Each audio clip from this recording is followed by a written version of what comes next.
does though. I've never seen a dry bust down. Oh my God, a hat. Dry bust down. Oh God. Ooh. Naomi would never put that on her head. It's dry yet it's greasy. How can you be a mix of the two? Dry and greasy. Dry bust down. Bronx just tooted his ass. So Ming invites her to Hawaii. So Chantel isn't coming because she's going through her custody battle and she don't want to look up in her mama's face. Jackie says you can talk to Shani all you want, but when it comes to my family, leave me out of it. So she's two different people. Shani the castmate and Shani the daughter. That's why I told Evelyn, stay out of my stuff like you want me out of you and Shanice's. You want me to swim the other way when I see the hammerhead. Oh, girl. So Ming says, I got a bone to drop to you. I went to lunch with Chatelle and Denise, and Denise said it seemed like Evelyn was digging for information about your DOTTER daughter. About your daughter. Of the shelter. That's what y'all give me, the big three of the shelter. Chantel's gonna pull up to Hawaii with the big three. Now that she's put it to bed with the baby daddy, she wants to put it to bed with the mama. She's ready to check every box and go there with Jackie. Air her out. Get that leg up. Get that neck up. Brandy, Ming, and Jennifer go shopping for the trip. Oh, God. Ming, Brandy, and Jennifer go shopping, and this is when Ming invites them to Hawaii. She tells them that Chantel may not show she's on the fence, and Jennifer's like, less drama for our mama. Oh, but Ming is really running and telling that. She said, well, Nicole told me that Evelyn's voted off the island. Because Evelyn was trying to pump her for information about Chantel. Christy. Girl, Brandy said, you know what, this is the umpteenth time they've been getting in somebody else's business. Is you mad or is your clique mad? Y'all are giving Destiny's Child and everybody Farrah the big three. Meanwhile, across town, we see Jackie packing on the phone with Jennifer, and she's like, have whatever conversations you want, but don't step over the line with my DOTTER. Donna. Jackie still ain't spoke to her daughter. So day one, Hawaii. Ty asked if anybody talked to Chantel in the car with Evelyn and Ming said, well, they did say you were voted off the island, Evelyn. And she was like, I'll be cordial. Evelyn said, however, with Brittany, honey, before you hid your ratty wigs with hijabs, I remember we were here before where you don't feel like you fit in, so fit the fuck out. So Chantel gonna show up later to pop up on Jackie. Brittany can't wait. Girl, she keeps saying the big three, the big three, the big three, the big three. I know you ain't fucking with me. I'm on to the big three. But just because you say it doesn't make it so. You're like a Republican. So we gonna start off with Ming bringing Evelyn and Brandy together to try to get them to squash it so we can have a good trip. What can I do to facilitate the apology? She owes me an apology. I don't know. You owe me. Fine, sorry together on 1, 2, 3. So they agree that they ain't gonna argue during the trip just to shut her up. So we have our first day in Hawaii and the heifers are heading out. Chantel has slipped in and only Brittany and Nicole know she's here. I'm sorry, Denise. I can't even get the name of the big three, right? So Chantel says, let's sit down with Jackie and talk like women. Because again, you can talk like toasters, like dragons. Brittany said, I can't wait to see the look on everyone's face when the queen walks in. The queen of what? Chantel said, I think I could walk away with an ounce of respect for her if she could take accountability and acknowledge, you know, the goiter that is your mother. She ain't taking responsibility or acknowledging shit. So we've all got a table set up for our first night in Hawaii. How did Ming know to set a place for Chattel if didn't nobody know Chattel was coming? Ty gonna ask Ming for a sleepover. She said, I ain't having a sleepover with you. Child, she putting her steady down. She wants to develop a friendship with Ty. So now the other heifers show up to dinner, including Chattel, and people keep calling her the queen. And Evelyn said, I'd love to have a conversation with you privately. I feel that there's been some communication. Brandy said, well, I'm happy to see you're here. You are? Yes, I haven't seen you since our talk. Jackie said she got to chill. Uh-huh. Jackie, however, is in her phone laughing. And when Chantel says, what's so funny? How are you, Banna?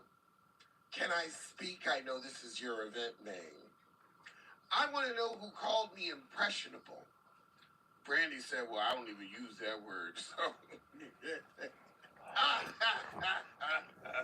Said, for once it ain't my damn issue. It was Jackie. Did you call me impressionable? No. Denise is going, I think she did. So after Vegas, Denise shared with me that she heard my mom calling me impressionable. Well, she impressed upon you to sleep with basketball players and get pregnant by them, and that's why you did it twice. She manipulated you into being a basketball hussy. So I see why she said you're impressionable. She impressed her hussy upon you. Girl, do you know what I could call you? A shitty mother. That's what she is. A colorist. Deep in her heart. However, she finds it ironic that Brandy Maxine, Brown Joe Queen, feels that she ignited this situation with you and your mother, but every time I see you, you're together like the Bobbsey twins. Do you know how my mother feels about you, Brandy Maxine? Because before we got to the lounge in Vegas, she said Brandy's been through a lot. I've been helping her figure out so much as 3/5 of a wife. But she talks about all of you like dogs. Chantel Nicole. As much as I want to do this, I love that I have you as a daughter, so I'm not going to do it. I'm going to head out. See, so now Jackie going to run and act like she classy. Jackie said, if you want to have a conversation, I'm going to let you do this. We can talk in private. Brandy tried to get Jackie to stay, but she leaves. She got Jackie on the back foot. The back foot. See, no accountability as Jackie runs off. She said it doesn't surprise me, but it does offend me. So Brandy runs to try to get Jackie to come backy. You took it upon yourself to talk about me with these women that don't know me. But when your daughter wants to talk to you, you get up and go. Jackie's screaming for a car. She got her house shoes on. Brandy's saying, don't walk away. It's your daughter. She said, I'm a lover, not a fighter, so I gotta end it early. At the table, Chattel says this is why she stays blocked. And Jackie leaves.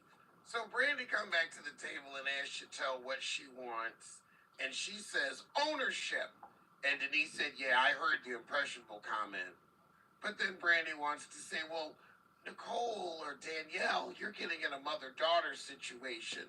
And Chattel says, you're trying to stand up for Neki. And Neki will throw you under the bus at every opportunity. This is a mother-daughter situation. Y'all gotta have the daughters back. Oh, Evelyn said Denise is a bimbo, always repeating things and causing drama. Oh, Brittany pops up and said, well, you know what, Heffa? You did already hit the gas by saying stay in a child's place, taking up for Neki. And Brittany says, well, Brandy, now you see that Jackie's not defending her daughter. And that's when everybody got in the business. And if you never had a toxic mother, you will never understand. And that's why I'm so passionate about protecting Chantel. You started with her, and that's what started this. That's why I'm so mad with you, Brandy Maxine. I don't respect you because you hit the gas with her. And if your apology is genuine, how are you still defending Jackie, who will run you over? Because she'll still defend that 3/5 of a sorry-ass marriage. Girl, oh my God. Brandy said, look, I don't care if Jackie like me or not. Jackie don't like you, Chantel. Oh, bitch. Oh, that was a read. That was a read. That was what you said to her. She has nothing nice to say about you, Brandy. This isn't a sisterhood or a friendship. Y'all can keep playing this game with her, but that's part of the problem. Chantel, I don't give a shit what she said about me. I still don't like this. And that was the shit. But let's get back to Love and Murder. How's the suit? Suit tastes good.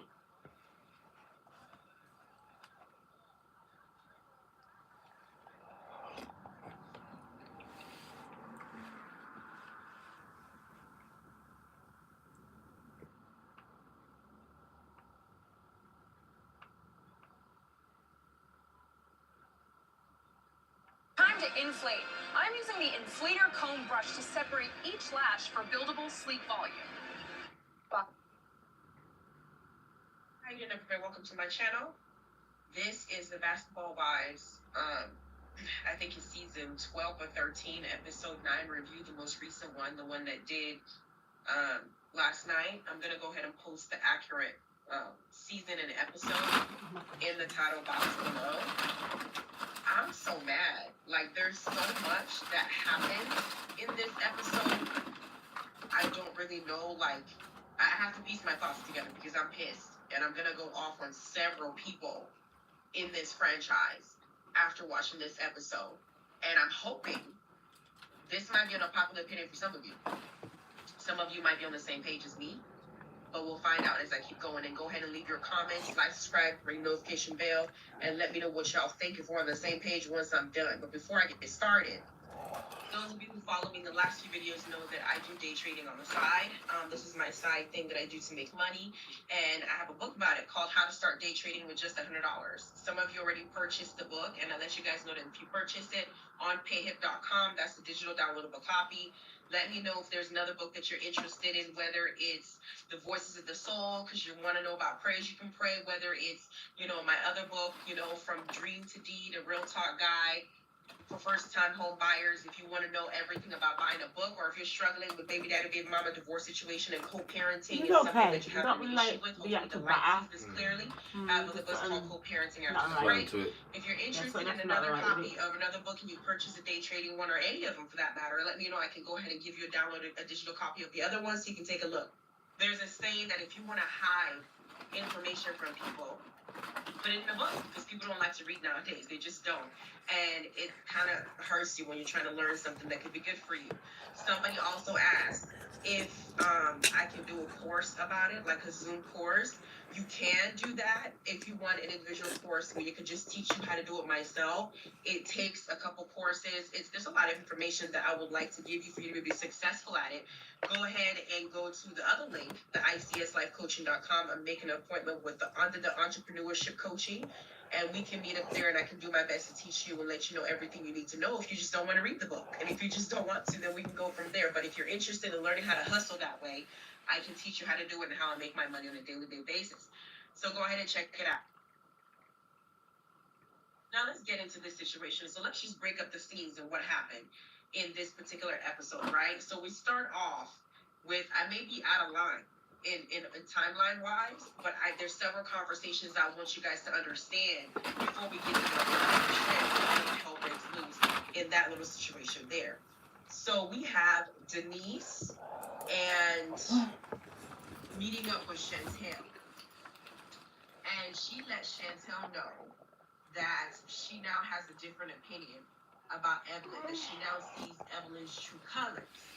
And they're asking her how she landed on that conclusion. And I don't remember if Ty was there in that particular in conversation, but Denise and Chantel is the only two people I remember for sure in this particular scene, because Denise says that after Ty took the bone to Evelyn, letting her know that Jackie said something about her daughter, that there's something that she knows about Shanice, but she's not going to reveal it. She's going to carry that bone. Evelyn now wants to go and get some other dirt in return to go and throw back at Jackie's face if she says something about Shanice to her. And in a way of her getting that dirt, she calls Denise. And she starts picking Denise's brain to see if there's some juice or some tea that she knows about Chantel that she's willing to share. And if y'all have been watching my reviews and following, I told you guys in the past review that Evelyn is not Chantel's friend.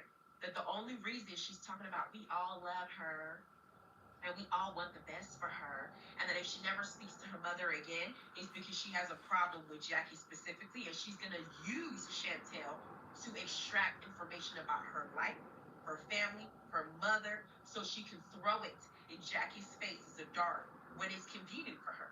Now, this is Evelyn we're talking about. The lady that talked about she got baptized when people were calling her racist and stuff a few seasons ago. She got baptized in some bleach and said that she got baptized in one holy water because none of that affected her in her life because she's still the same person. And Denise is sharing this, that she also had somebody else on call. I'm gonna grind it off. I don't know if she had Brittany on call, but she was basically calling people to try and dig up dirt about Chantel because of what she felt like Jackie might know about Shanice, which tells me that there is some other tea that they can use to spearhead this season about Shanice, about Evelyn, that Evelyn does not want to be told, which is why she's fixating so much on this supposed drama between Chantel and Jackie that Chantel keeps creating because she's on the show. That's scene one that pissed me off because one, I want to know what Evelyn was digging and what she's trying to hide. Two, Denise has now seen, I guess she got the wool pulled over her eyes. She now sees that Evelyn's intention is not good. Then we get to, and then Chantel, who's been over here at Evelyn's house, excuse me, hanging out with her daughter, I'm feeling too low, spending time with them, carrying her babies, running her mouth about her mother and telling all her business to this family that don't give a fuck about her and her own, is now realizing that the only reason that she wanted to hear about your business in the first place is because she don't like your ass or your mom. She wants to use it and have ammunition for your mom when your mom and her go at it. That's all it is. So Chantel, you are stupid. That's just what it is. You are dumb for somebody that's coming on this show thinking that you're about to be friends with women that have been around your mom for a long time and has done crazy stuff to her on the show. Like, there's no way. And that's the No way in how. Then we get to another scene. Everything I'm not talking. I'm never gonna size on everything up. Crazy. In the meeting I just discussed between Denise and Chantel, that's the third party, I think. Because in this particular interaction, Ty is talking to Evelyn. And Ty is telling Evelyn that Denise has now brought up the conversation that her and Evelyn had on the phone, where Evelyn was calling her in a haste. Because Evelyn is now panicking. She's panicking about what Jackie might know. So she wanted to cover her ass on the show. So she now called Denise, thinking Denise would keep her secret and be subtle about it. What Denise told. Denise told. This is what someone was trying to do. So Ty is now relaying it to Evelyn. Ty is also dumb. She's acting like a dumbass. Like she's not really seeing things that are in her face. So Ty's talking to Evelyn, and she's saying, Denise brought this phone to us and relayed this information to us, that when I told you that Jackie could potentially have something that she cared on your daughter, that you call her and started digging and wanted to pick her brain and see if there's something about Chantel, the girl you love so much, and you said that you care about so much, that you got her best interest at heart, that you want her mom to take accountability, but you were now trying to find dirt on her to throw back in her mom's face. But she don't give a damn. Evelyn is caught up. She's on top. She'll know what to say. She's been caught. She's sitting up there lying in Ty's face. You know what? That didn't happen like that. Is this in the third bitch? You did that. That's exactly what you did. Denise did not misinterpret this conversation. She got exactly what she got out of it because it makes sense. You were scared about what Jackie might say about your child, and you wanted to have something else to deflect to make sure that you're not in the hot seat. So you panic and you call several people, try and dig up dirt about Chantel, the girl you love so much, and backfire in your face. Now you look dumb. So Evelyn's like, I'm going to have a separate conversation with Chantel to cover her ass and to do damage control. Why not have the conversation in public? Like all you guys are expecting Brandy to do. After Brandy told her to stay in the child's place, she's supposed to apologize publicly. Well, make sure you don't apologize publicly because now you done caught up. Your mouth has got you in trouble. Then there's the next scene that we're going to talk about. This scene is with Ming and I don't know if it was Brandy and Jennifer. There's a scene where Ming is meeting several people to Hawaii. And Ming is letting people know that she's not sure if Chantel's going to come because of the drama Chantel has created with Jackie that apparently didn't exist before the show. And so she's hoping that things will go well at this Hawaii trip that she's planning because of all the drama that's happening. The group is divided, right? Divided down. We get to this other scene where we have the old division. Now we got Chantel, who we haven't seen in the group for some time now. Yeah. We got Brittany, the aspiring Muslim, but not quite. Then we got Denise. This three girls has now created a dumbass trio, the trio of the stupid people. And I say it because it's the truth. One, because Brittany has an imagined beef with Jackie that she created that we still don't know why you're beefing with somebody that ain't your mama, that you don't know, that you would have never talked to if it wasn't for the show. You're creating a problem. And her own ridiculous rhetoric and what she's saying in her confessionals, because I had a toxic mom, and so I sided.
What?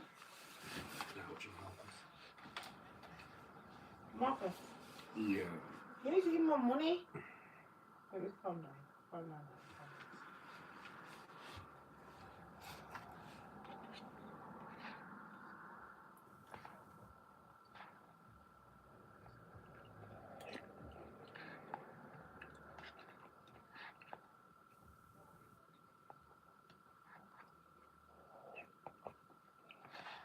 Oh, Lavoy. My doggy, Lavoy.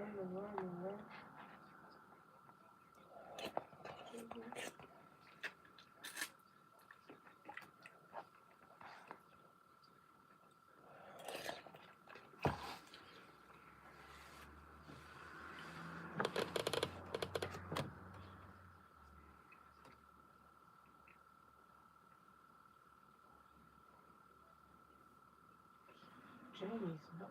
Yo, Jay. What are you saying? Brother. You don't drive down to Mouse. What? It's in where? Oh, why? Somebody? Oh. So what then? You need to go get it fixed? I can't be asked to drive down there, man. Nah, don't bother. Yeah. I'll try find someone else. But I do want that haze, remember? Okay, then alright. I'm gonna come down probably tomorrow. Just message me. Okay then. Alright, Andre. Alright, bye.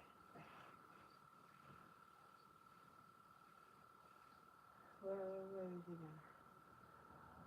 now? Lavish.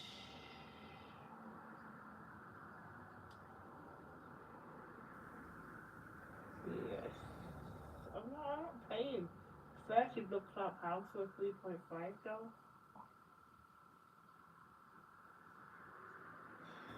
I'll just get bored out.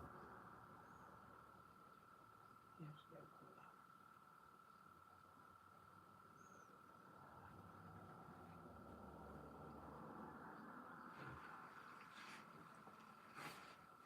bored out. Hey, lavish. Go on. You're right. Yeah, we've got weeds. Wanna come down to my house? I just want a ball of them. Alright, what kind of weed is it?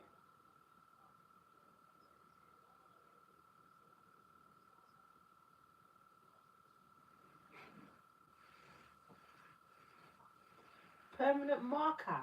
What the hell is that? Who made up that name? What the fuck? Can I have a 10 and 10? Thanks, Babs. Alright, peace.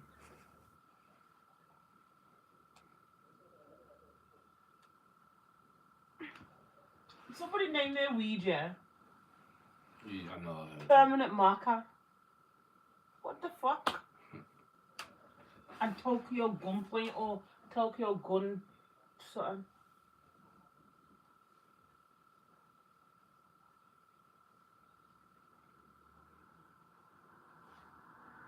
I feel cold, you know. Are you cold? Yeah, a little bit. It's a bit chilly. She's very real in that regard. She's really that. Clearly, we've seen it. She takes some characteristics from her mom. She's doing the exact same thing she don't like her mom doing. But Brittany says that she rides and dies with Chantel. Denise and Brittany are now discussing the conversation with Evelyn. With Chantel. In there, there's that pink book. Pass it, please. Because now she's like, what? The bottom. To find out dirt about me. Yes, bitch. The girl that you over here talking shit about your mom too, airing out all your family business too, and now realizing that you just didn't stay with she will kick your mom. When she was that mom in the back of the chest, she gonna stab you in the back of y'all ain't friends. Yes, girl. Yes. But in this conversation, they're calling themselves the big three. Yeah. Right? The big three. Whatever. I don't know what kind of threat they think they can bring. But Chantel says that her court case has been settled with the father of her child.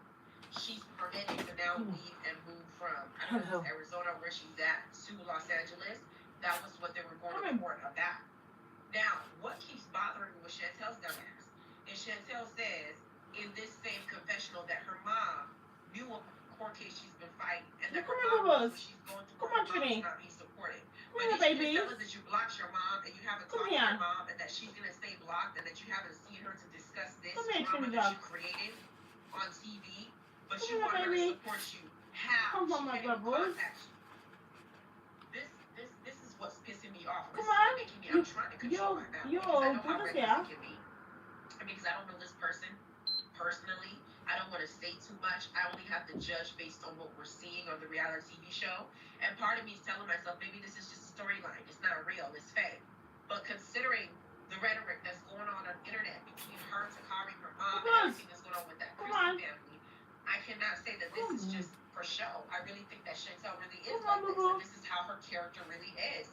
And this is how we're seeing it as the viewers. I hope she watches it and she can see herself and see that this is not a good look for her.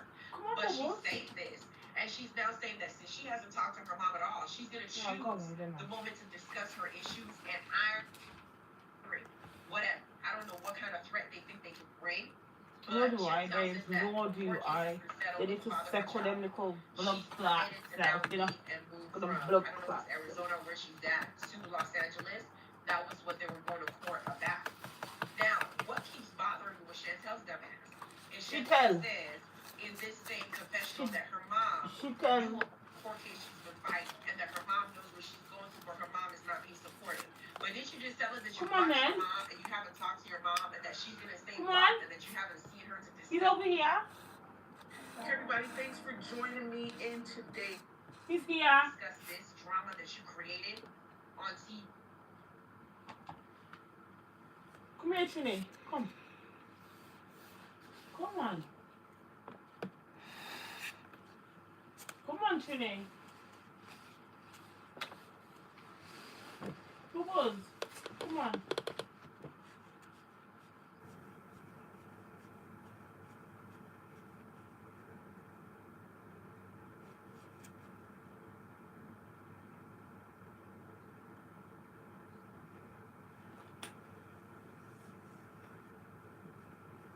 Where's my leather bag? That's not it, is it? Because then it's fucking bag now. I'm not buying nothing for some super money. Where's that leather bag then? Is it in there? Can you see the leather bag there? Can you?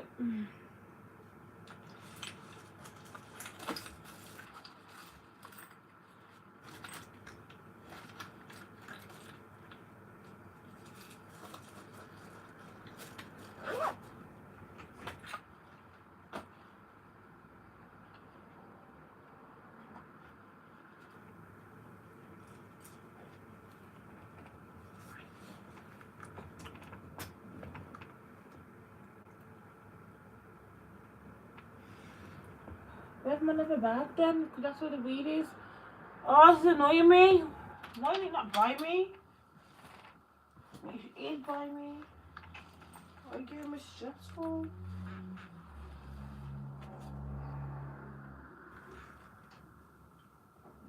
Trinidad. But you want her to support you. How? She can't even contact you. This is what's pissing me off, and this is what making me. I'm trying to control my mouth because I know how reckless he can be, and because I don't know this person personally, I don't want to say too much. I only have to judge based on what we're seeing on a reality TV show. And part of me is telling myself maybe this is just a storyline. It's not real. It's fake. But considering the rhetoric that's going on Trini!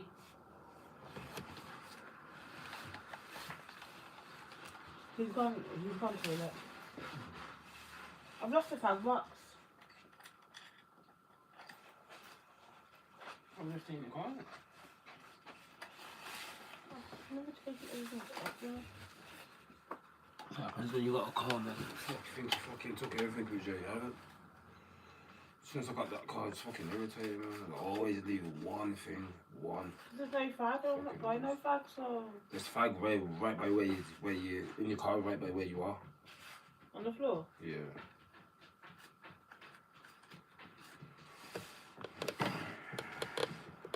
Wow. Have you got a fag over there? No. You're gonna have to go get it then? Why are you? No, I've got peace. Oh, I've got peace, yeah. I'll go when I need it. I don't need it yet. between her, Takari, her mom, and everything that's going on with that Christie family, I cannot say that this is just for show. I really think that Chantel really is like this, and this is how her character really is. And this is how we're seeing it as the viewers. I hope she watches it and she can see herself and see that this is not a good... Trini! Come here.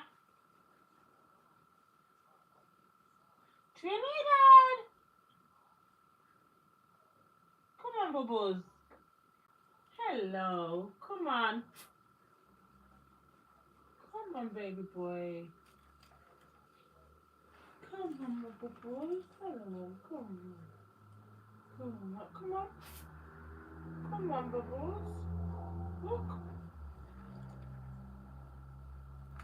Look.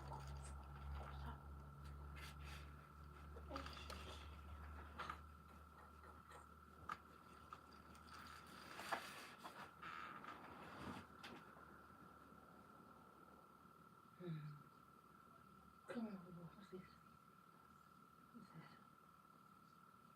What's this? What's this? What's this, Bubbles? What's this?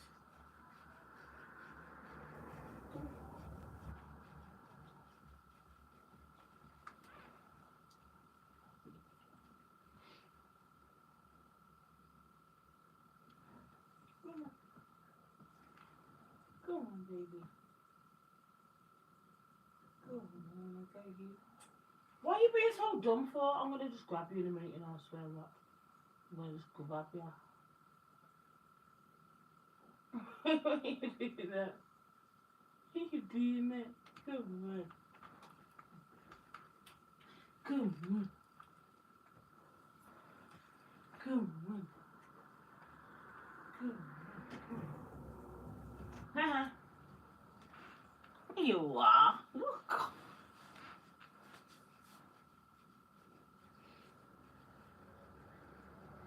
Get ready to build her. No offense, but you're A good look for her. But she's saying this, and she's now saying that since she hasn't talked to her mom at all, she's going to choose the moment to discuss her issues and iron things out with her mom is in the presence of the entire group of people that don't give a fuck about your family. And she wants accountability. And she wants, her mom to accept all the things that she says, that she needs to go ahead. First, the drama, the beef that she had. Excuse me, I just had something pop up on my screen. But first, she said the drama that she had, that she was holding on to, was because she said that her mother did defend her when Brandy told her to stay in the child's place. That was the beef. Now, the beef that she got now, because she can't stay with one beef, is that she wants her mom to take accountability about every single thing from her entire 30-something years of this earth that she's done wrong. Bitch, are you crazy?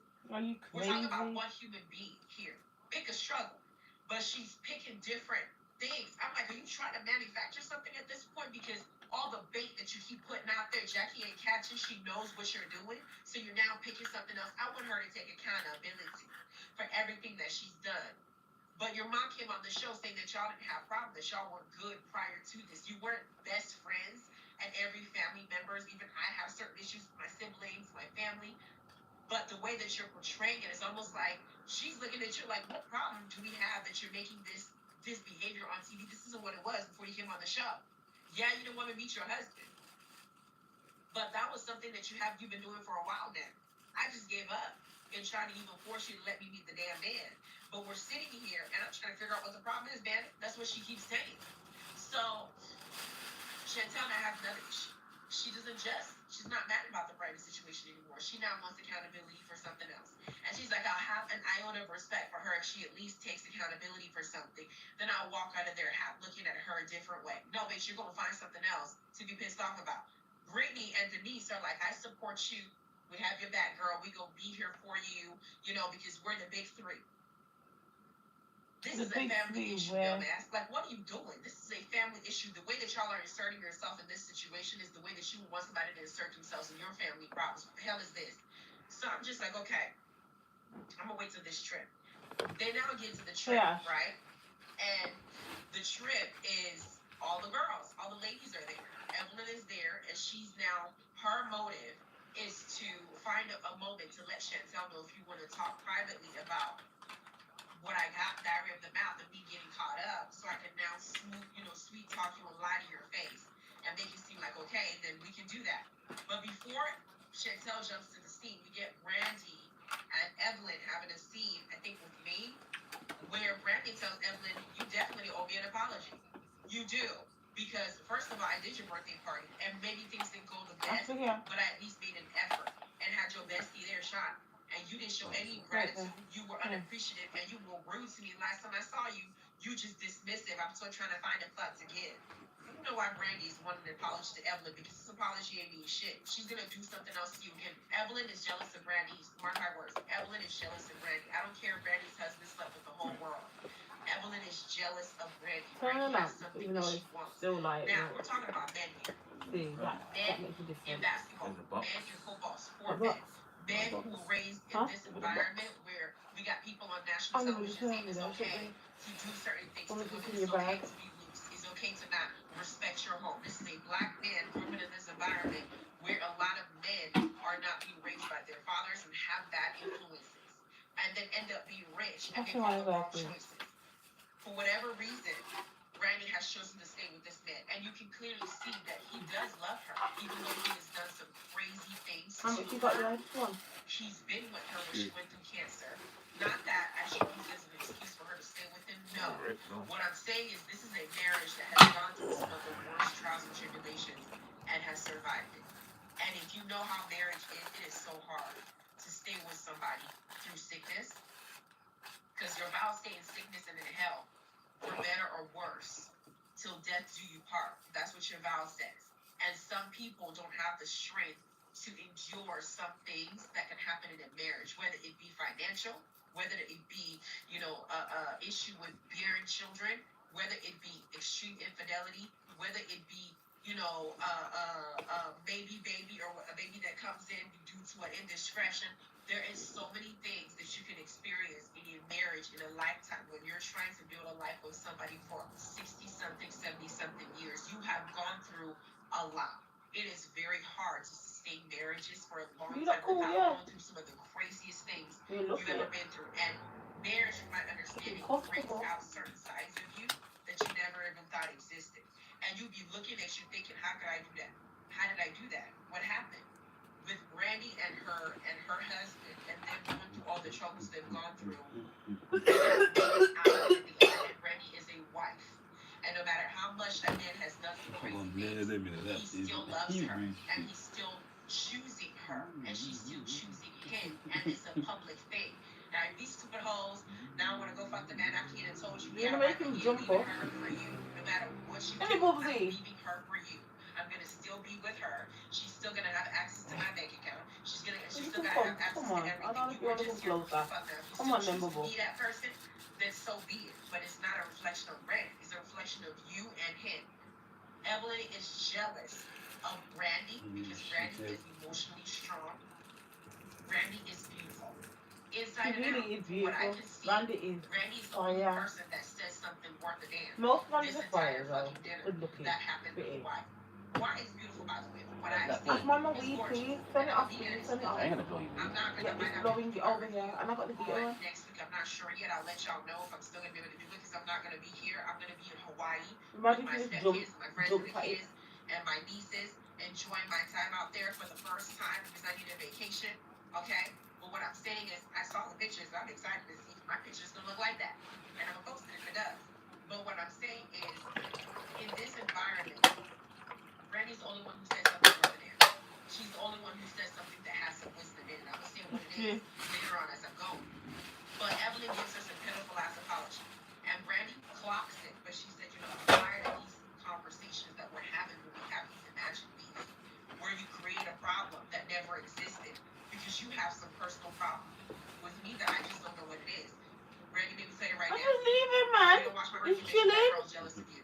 She's jealous of you. You're making jump up. She's jealous of you as a person because certain people's spirit, if you're strong in your conviction, you're offending other people's spirit that are a little bit of an inferior, that feel inferior, or their self-esteem is low around you. Brandy is absolutely gorgeous. Absolutely. And she's not easily manipulated.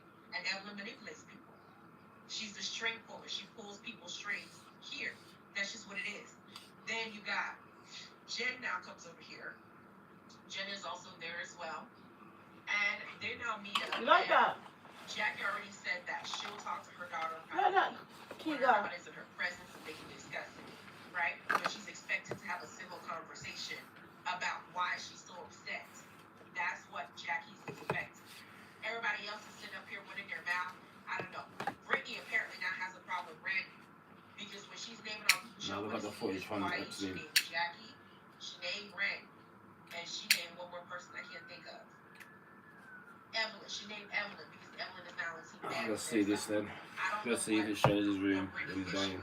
With everybody that she's making issues with, that it's having a problem with her. Show me the video. She's gonna make her entire storyline this season an issue with Jackie, and then she just picked one with Randy, and we don't even know where the hell that came from. We don't know, but we find out at this dinner. So they're all sitting down. This dinner. Let me talk about this crazy nonsense that just happened. The one that pissed me off. They're sitting down there. Is that little small boy? Everybody's saying hello. It was small. Jackie sees her daughter, and she said, "Hey, Vanna, thanks for look how small that is." Basically welcomes her, says hello to her. That can't. With their child, I think it would be better if they gave each other a hug, but they're not on good terms right now, or at least Chantel has a bone to pick with her, and Jackie's still trying to figure out what it is, so she's not going to throw herself on her child. But she says, she calls her baby. That's him. The same thing she calls her baby girl, like a mother who has a baby for her baby girl. She says, praise her, all that stuff. That's him. Yeah, and I see. Chantel talks about something entirely different. She's no longer talking about Brandy calling her or telling her to stay in the child's place and Jackie not defending her.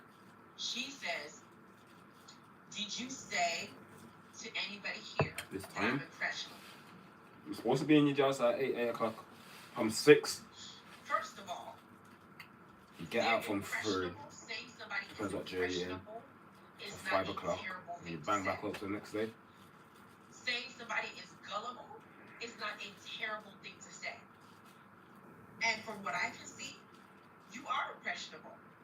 As much as you do need to stay in a child's place. There is nothing if Jackie said that was wrong. The issue here is that she said it according to Chantel.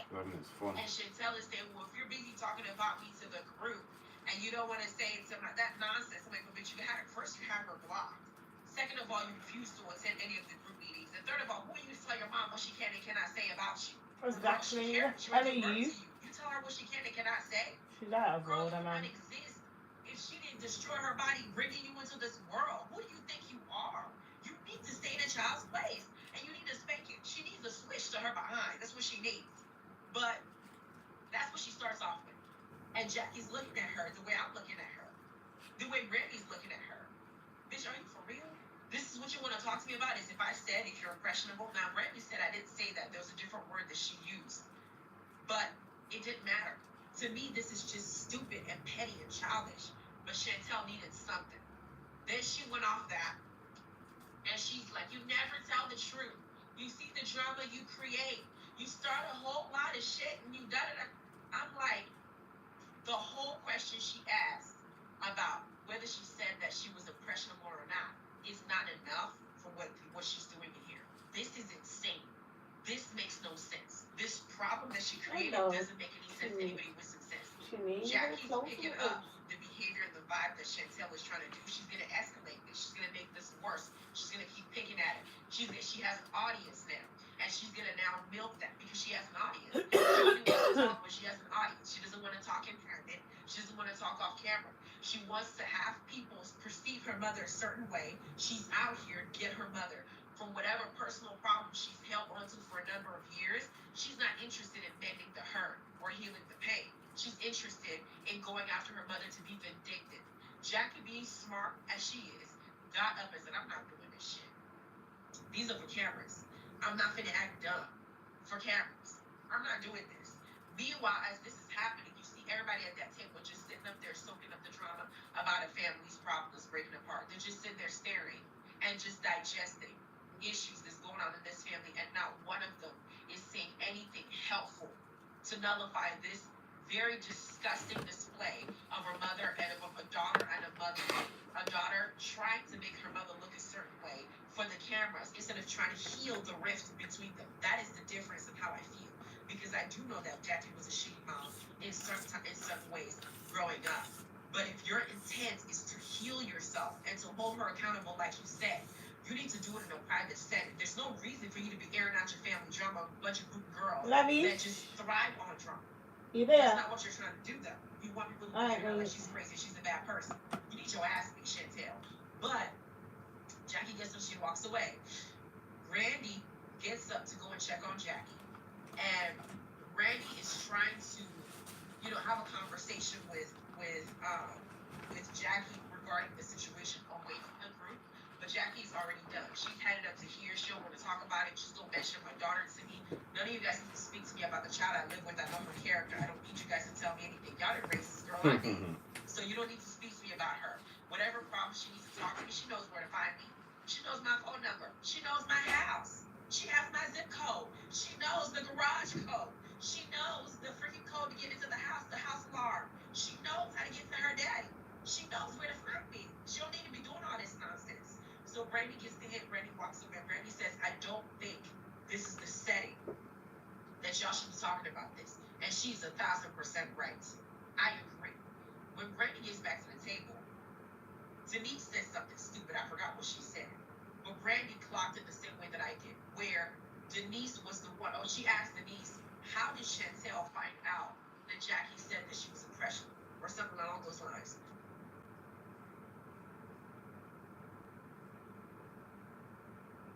Denise makes it clear that she's the one that told Chantel that.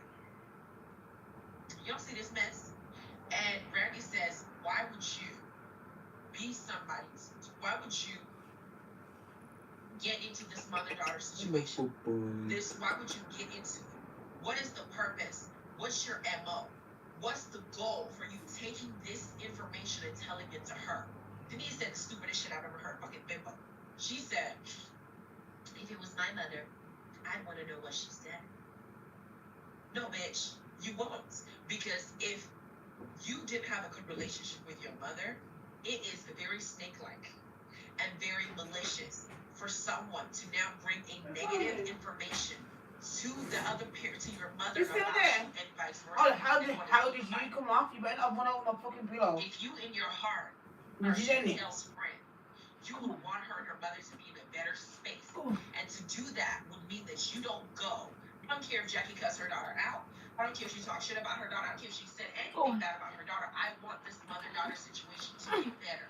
I'm going to keep my mouth shut. If Chantel says, if my mom says something about me, they're like, no, girl, she says she loves you. She says she's really sad about the situation and she wants things to work out. This problem is breaking apart. They're just sitting there staring and just digesting. I've got an old beyond smash with this liquid family, age. and not one of them is saying anything helpful to nullify this very disgusting display of her mother and a daughter trying to make her mother look a certain way for the cameras instead of trying to heal the rift between them. That is the difference in how I feel.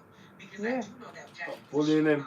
Which one do you like? Well, see what he's doing. It's tail. But if your intent is to heal yourself and to hold her accountable like you said, you need to do it in a private setting. There's no reason for you to be airing out your family drama with a bunch of good girls. This one that then. just You like that one better? That's not what you're Yeah, trying to do. That one's shit. Nah, because the other one, he was like all up in it. Get your ass beat, Chantel. Look what this one now. Jackie gets This one was. Randy gets up to go and check on Jackie. Yeah, this one. Randy is trying to, This one. have a conversation with Jackie regarding the situation away from the group.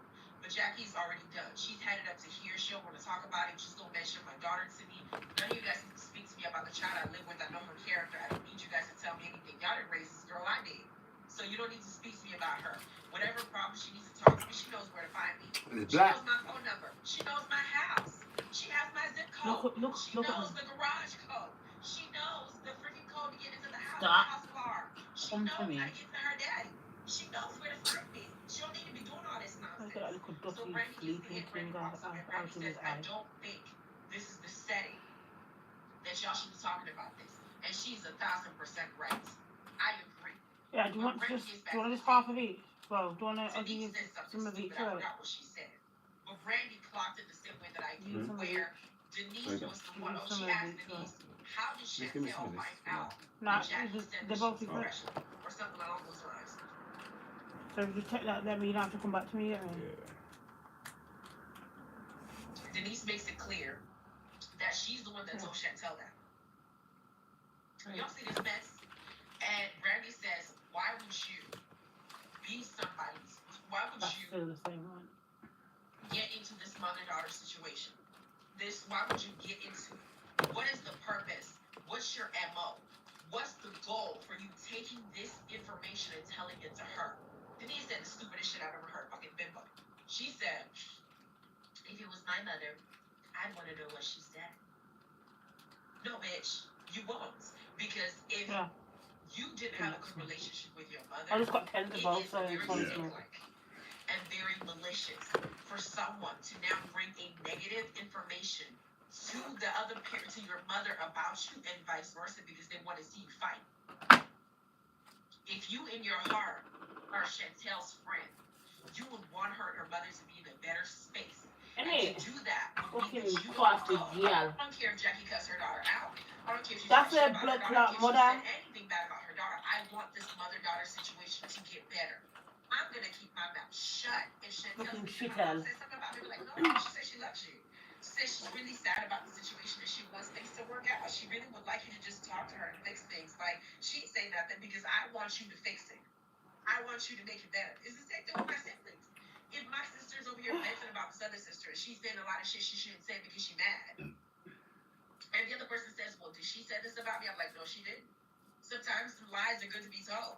No, she didn't. In fact, she's just angry. She's just upset, and she's just venting. But she really would like you guys to go ahead and fix things and mend things. And this really hurts her. This situation bothers her. So why not go talk to her and make it better? That would be how I would approach it if I really cared about the person. Denise only carried that bow because she likes the drama she's seen between these two people, and that's just what it is. And y'all are pretending as if you're her friend, but you're putting a battery in her back to go and fight with her own mother. Are you crazy? Brandy clocked that. And Brandy said they need to fix this situation, but this is not the environment to talk about it. This is not where you should air out your mother, where you should throw your mom under the bus. Then while Brandy's saying this very nugget that Chantel needs to go ahead and catch this jewel that she's thrown in her direction, this gold, girl, let your ears catch, your childish ears need to go ahead and intercept this in your soul. Chantel doesn't do that. She's so dumb. What she says is, do you know what my mom says about you? Do you know what she said about you behind your back? Is only one about you before we came here. And I need more than that though. we have moments when somebody will piss us off, and we just go run out. Wait, I don't know my kids. Wait. But what I share with you as my child in private, you get in public and you tell that Have you person gone anywhere? I don't know my kids. that is disgusting. It is ultimately Your own disgusting. baby waiting It's there, goes then. beyond you and I. Hi everybody, so this is my review for the basketball wife.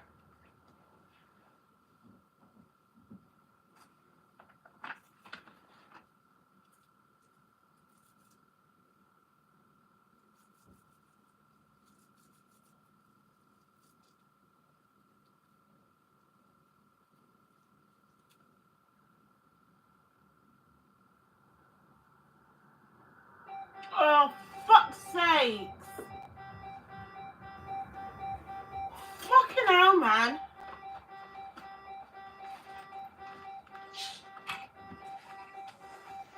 Fuck me. Man. Take the key. Was it a box? Good. Well, take the key.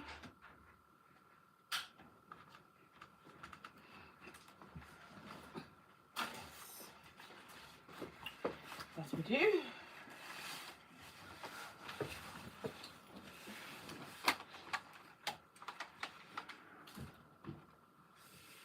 Turn that back on there. It's cold, isn't it? Is it me?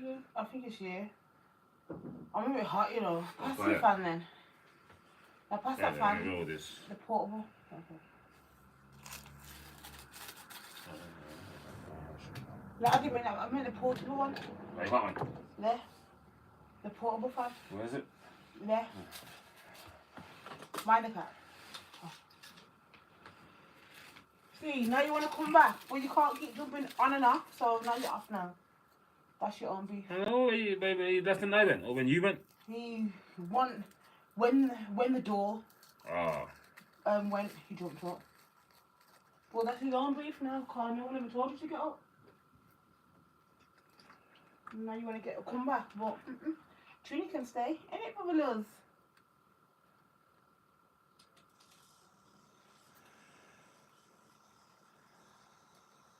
Are you cold outside? Kinda, yeah. See, it's weird though. It's so hot in the day and then it just goes cold. Ain't it? We are due a Makes motherfucking. sense. We're due a storm. Because that's how storms happen, you know. With the cold air and the hot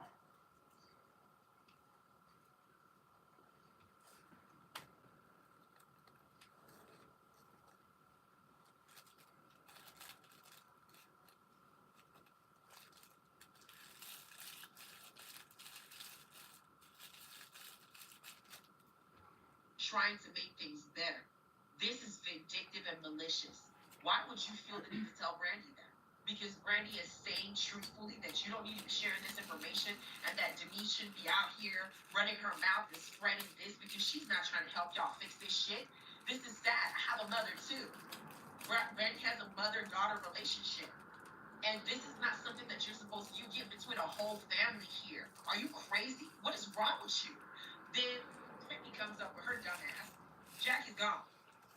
So she got nobody to yell at with her squeaky little rat voice. So she now goes off on Brandy.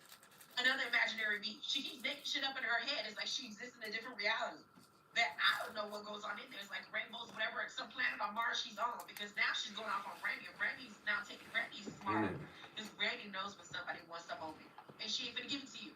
So she's looking at Brittany like the same way I'm looking at her, while Brittany's over there yelling, because you don't have the same energy for anybody, for the same people. You act different with everybody. That's how you feel. You see that right there. I mean, your tone seems a little bit heightened, you know. You seem a little stiff. Okay? You need some fiber in your diet. You alright? You want me to pray for you? God bless you. You did this. You did this. You shouldn't have done that because you don't have the same energy for everybody. You just don't. And that's how you feel? Well, thank you for sharing. You need tissue? That's hot. Brandy's looking at her. Brandy's keeping her composure the entire time. Brandy's looking at ass. With her hijab in her head. Take that shit off, girl. Like, you don't even know this nonsense. Take it off. Like, this is not even, if you're here and you're claiming to be a religion that's supposed to be peaceful. I read the Quran. The Quran has some very beautiful things to say in it. I've read the Quran, read the Bible. These all have beautiful teachings on how you're supposed to live your life.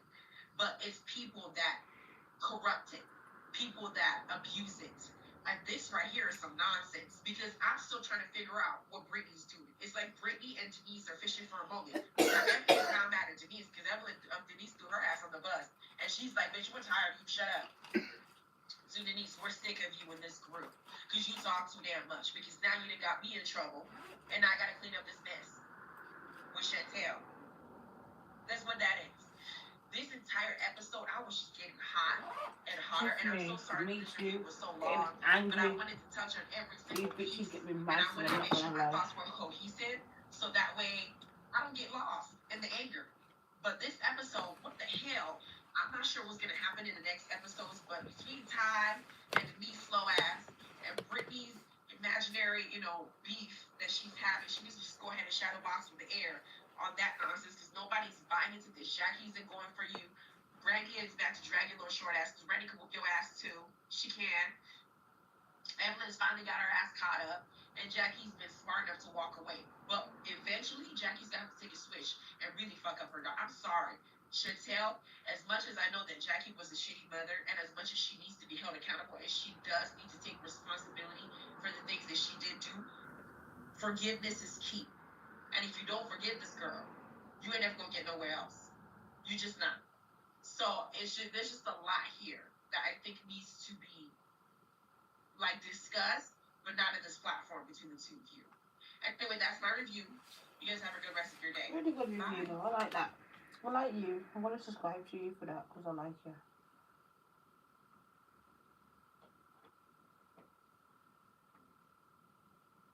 Hi everybody, welcome to my channel.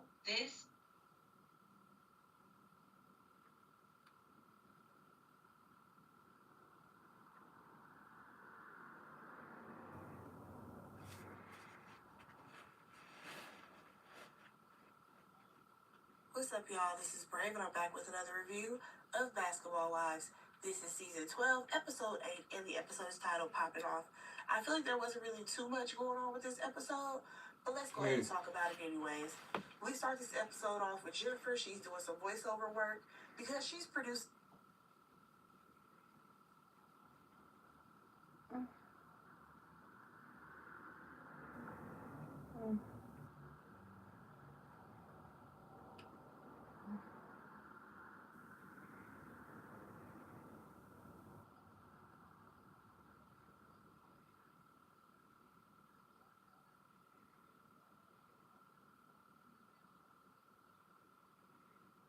Once again, Chantel, why are you here? You're not here to resolve anything. You just want to fight and humiliate your mom and make yourself look good.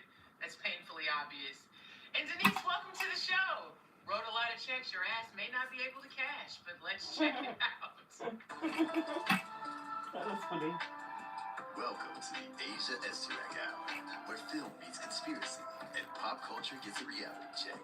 From sharp recaps to sci-fi theories and media deep dives, Asia Esterek serves it unfiltered. Let the binge begin. All right, welcome back to the Asia Esterek Hour. I'm Asia Esterek. This lighting. All right, Basketball Wives, season 12, episode 9. We're on episode 9 already? Wow. All right, let's get to it. So Ming sits down with Chantel and Denise and learns a lot of information in this scene. Basically, Denise reveals that her and Chantel are no longer messing with Evelyn. What were you going to change up? Denise felt like Evelyn was trying to gather information about Chantel because she mysteriously just stopped talking to Chantel and was communicating with Denise. Denise seems to think that Chantel did this as a way to get some dirt on Chantel. So she could use against Jackie because Jackie is mentioning this bone involving her daughter Shanice. It's a lot of convolutedness in there. Chantel thinks that no, you turned it over. You turned it over. Evelyn's moving weird too. It's funny how Chantel and Denise have latched onto each other. Same with Brittany. I'm like, y'all, the three of y'all don't even know each other like that, but they're calling themselves the Big Three. Okay. All right. In this scene, Ming mentioned she invites them to Hawaii. She wants to do a girls' trip. Why is it that every reality show, well, I'm going to invite the girls on a trip so maybe we can get our minds off of things and maybe it changes scenery and everybody will get along? That ain't happening. They're just going to be arguing and fighting in a new change of scenery. It'll be a prettier backdrop for the bullshit. Okay. So also, yeah.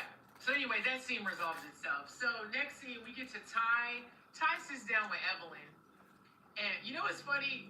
Ty, you're a messy bone collector, but I appreciate it because she doesn't wait. She gets right to the point. So as soon as Evelyn sits down, she's like, all right, you're my girl. So she tells Evelyn that Denise has an issue with her. Brittany ain't feeling her like that. And there may be a little bit of beef between her and Chantel. So, of course, Evelyn is annoyed. Because let's keep it real. Denise has been inserting herself in bullshit since day one. So I was waiting for this to happen. I knew it was going to happen. And here we are, episode 9. It's happening. I'm not playing games. It's coming, jumping around already. They won't have to go like that. It's just running off and coming back. Then do it again. They're coming back. Do it again. Quick little scene. What's he doing? So we get to Ming and Jackie. They go to He's a funny cat. He is. Establishment where you pick the colors best with your skin, like what looks good on you. Ming says she's bringing Jackie there because she can't be wearing all black on the beach in Hawaii. Yes, she can. Come here. I mean, whatever. We know why they have the scene there, but I actually thought that was interesting. So in this scene, obviously Ming invites Jackie to Hawaii and expresses who's all going. At this point, Ming doesn't know about. Chantel told her she would have to think about it. Chantel is also going through some like custody issues with her former husband. She's trying to request to move. She wants to move to LA, and he's blocking her from doing that. So she's dealing with that. So she's got a lot on her plate. But anyway, so of course Jackie says she's going. So Ming tells Jackie about how Denise is beefing with Evelyn, and Jackie's reaction was my reaction because I watched this shit in bed last night and then again this morning. She was like, "You are lying to me." It was funny. We knew it was going to happen because Evelyn's not a good person. Eventually, the real her comes through, and then the receiving party gets to decide what they're going to do with that. If you're smart, you leave it at the wayside, but okay. That was interesting. So, Ming ends up meeting up later with Jennifer on the top shelf of the fucking cage. How did he get up there so quick? He's not fucking with Evelyn. Everybody is surprised by this. Brandy goes, you know what? I've noticed there's something off about Denise. And Jennifer kind of chimes in, and Jennifer's like, yeah, what's her story? Exactly, what is her story? The only thing we know about her is that she used to be with Lonzo Ball and as a kid by him. And that she's messy and inserts herself in other people's drama. And likes to run information back, which we really see at the end of the episode. But anyway, they say they're going to Hawaii. Cool. Chantel meets up. She actually goes to Denise's house with Brittany and basically says that she's going to Hawaii. She ended up winning her court situation with her ex. She's going to be allowed to move to LA, so she's happy about that. They're all happy. Woo! The big three. Woo! Anyway, we get to Hawaii, and Chantel is not there yet. The other ladies don't know that she's coming outside of Denise and Brittany. They get to Hawaii. They're riding over there. It's Ty, Evelyn, and Ming in one car. That was funny. Ming looked great in her natural, and like being natural. She had braids. Her braids were cute. She looked good. I've been on the fence with Ming most of this season, but I really liked her this particular episode. She seems like a cool lady, and I appreciate her holding her boundaries with Ty. There was a moment at the table where Ty is asking if she can have a sleepover, and she was like, no. So, kudos to you. For me, Ty was the MVP this episode. Or not Ty, child. Ming! Ming was the MVP this episode. Anyway, so they get to... Stay there. They're there at this resort, and they're all outside by the pool. They all pick their rooms. It's a really nice place that they're staying at. Just stay. And, just stay. Because anyhow you me out, you want to come back. Stay there. They're going to a dinner. They need to be ready by 5:30 or she's leaving them. So they all disperse to go to their rooms. Ming asks if Brandy and Evelyn can stay back. You know, Evelyn and Brandy haven't been cool since Vegas. You literally just me out just to come. And now you're trying to run off. So they sit down, they kind of hash out their issues. Brandy's like, down an apology. You know, you were very nasty to me. You never thanked me for the trip to Vegas. Anyway, Evelyn ends up apologizing and admits that, you know, it was hard. She knows that it was hard for Brandy to juggle her birthday and Jennifer's wedding. Anyway, they squashed their beef. They're good. So, it's dinner time. So the ladies get ready. They all go out down to dinner. The only ones that aren't there yet are Brittany, Denise, and Chantel. Chantel arrives later. She actually arrives, I think, later that day. Meets Brittany and Denise, I guess in the lobby or whatever. They look like they were outside. Not the lobby, the front of the hotel. Anyway, they come to dinner late, walking in the three. It was very dramatic. They all sit down. Jackie looked surprised. Everyone was surprised to see Chantel. Chantel came. So here's what's funny. Chantel, you're just like your mom. I hope you realize that. That must be part of the disconnect. You're just like your mom. You walked in like your mother. You walked in like a mafia boss, sat your ass down at that table, and was ready. She wasn't even sitting already. She was ready. Fuck a city. Ready. So she sits down. Everyone's like, hey, Chantel, blah, blah, blah, blah. And Brandy's like, I'm so happy that you're here, you know. Chantel is with the shits immediately. So she's like, oh, you're happy that I'm here? Interesting. And she goes, so I just wanted to get right to the point. So basically, she's like, who at this table called me impressionable? Who said I was impressionable? So she's looking around the room, and they're like, so she gets to her mom, Jackie, mom. I think she says mom and calls her Jackie. It wears me out when she calls her Jackie. I guess that's a way to, like, diminish her role. What if you like, what is it's not going to be diminished because just jump on you? Okay.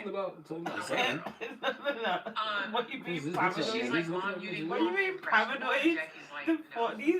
These are scary, you know. These are never going to try to attack you. Won't ever try to attack you. It was funny because Jackie's like, hi, Hannah, nice to see you. You know, and Jackie's got her sunglasses. Anyway, I misspoke. So at this point, this is when Brandy is like, I'm so happy that you're here, Chantel, blah, blah, blah. And Chantel's like, oh, really? And she goes, it's interesting because every time I see you, it's interesting because my mom talks about you like a dog. Chantel proceeds to slay Brandy via her mom by saying, you know, she talks about you like crazy. That one night that you and I were beefing, an hour before that, she was talking about you.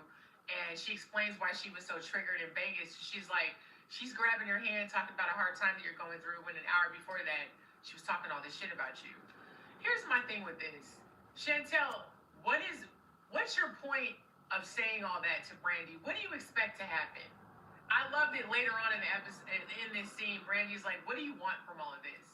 And that's my whole point with this too. Like, Chantel, what's your objective with mentioning that. So you're trying to portray that your mom talks shit about everybody at the table because she said that. We knew that. We knew that. We knew that already. She's done it every season. We know what Jackie's like. I'm confused. It was funny. Them sitting down in Hawaii and talking about Jackie, talking about everybody was very reminiscent of season 1 when they all were in Hawaii and confronted her in the hotel room. Crazy scene. And Jackie, of course, got up and left in that scene as well. So anyway, Chantel's like, you called me impressionable. So she's arguing with her mom. She's talking about how her mother has talked about everybody at the table. So at one point, Jackie's like, so what did I say about Brandy? What did I say?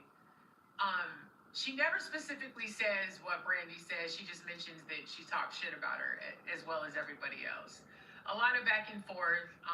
Nothing gets resolved because Jackie's like, I don't want to do this right here in front of all of them. So, which, Jackie, you kind of contradicted yourself that because last week you told me if Chantel was in front of her now, you would have discussed it in front of everybody. This same opportunity is here and you're not doing that. Just saying. But I can also understand where Jackie's coming from because Chantel, your energy was trashed when you walked in.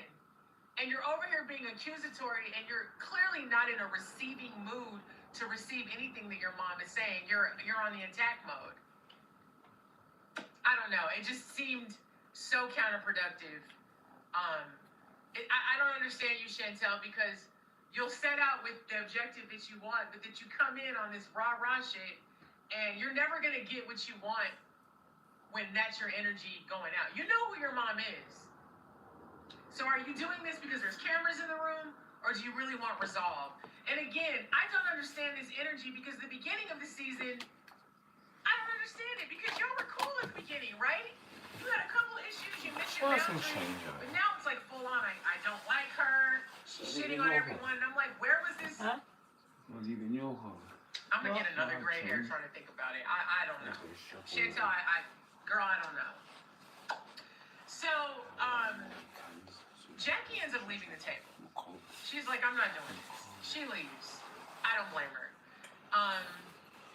That shop over there. So she leaves. The argument continues. Brandy's like, you keep saying impressionable. Well, who told you that she said that? And so she's like, Denise. And Denise is like, yes. And they flash back to depends on the clothes. Jackie 20 past half, isn't it? basically venting. She's like, I don't understand where all this now, energy from Chantel is coming from. Like, who's in her ear? You know, I don't know if she's being manipulated. I don't think she ever said the word, said the word impressionable. She did say manipulate. And of course, Denise is sitting there and runs the bone back to Chantel.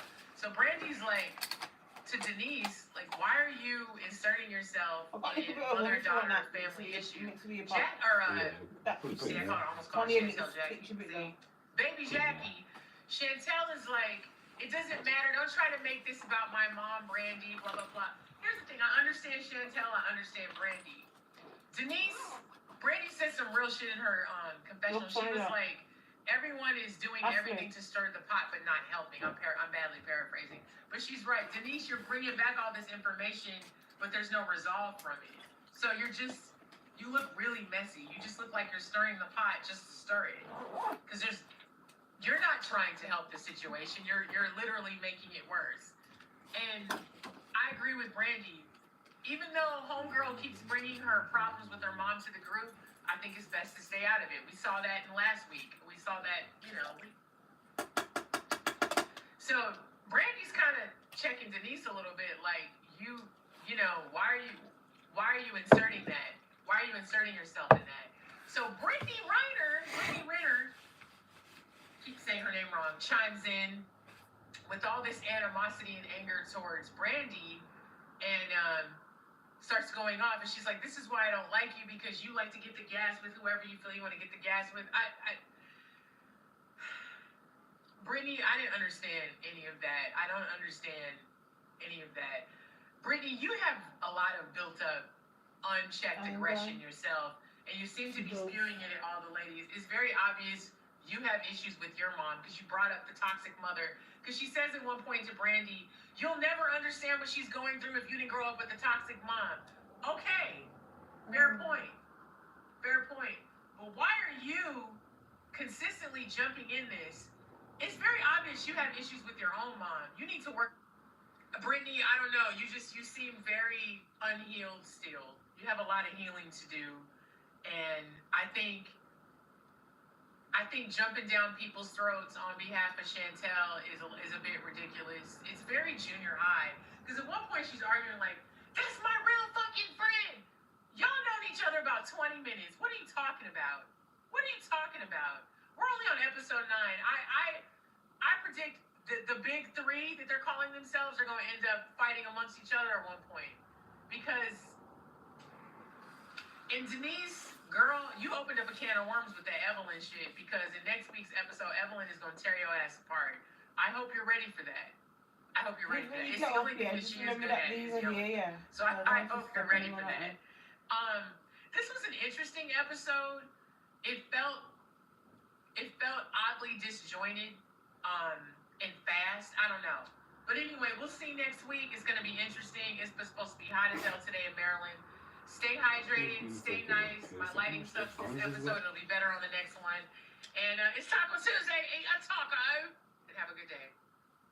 You bad them ones around there. You need them ones around there, Drake. Trust me, you're no bad boy. Man. Run up on your ass, kill you.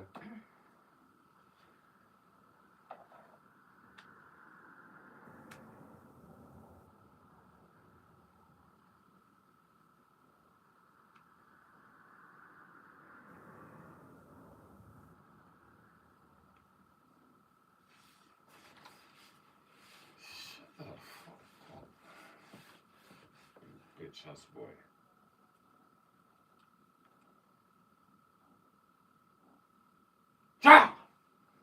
Leave him. Just Ashley, leave my cats, okay? God, there's a second.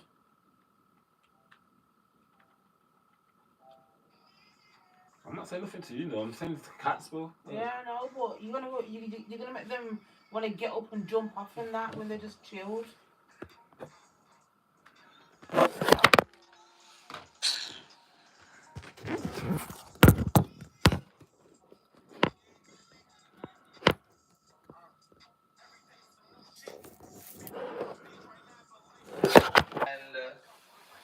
This big three is just total bullshit.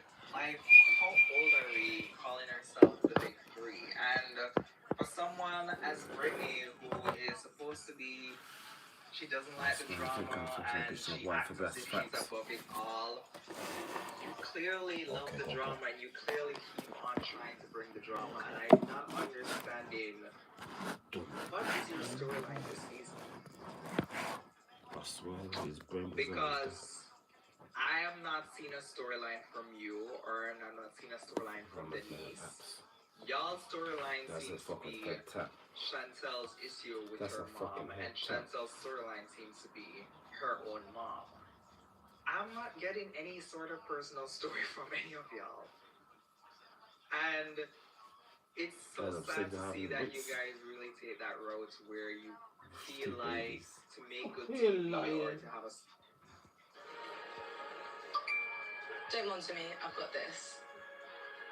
Swan.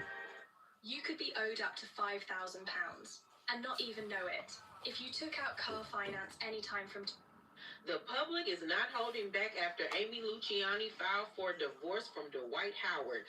T-Squad, today we're going to dive into the social media firestorm where fans and critics are sharing their unfiltered opinions and explosive theories. He is the biggest gay basketball player that I know. Hey, Chicken and Waffles, it's your girl Keisha, and I am here with a new Spill the Tea video. T-Squad, I don't think this news comes as a surprise to any of us, but Amy Luciani has filed for divorce from Dwight Howard. Yes, I mean, anybody with a brain saw this coming a mile away when they announced that they were married. I actually didn't believe that they were married. I really honestly did not, but apparently they were actually married, and we're going to get into the details of her divorce decree, what possibly went wrong, and all of that, okay? But before we even get into that, let's check out this audio of Dwight Howard a few days ago. He was just on The Breakfast Club, And Just Hilarious asked him about his marriage to Amy. Let's get into it, y'all. Laney, I gotta ask this other woman in the room. Are you legally married to my girl, Amy Luciani? That's not her name, but... Amy Luciani, your name? No, that's her stage name. That's a rapper. That's a fucking head tap. That's a rap name. Are you legally married to? We are. Okay, that's what's up. I had to ask because, it was reported that you guys were, but it was never no confirmation or anything like that. So I want to know. Oh, yeah. It's always some rumors, but just keep that side of my life private so everybody ain't got nothing to say. Yeah. Keep that private and keep it moving. Well, what's her name, sis? Amber. Swell. My bad. So that interview took place on June 23rd, but that was literally 2 weeks ago. So he acknowledged the fact that they were indeed married. It was a little awkward, though, his response or whatever. You can tell Jess was kind of like, I was just asking you a question, homeboy. Calm down. Take a Xanax. Child, I don't know what happened from then till now, but literally Amy filed for divorce. And this is what she had to say via her statement. She wrote, although it is true, I am not sure how it got out to the public, still wrapping my head around a lot. Although I know it won't happen, I hope the public can give us grace and privacy right now. Yeah, you know it ain't gonna happen, girl.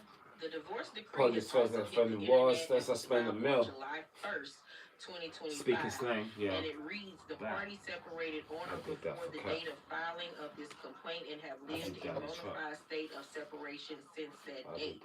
Plaintiff is entitled to a divorce from defendant on the grounds that the marriage is irretrievably broken as defined, and there are no prospects for reconciliation. Further, plaintiff is entitled to a divorce that is a divorce of vinculos, I don't know if that's matrimony, in terms of law from defendant. Plaintiff reserves the right to add additional grounds for divorce as permitted by law. There are no minor children born as issues in the marriage, and none are expected. Plaintiff asks that all property and all personal property be equitably divided by the court. Plaintiff asks that all marital assets and debts, be equitably distributed by the court. So they ain't had no prenup. They just got married. They ain't had no prenup. What? Plaintiff asks the court to consider an award of periodic lump sum in kind, alimony, or any combination thereof on a temporary and permanent basis. Oh, yeah, they ain't had no prenup. He married this girl without a prenup? Oh, wow. Defendant is hereby on notice that the law of Georgia provides as follows. Pending final determination by the court of the right of either party to alimony, neither party shall make any substantial change in the assets of the party's estate, except in the course of ordinary business affairs and except for bona fide transfers for value. Further, plaintiff shows that the law of Georgia provides as follows with regard to the transferring of disposition of property. After a complaint for divorce has been filed, no transfer of property by either party except the bona fide transfer and payment of pre-existing debts shall pass title so as to avoid the vesting thereof according to the final verdict of the judge in the case. Plaintiff insists that defendant comply with the foregoing statutes in all respects, and defendant is hereby put on notice of not only the law of the state of Georgia, but also plaintiff's intent to insist on full and absolute compliance of same by defendant. Plaintiff has incurred and will continue to incur expenses of litigation, including attorney fees, expenses, and costs, and asks that defendant be ordered to pay these expenses on a temporary and permanent basis. Wherefore, plaintiff prays A, that she be awarded a total divorce from defendant on the grounds set forth herein. B, that a standing order issue. What is a standing order? Does that mean like a restraining order? I believe that's what that is. That's a restraining order, right? C, that she be granted the additional relief herein requested on a temporary and permanent basis. And D, that she be granted such additional relief as the court may consider equitable and just. This, the 30th day of June 2025. If your GP prescribed willpower for weight loss, would you take it to the pharmacy? At Juniper, we treat obesity for what it really is. It really does sound like they did not have a prenup, which is very shocking to me, especially considering how tightly he has held on to his money, especially when it comes to his baby mamas and stuff like that. You know, we've heard Royce say throughout the years how he has kept her on a tight leash when it comes to money, how, you know, he is just a control freak and a weirdo, right? And Amy chose to ignore all of that. She, for whatever reason, wanted to be with this man, even though they look like brother and sister. Like, look at this photograph. That is Amy with a beard. Like, he got her cheekbones, he got her nose, they got the same eyes, they got the same mouth, they got the same teeth, they got everything alike, body shape and everything. Like, it's kind of low-key scary and weird. They married themselves. But not the same mouth. I was shocked when I heard they was even together. I've never really saw it for him. He's always been a strange individual to me, and especially after hearing all of the horrible things we've heard come from Royce throughout the years, and I believed her wholeheartedly that this man is a monster behind the scenes. I was once again very shocked that somebody like Amy, who I thought had some sense, would get with him. But she did. And they've only been married for 6 months, you guys. 6 months. Everything happened between them very, very fast, right? So maybe he was caught up, and that's why he didn't, you know, cross his T's and dot his I's. But considering the fact that they were only married for 6 months, I don't see her getting a lot of money. You know what I'm saying? I think she gonna get a little something, but I don't see it being like a big sum, you know. But hey, stranger things have happened. I wonder what caused them to break up. I wonder, did the veil fall off and she started to see him for who he was? Somebody let me know, does that standing order thing, is that a restraining order? Is she filing for a restraining order against him? Somebody down below in the comment section that actually knows what they're talking about, let me know, because if so, then that means something didn't happen, right? I also was very shocked that she got with him, considering the fact that we now know for sure that he has had sexual relations with other men. You know, to each his own. You know, no judgment over here. I don't know if that's something that I would honestly be able to adjust to. You know, it got the circumstances of it all. But you know, I just honestly think that he is a gay man that refuses just to be gay for whatever reason. I honestly don't think that this man is even bi. I really honestly don't. Everything about him just screams he wants to be a gay man, but I think that he's so caught up in public perception and what others will think of him and what other NBA players will think of him and treat him. I think that's what's holding him back, to be honest with you. Could you all date a bisexual man? Let me know. Let me know down below. But I knew that this relationship right here was some BS and wasn't gonna last when I saw this video of them in the bathroom brushing their teeth together, y'all. We're gonna get David.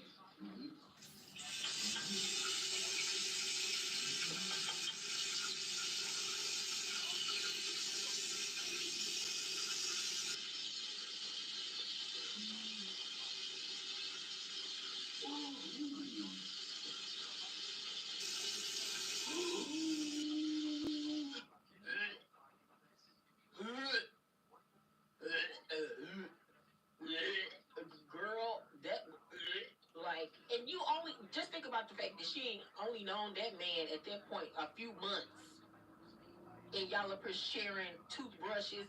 Didn't y'all just hear in my Dr. Heavily video that I just put up today that you have the most bacteria in your mouth? And I know people like, well, you kissing on them. Okay, but that don't mean I got to use your toothbrush. You too damn rich. If he forgot his or you forgot yours, take your butt down to the lobby and go get you another toothbrush. Hell, Instacart one, Uber one, Postmate one. Like, that is gross, bro. Gross. And God was trying to tell her something when that toothpaste got in her weave. But we gonna see how this whole thing plays out. We gonna see if she get her a nice little settlement and he pays for her legal fees and see if she talks about it. I know she quit loving hip hop too. Yeah, she quit loving hip hop to be with him. Yeah, so I wonder, will she try to come back to the show now that this is over? Ladies, don't you ever drop your bag for no man. Because look at situations like this. Now the relationship over. Now you out of a job. And now what? Now what? You ain't been on YouTube no more. So now you over there wishing, hoping, and praying that this man come through and you able to get some money from the court. Never drop your bag for no man. Period. Period. Unless you comfortably got a nice savings. Okay? And if he gonna supplement that income. Other than that, no, you always have your own, ladies and gents. Y'all let me know what y'all think about T and Tamara getting a divorce, because they look like twins, okay? Let's talk about it down below in the comment section, y'all. Please make sure to thumbs up this video, subscribe to my channel, and turn on your post notifications so you know my videos drop. I love you, T-Squad, and I'll see you on the next video. Bye.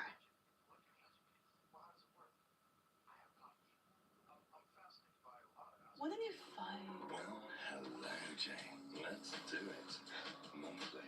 Go to Raylo.com to find the phone you really want from $13.99 per month.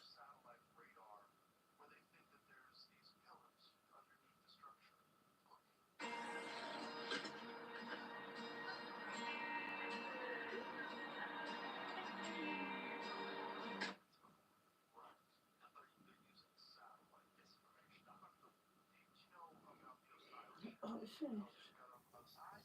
Not talking unless y'all giving me land and 2,000 or more every week. You hear me? Like, seriously, you're getting on our last damn nerve.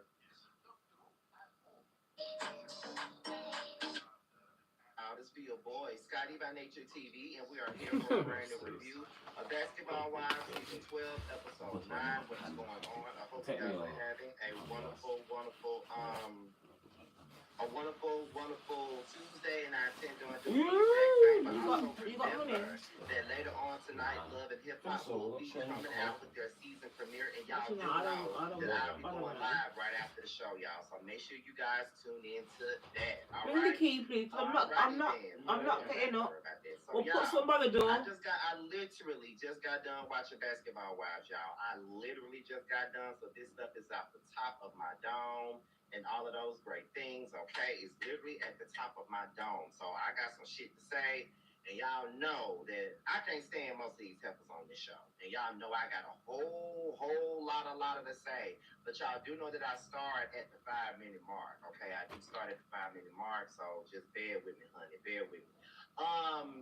So basically, if you're brand new to the platform, y'all going on and subscribe, because it looks like a lot of y'all have just subscribed a couple of days ago. The numbers are looking really well right about now. But you know, the Scotty Gang is open for new members. So if y'all are brand new to the platform, y'all love Basketball Wives, Close that bathroom door, please. y'all go ahead and subscribe right now. If you know people who love Basketball Wives and need somebody to watch, y'all can post this wherever you want to post it, just in case someone does not know who the hell I am, okay? That's all I'm saying. Okay? What else do I want to say? Because y'all, like I said, y'all know I start the time. mark. Once again, I really hope you guys watched and enjoyed the Black Sheep Chronicles live that I did with Lexi McCollum. I don't know, just put something by the door.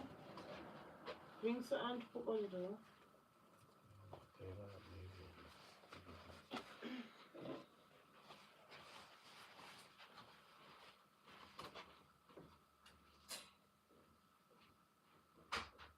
Was one of my favorite lives that I've done, one of my favorite collaborations, and it's not even about the numbers at all because the numbers ain't even all that great, but I still love that live. That was a great conversation, real talk, so many people that can relate to that situation and stuff like that. So I just want people to watch it because it was a great conversation and a great time talking about something that is very heavy, like being the black sheep of your family. That's just everything, okay? What else? Y'all know Love and Marriage Huntsville. I think that comes back next weekend. I think it come back. So y'all need to be on the lookout for that and all those great things, y'all. Let's see. I think that's pretty much it. I know T did a review on Basketball Wives today. I was asleep when his review was when he was live. I was asleep, so I didn't get a chance to watch his yet. It's probably a good thing that I wasn't able to watch it because sometimes when you watch other people's stuff, you know what I mean. It's kind of like you kind of take on what other people are thinking, and that's not always what you want. So, me and T kind of have similar views on a lot of things. You feel what I'm saying? So, I'm going to watch it after this is done, but I also got to call my mother again because, today is my mother's 60th birthday. Okay. So, yes, I'm going to call her right after. Okay, so let's get into it. So, we get into Ming, Chantel, and Denise. So Chantel catches up with Ming and Denise. They, that ain't nobody really seen Chantel. She ain't really been around a group. She been trying to keep herself away from Jackie, of all people, and all of those things. So that's why she ain't really been around a group like that, because she just been trying to keep away from Jackie. Well, they talk about Brandy's seasoning event. Ming said that the food was good. The event was even better. But she also said that her and Jackie pretty much got into it. So Chantel is kind of confused as to why they done got into it. Where Ming says that, you talk about everybody else's business, but you don't want nobody talking about yours. You can talk about our relationships, you can talk about this, you can talk about that, but when it comes down to somebody talking about what you got going on, you don't want to hear about it. So to me, it's kind of like you were being hypocritical. That's where Ming was coming from with the whole her and Jackie getting into a thing, because she didn't want to talk about Chantel, but yet when it's time for her to talk about Ty, Jackie wants to be all offended. So then that's when Ming had asked Denise, hey, do you remember when Jackie was trying to bring everybody on her side against Evelyn? And then Denise was like, yeah, I do remember that, but now I'm at a place where I now see who Evelyn really is.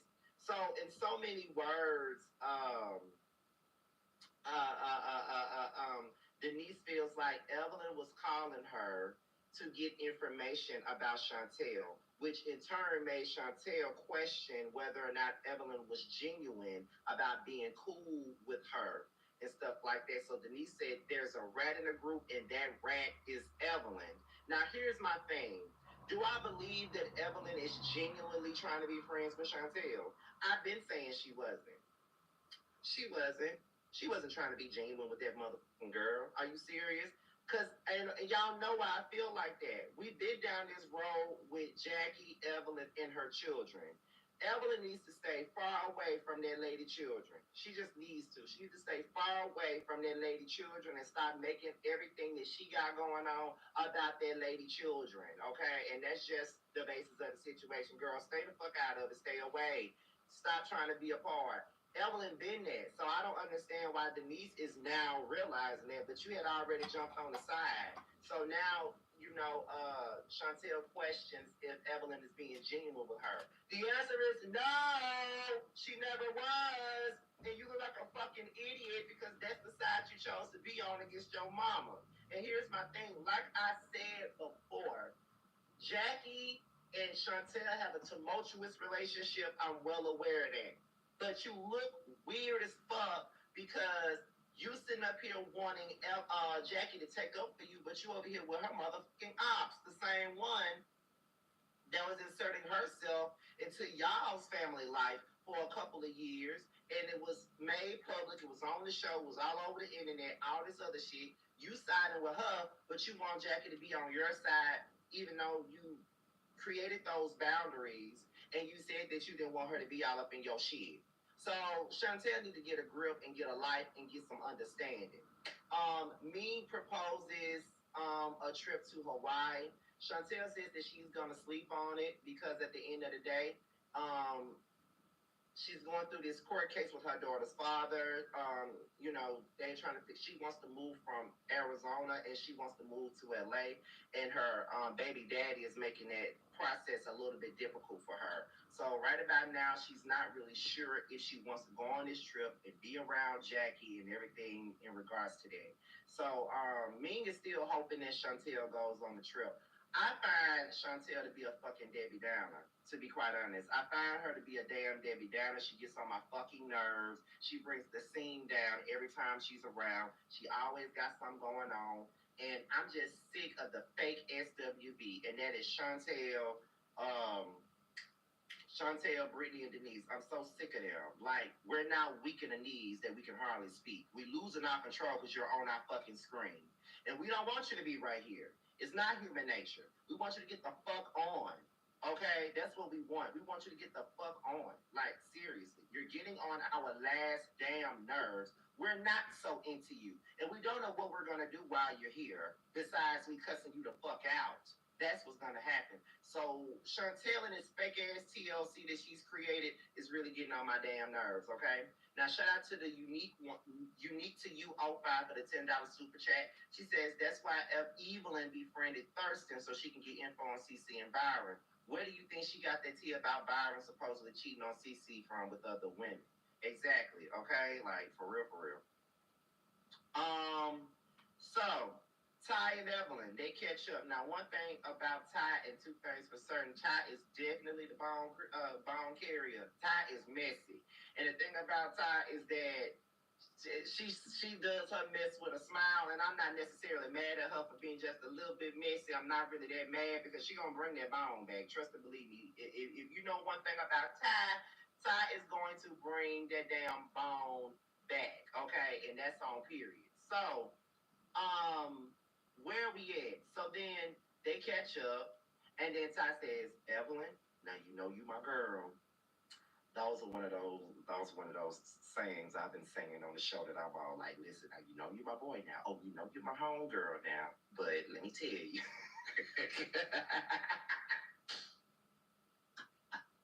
I've been taking some pointers from Ty. But anyway, let's see. So then Ty says that Denise says that Evelyn is not being genuine with Chantel. I don't like Denise, but Evelyn is not being genuine with Chantel. I don't see it. Like, if she was really being genuine with her, she would be the one to try to bridge the gap between Jackie and Chantel if she was really trying to be there for Chantel and really trying to be a positive reinforcement. But she's not, because she's the same person that says, you know, I wouldn't even blame Chantel if she didn't talk to Jackie again. I wouldn't even be mad if she didn't talk to Jackie again. Like, you saying shit like that and all this other shit. So to me, it's like, you're not really genuine. If you were really genuine, it's because of if you're really genuine, you will be bridging a gap. But you're not bridging a gap. You're keeping shit going. That's what you're doing. And now you're surprised that Denise is sitting up here saying that you're not being genuine. But Denise ain't shit either. So, you know, although I don't disagree with her about Evelyn not being genuine, Denise ain't shit either, because Denise ain't doing nothing but keeping up shit as well. You know what I mean? Now, because we don't know much about her, so now she's gonna start keeping up all the motherfucking mess. That's what it looks like. But you gotta do what you gotta do when you're on a show like this. That's just what you got to do. But anyway, where we at? So Evelyn says that she wants to have a conversation with Chantel outside of Denise and Brittany, because at this particular point, it is what it is. You feel what I'm saying? So yeah, she wants to have this conversation with Brittany, with Chantel outside of, you know. I told you to put something by the door.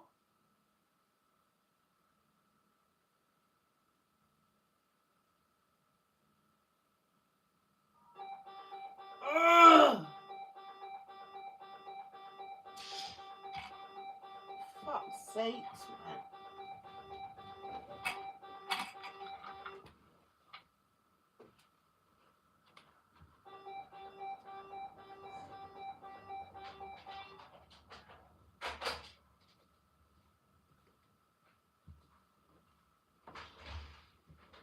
Told you to put some on the blood clot though. Huh? Why don't you listen to me ever? Like I want to get off. I'm uncomfortable. Me and my cat. Oh gosh. Well, settle yourself a little bit, man.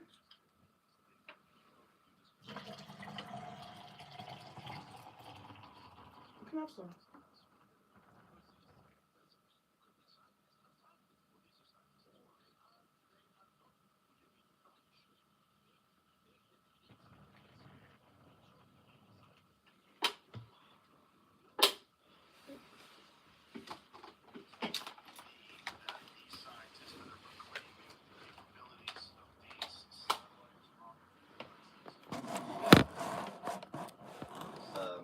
Destiny's Child. And my thing is that, you know, I don't really blame Evelyn for wanting to have a conversation with Chantel outside of them because they don't do nothing but amp up the shit anyway. Like, they're not really looking for no damn peace. You know what I mean? Like, it is what it is. Now, let me go ahead to Prophet and see what he said. I mean, this is definitely keep up mess of bridge issues. I mean, why y'all acting like most things cannot be beneficial to this show? You can, it's not bad to bridge issues on a reality show, and it's not bad to keep a mess on a reality show. Everything doesn't have to be about mess in every damn situation. If there's a way to bridge the issue, trying to bridge an issue can cause conflict. So it ain't just about keeping up shit all the time. And maybe I'm just saying that because of the shit that I'm doing right now, because I've done both. So at the end of the day, you can bridge an issue and you can keep up shit. You can do both. And at the end of the day, Evelyn is not being genuine. Whether it helps the reality show or not, Evelyn not being genuine, and y'all know she not. So I don't know why we're making this about does it have, you know, whether this helps a reality show or not. Evelyn not being genuine. She ain't. You can do both. On reality shows, a lot of this shit is about drama and conflict resolution. And Jackie and Chantel is a situation where we need conflict resolution because I'm not here to be watching a whole bunch of mother and daughter drama. I don't want to watch this shit. If I'm gonna watch this, I'll watch this damn sibling drama on the Braxtons. Okay, like because it gets draining after a while. So can we put a pin in this shit? That's all I'm saying. Like, I'm not against nobody keeping up bullshit on the reality show. Do what you gotta do. But I just feel like Evelyn don't care. That's all I'm saying. She really don't give a fuck. And I just feel like this is not an issue that's made for TV. This is a real fucking issue. You know, I think that at some point in time, we have to realize what's a real issue and what's an issue that's made for television. And this shit right here is not made for no goddamn television. They really got issues. That's all I'm saying, probably. You know, I get your question, but I'm just saying that's my answer to the question. You know what I mean? I don't really like this whole mother and daughter conflict thing, but that's a part of reality. There are mother and daughter situations that are not, you know, the best, and that's just the facts. But I don't like seeing people amp up the mother and daughter drama. I think that's the challenge that I'm having with this. Let me see. So then we get into Jackie and Ming. So Ming invites Jackie to Hawaii, right? And then that's when Ming says that Chantel, Brittany, and Denise don't fuck with Evelyn. So while I was just sitting up here calling Ty motherfucking bone carrier, Ming is a goddamn bone carrier too. And if you've been watching my Basketball Wives reviews all this season, y'all know that Ming has not been my favorite person at all this season. But she's kind of not really, you know, bothering me too much. I think she bothered me more so because that issue that she had with Brandy was so conflated and just stupid and just dumb and it didn't make no damn sense. So I think that is the problem that I was having with Ming. But you know, she's definitely the bone carrier. They are moving these stories along. I just got to be real with you. They're definitely moving these stories along. She says that Evelyn was trying to get information about Chantel from Denise and all that other stuff. So Jackie was like, I don't know what the hell Evelyn was trying to do. And we all know from past history that Evelyn is obsessed with me and my family. And all she wants to do is talk about me and my family, and she has nothing else going on in her life. So of course she's gonna talk about me and my family. That's all she wants to do. So I don't know what she got going on. So then Ming said, well, did you say anything about, about Evelyn's daughter? And Jackie said, well, here's the thing. I will only talk about Evelyn's daughter if she talks about mine. That's the only way I'll talk about her daughter. And other than that, if she don't talk about my daughter, I'm not going to say nothing about hers. And then that's the truth of the matter. And honestly, I can't be mad with Jackie about that. I can't. Because her daughter is constantly the topic of discussion. And my thing is, I get it. Chantel is a cast member. I understand that shit. I get that wholeheartedly. She's a cast member. She's a part of the show. She's in the credits. We get it. But my thing about this is, I just feel like with this situation, we should not be amplifying this situation. Because this is beyond Basketball Wives and all this other shit. So my thing is this. Why y'all didn't leave that alone? Let Jackie and Chantel handle this shit. Y'all need to leave it alone, okay? So I just over it because my thing is this. Anytime somebody says something about Evelyn's daughter and Evelyn gets all up in her feelings and that damn bang pop up in her head, don't talk about my daughter. Don't talk about my daughter. What you say about my daughter? Don't talk about my daughter. All this other daughter shit. But then it's okay for you to sit down and have afternoon lunches discussing what's going on with Jackie and her damn daughter. Now, let me also take into account and just say this, because as much as I am on Jackie's side when it comes down to this situation, because I do think that they're picking and prodding at this situation, let's not forget now,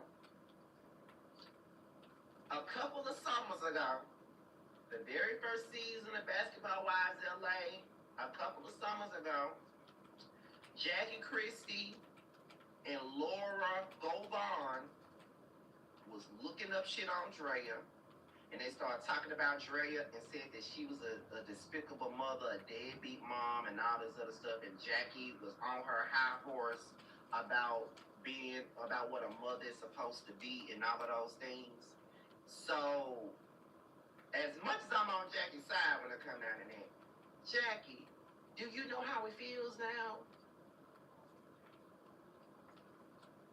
Because you were sitting up there talk about Drea as a mom, but now that's all everybody says about you when it comes down to you as a mom. Now, by all means, I'm on your side, but you got to think about the shit that you did in the past. Okay? That's all I'm saying. It doesn't change my thoughts and opinions, but a lot of times I can't do nothing but think about how Drea was judged as a mom. They laid into Drea for being a deadbeat mom and all this other shit. You feel what I'm saying? So, only for the next season we find out shit about Jackie and her damn daughters and how the relationship between her and her kids are strained. But then, Jackie, why did you push so hard for Chantel to be on this show? That's another question that I got. Because that would be the last person that I would be trying to push to be on this show. Like, why did you push Chantel to be on this show knowing that y'all relationship is not the best? And then Chantel is riding you and trying to, bring these women against you all at the same time. So it's like, girl, what were you thinking when you chose to bring her to the table? Because I never would have been trying to bring... If you tired of people talking about your relationship with your daughter, you bringing Chantel on this show with these women when you know they're like dogs with a bone when it comes down to you and your parenting, that would have been the last thing that I attempted to do, which is to bring my child on this show with me. And I get it. Chantel is not necessarily a child. She's a grown-ass woman. We get it. But I never would have brought her on this show with me. And I'm just being real with y'all. Ain't no way in hell. So, it is what it is. Where we at? So then, Chantel, let me take that back. Flo and the Flavorette, they do a cheers to the big three. And I'm like, a big three where? Where's the big three? Where's the big three? Look at too feisty. Hold on. Always remember a July cancer gave birth to Scotty. Let it be known that cancer women run supreme. Happy birthday, Mother by Nature. She just had to say that. But Flo and the Flavorettes are calling themselves the big three. And I'm trying to see where the big three is. Where's the big three? If you want to say a big three, Malaysia, Drea, and Brandy were a big three. If you want to say a big three, Tammy, Evelyn, and Jackie was a big three. Where's the big three at? That's what I'm trying to understand. Where's the fucking big three? I really feel like Flo and the Flavorettes are really doing the absolute most. So Chantel says, well, you know, I went to court the other day and I was granted relocation and yada, yada, yada. So they're happy for Chantel and all this other stuff. They're happy that she is about to, go into the whole, process of them moving to LA and things like that, right? So then Chantel says, although I've been granted relocation and things are going in the way that I needed it to, at the end of the day, nobody really wins when the family feuds. No one wins. And this is not a good situation for me because of the things that have happened with, my baby daddy and, and my mama and stuff like that. It's just not good when the family feuds. So Brittany and then she says that Brittany and Denise are the only women that she needs to be around. This is a real sisterhood that they feel within the Flo and the Flavorettes group. And she's very thankful for that. So she says, so I said, no, was it Denise or Brittany? I don't know which one it was, but one of them asked Chantel was she going to Hawaii, and Chantel says she's going to Hawaii. She says she's put the baby daddy situation to bed, now she wants to put the Jackie situation to bed. So then Brittany says, at this point when it comes out to this group, I am not moving forward with Evelyn, Brandy, or Jackie. Brittany. We don't care. I don't think anyone cares. I don't think anybody really gives a fuck about you moving forward with them. No one cares, Brittany. And I'm trying to see what your issue really is with Brandy. Because as far as I can understand, Brandy really ain't did nothing to you like that. You're only having an issue with Brandy because Chantel had an issue with Brandy. Because Brandy didn't do anything to you. So why are you having an issue? I cannot stand Brittany pale-faced, mushroom-headed ass. I'm so sick of her ass. Like, girl, shut the fuck up. You and this, you just pissed me off. You pissed me off. The fake Islam act, the fake Muslim shit, the fake hijab shit, them damn dish rags on your fucking head, all that gets on my goddamn nerves. I'm so tired of you. You try so hard to be relevant. You try so hard to be seen. You're trying so hard to prove that you and Chantel and Denise are fucking friends and y'all don't even know each other like that. It's given. Tell them that you're never gonna leave them. Tell them that you're always gonna love them. Tell them right now.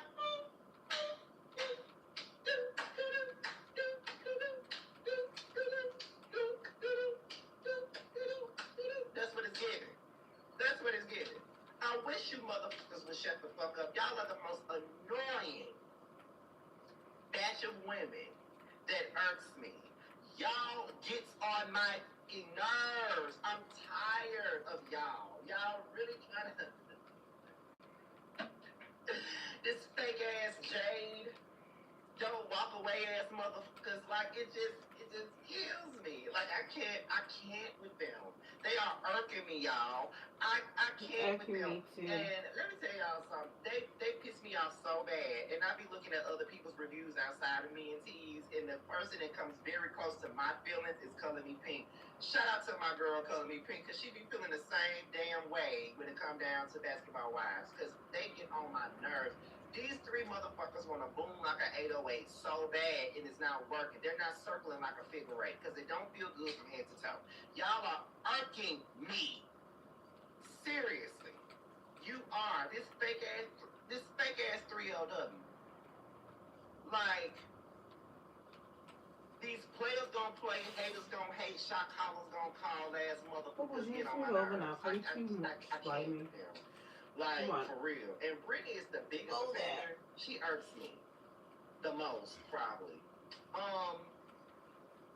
Jennifer, Brandy, and Ming. Now, Ming is making her rounds. Ming is making her rounds around this situation. So Ming says that the group is divided, and she feels like with this Hawaii trip, she's hoping to bring everybody together. So she invites Jennifer and Brandy to Hawaii, and then Ming reveals that Chantel might not be going. So Jennifer was like, "Oh, Chantel isn't going? I hate that." And I'm like, "Girl, please. Y'all should be glad that this Debbie Downer mother ain't coming. I don't want her to come nowhere near a trip. Cause I won't take her nowhere with me. She's just too negative." Brandy says that she hates that Chantel has to separate herself from everything. I ain't mad about her separating herself. Girl, stay over there. Ming reveals that Denise doesn't with Evelyn. Denise says that she was trying to get information out of Evelyn about Chantel. Brandy says that she doesn't understand Denise, and she feels like Denise is inserting herself in the business. I agree. She's definitely inserting herself in the business. She's definitely putting her 2 cents in the business. And here's my thing about it. Y'all can support Chantel all day. Ain't nobody saying that she's not, that they can't support, Chantel. Support her. But inserting your thoughts, feelings, and opinions in this whole situation between her and her mama, y'all doing too much. Y'all going beyond supporting. You feel what I'm saying? Like, y'all doing the most with that. Y'all are beyond supporting. You feel me? So I can't with that. Y'all doing too much. And it's just irritating. So then, Brandy said, "It's giving Destiny's Child, and they all Pharaohs." Facts. They all giving, say my name. That's what they're all giving. They're all giving Pharaoh Franklin this bitch. Pharaoh and the Pharaoh Rex is what it's giving. I can't deal with them. Like, at all. So the girls all prepare for Hawaii. Jackie and Jennifer, they face her, and they discuss the conversation that Jackie had with me. And Jackie says there would be problems if anyone gets out of line with Chantel. Not realizing that the person that's getting out of line and is about to have the problems is really Chantel. So, the girls arrive in Hawaii. They're in the Sprinter. Evelyn says that she hasn't talked to Chantel. Ming says that she's not surprised that she hasn't talked to Chantel because she's been voted out of the island. Evelyn says that she is willing to have a conversation with Chantel, but she's been down this road with Brittany already. She thought that they buried the hatchet already, and here they are right back to square one. Because Brittany is so far up Chantel's ass that she doesn't remember that she already made amends with you. You feel what I'm saying? Because I don't even like Evelyn, y'all. Y'all know I ain't never been no Evelyn fan. I don't even like Evelyn. But I just feel like this switch up that Brittany, Chantel, and Denise have done all of a sudden is weird as hell. This switch up is weird. Like, where's it coming from? I understand it. Where's it coming from? I don't blame Evelyn for not giving a fuck enough to talk to Chantel. I wouldn't want to talk to her ass either, honestly. I don't want to talk to her either. Fuck them. It's just irritating. So, that's when Jackie said that she hasn't talked to Brittany. She doesn't have an issue. Brittany and Denise says that the group is divided into 3 different groups. It's Florida Flavorettes, which is Chantel, Brittany, and Denise. Then it's Ty, Evelyn, and Ming. And then you have Jackie, Brandy, and Jennifer, which is the side that I'm on. Team Jackie, Jennifer, and Brandy. That's the side that I'm fucking on at this point. So then they go to the house, and then they look at the rooms, and they're picking their rooms and things like that. And then Ming brings Evelyn and Brandy together. So Brandy says that Evelyn owes her an apology and a thank you. And then Evelyn said, "I did give you a thank you." And then Brandy was like, "Well, I tried to express myself to this girl, and she didn't want to hear it. She was looking for a fuck to give, and I ain't appreciate that." And I feel as though, yeah, that she do owe Brandy an apology. She do.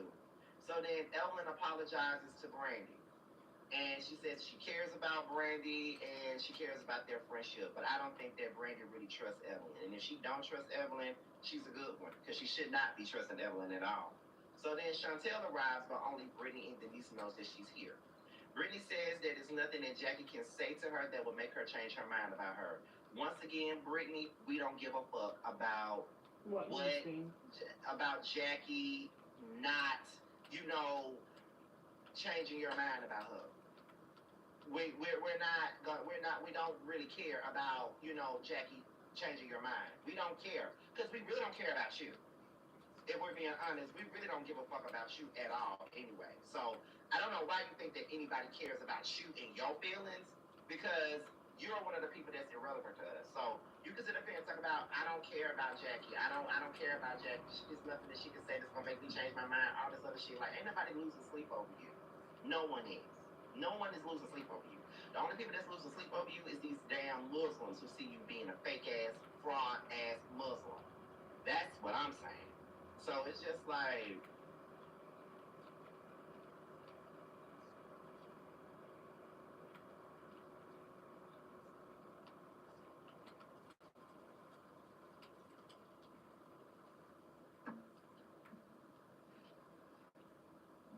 so it is what it is. It's annoying, child.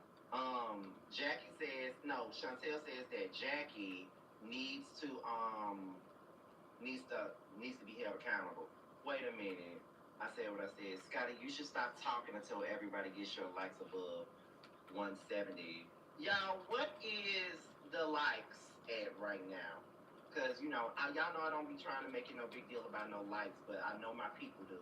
So, where is the likes at? Tell me where we at with the likes. I don't know exactly where we are, so let me go check.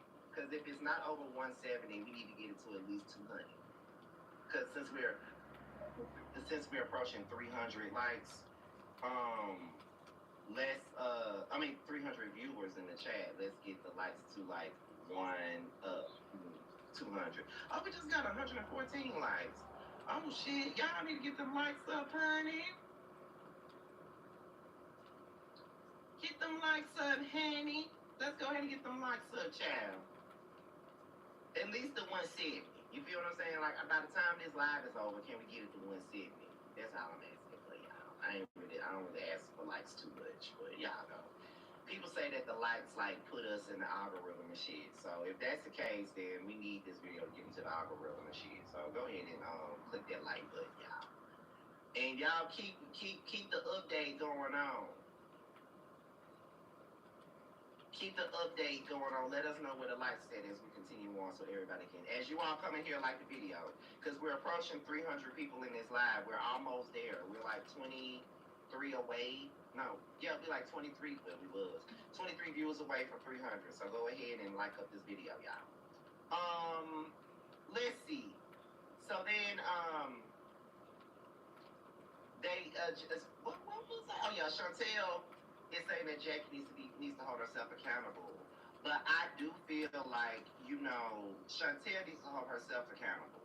Because the reason why you're mad with Jackie right now is because you felt like she didn't have your back with the Brandy thing.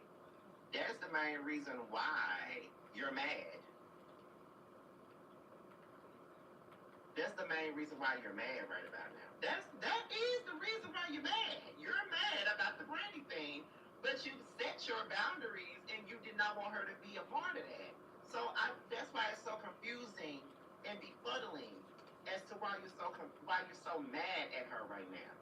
It's crazy, but okay, girl, do you?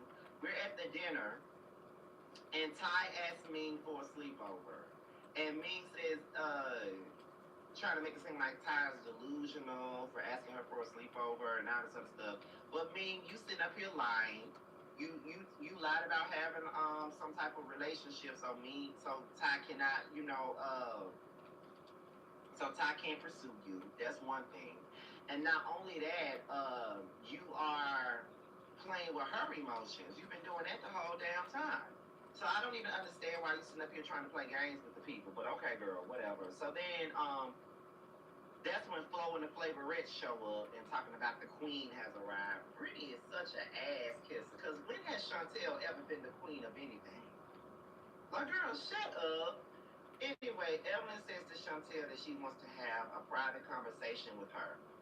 And Chantel was like, okay. I won't waste my time. Brandy apologizes to Chantel again. Brandy, stop apologizing to that girl. Stop apologizing to that girl. Because you don't owe her not now another apology. Stop apologizing to her. Because, for real, because at this point, Chantel wants you to kiss her ass. And the more apologies you give, the more you stroke her ego. Stop apologizing to her. She don't deserve shit from you. You don't need to give her shit else. Stop apologizing to that girl. Because she ain't shit. And you know she not shit. And you need to act like you know that she ain't shit. Don't give her not another apology, for real. And I ain't even bullshit. Stop apologizing to that fucking girl. She don't, like, you don't owe her shit. You didn't do nothing to her. She chose to have a problem with you. And that's just the truth. At the end of the day, I really feel like you really need to pop her ass in the throat or something like that. Like, it is what it is. So then, Chantel then confronts Jackie about calling her impressionable. Jackie said that she never said that. Turns out Denise was the one who told Chantel that Jackie did, in fact, say that. Chantel says that Jackie doesn't like Brandy, and she says back when they was in Vegas an hour before they got there, Jackie was talking crap about Brandy. My thing is this. Chantel, you don't even like Brandy.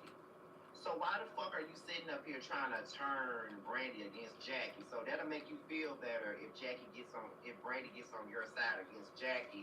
But you don't like Brandy either. You don't like Brandy nor Jackie. So I don't really understand why the fuck you're so bothered by this damn relationship that Jackie and Brandy got. Jackie and Brandy have been on and out and again friends since the very beginning. Like, I feel like the times that they were actually pretty close was during season 6 when it was this LA versus Miami shit. That's when they were really close. Jackie, Malaysia, and Brandy were close during that time. But to me, it's like, girl, bye. Like, get the fuck out of here. Like, what's your point? What's your point? Because I would have just, because if she would have told me, well, you know, Jackie really doesn't like you, she'd be talking trash about you. If I was Brandy, I would have said, well, you don't like me either. So what does it matter? I'm sitting up here apologizing to you. You don't give a fuck about my apologies. You don't like me. So I'm smoking shit before we shit now. I'm the best. You don't like me either. The fuck? Like, girl, get the out of here, Chantel. Like, serious. So then Denise admits that she told Chantel because she would have wanted to tell her what her mama said. Now you paid it good. Good. Denise is so foolish. This mute motherfucker is so foolish. I am so tired of her. I'm so tired of her. I'm tired. Because she gets on my motherfucking nerves. This girl is really annoying. For real. Honestly.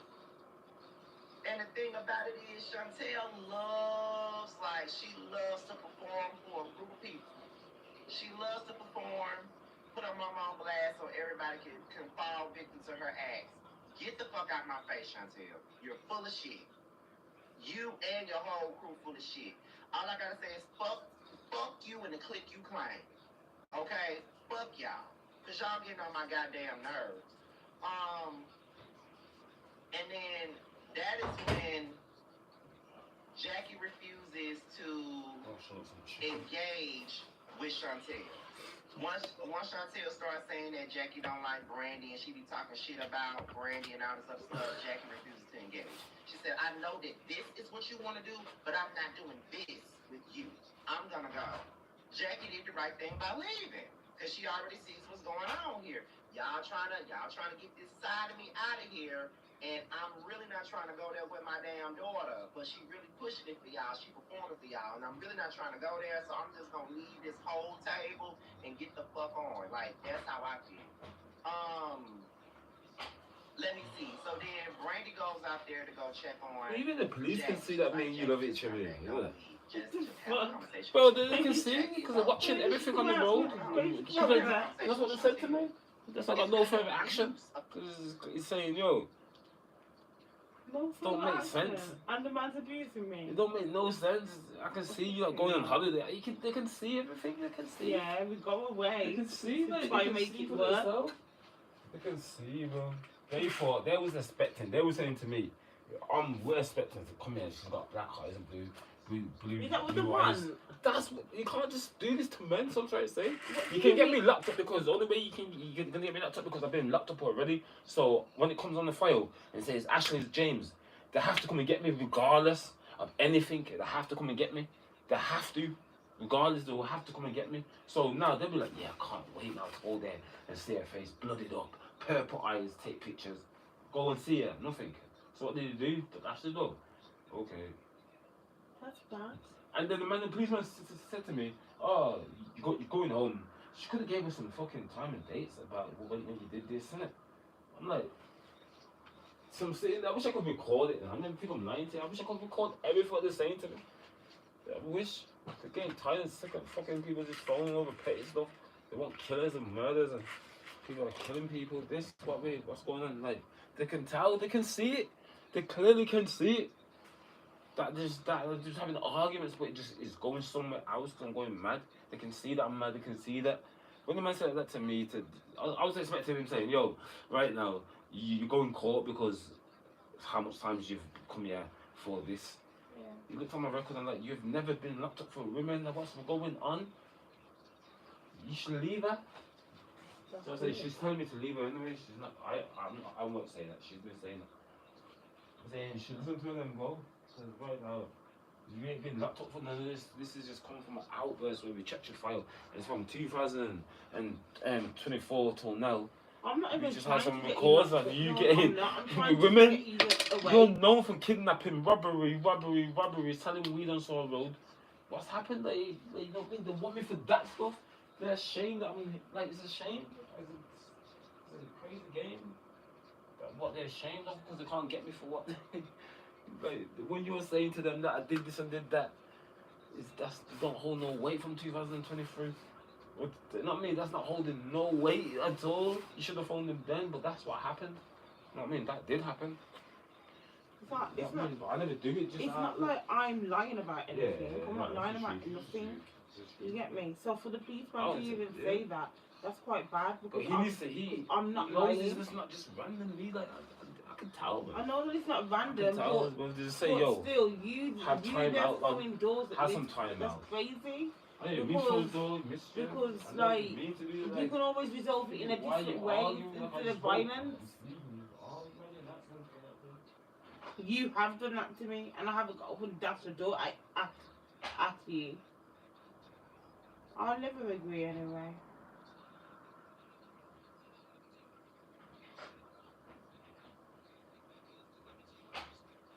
They have to press charges. I know. And this is why as well. And even if you don't press charges. I don't press charges. And I just realised you don't have to press charges. If they feel like there's a case that they can work, they can press charges. I just realised you don't have to. You can say you want to. Yeah, you can put it through, but I can go to court after that. Yeah, we fight it. Stand up. I love that bit. But, like, they can press charges too, I just realised. This is what I don't get. Like, oh, man. Basically, everyone says it's going there. I've never been to that jail. No, my phone Hill Road or over Urban. And Perry Bar. No, you in Black Switch, mate. Black Switch, like, never been around here in my life, man. I just want to live in. But with that one, yeah, the Black Switch is nice because you can go outside. Yeah. Yeah. You can go outside, and step outside, and wait for them. Nah, oh. you can't smoke. You can just wait for them. Don't have to be in the cell. You can just wait for them to come and say interview. Or always go for no solicitor. If you go for solicitor, you're gonna be in there for like time. Yeah, because you have to wait for them to come in. Yeah, I'll get my when they're available. Of her having a conversation with Chantel at this point, because Chantel don't want to have a conversation with her mama. Chantel wants to argue with her mother. That's what she wants. She wants to fight with her mama. She don't want to have no conversation. It's beneath her to have a conversation with her mama at this point. She don't want to have one. So then Jackie says, I'm gonna go watch the game. Fuck all this shit. So y'all can have it. So Brandy comes back in. She asks Chantel who called her impressionable. And then Denise admits that she told Chantel. Chantel feels like Brandy is defending Jackie. Jackie says it's really not about defending Jackie. It's more so about, you know, people inserting themselves and making it worse. And that's what Denise is doing. And I saw Evelyn's face when Brandy said that. And I feel like Evelyn was slick agreeing with what Brandy was saying. I think everybody agreed with what Brandy is saying. Because at the end of the day, it is a family issue that nobody needs to put their herbs and spices on. Like, that's just the truth of the matter. There's no need to put no herbs and spices on this whole situation, to be honest. There's really no need to do that. It's bad enough that they're beefing in front of us. Why are we adding more to it? And Denise is being a messy-ass motherfucker adding shit to the situation. Like, girl, stay out of it because it really ain't got shit to do with you. You need to stay the fuck out of it and sit the fuck down because no one cares about you, your opinion, your thoughts, or anything like that. Shut the fuck up. We don't care. Move on. That's all I'm saying. Get the fuck out of here. Anyway, so that is when Brittany starts, hey, Nikki. That's when Brittany starts going off on Brandy. And to be honest, Brandy, you a good one. You want to know why you a good one? Because the way I would have wrapped Brittany ass up in her whole hijab, whatever the fuck that shit is called. They would have wrapped her ass up in that shit like a damn bow. The way I would have wrapped her ass up, all that fucking screaming. Because first of all, you're not going to scream at me. That's number one. Secondly, you're not going to overtalk me. That's number two. And thirdly, you're not going to come at me motherfucking crazy like that either. That's what we're not going to motherfucking do. You got me fucked up. Seriously. The way I would have came across that table on Brittany. Because she's screaming, that's my real friend! How? You just met her, bitch! How?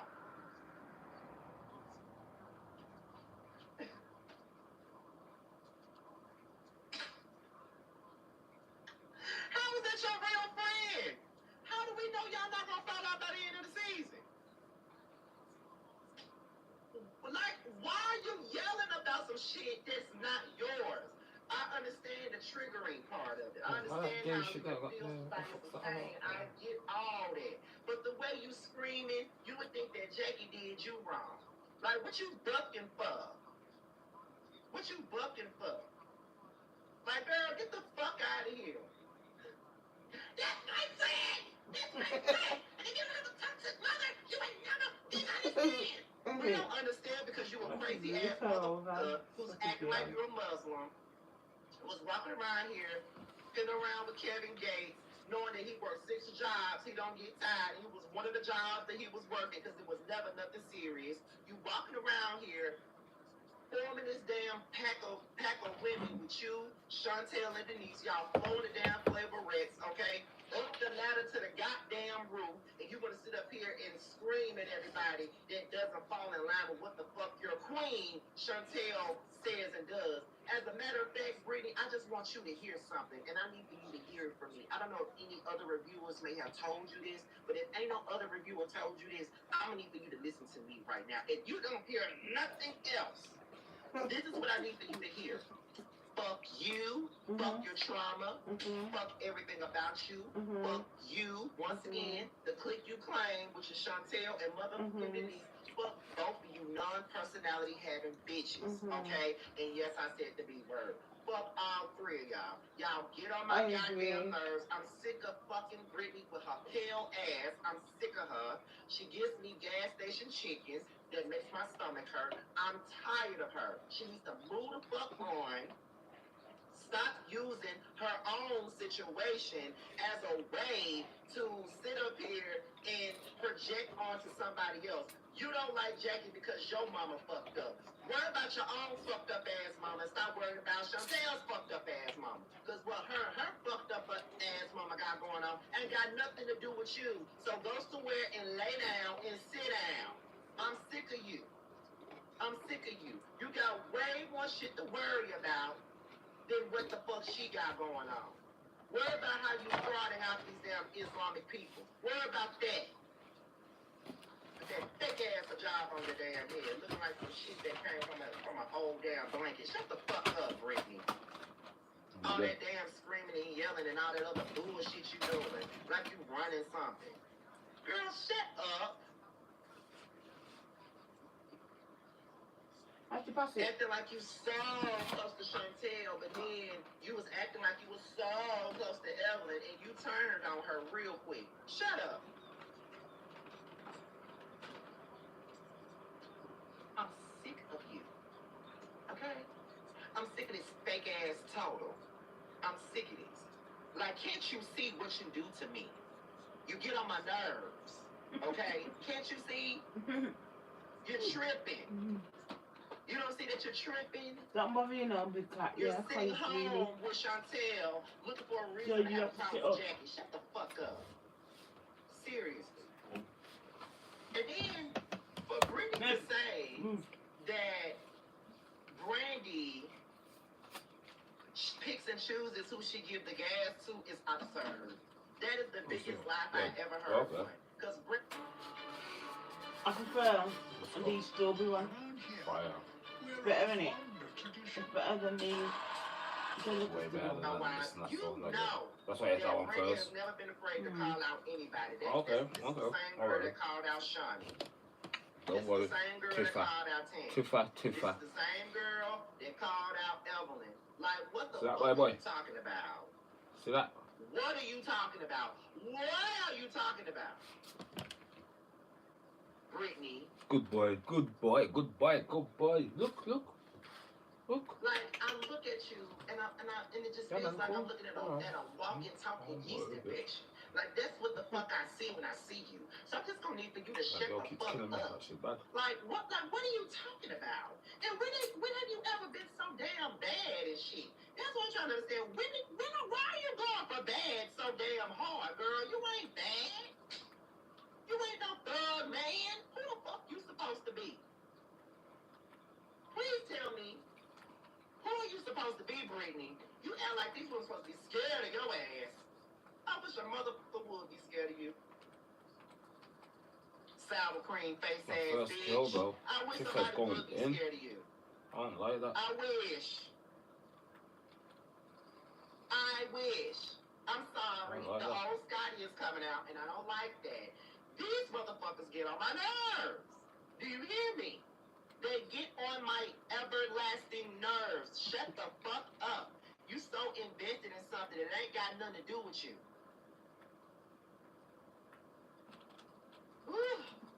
I hate that, bro.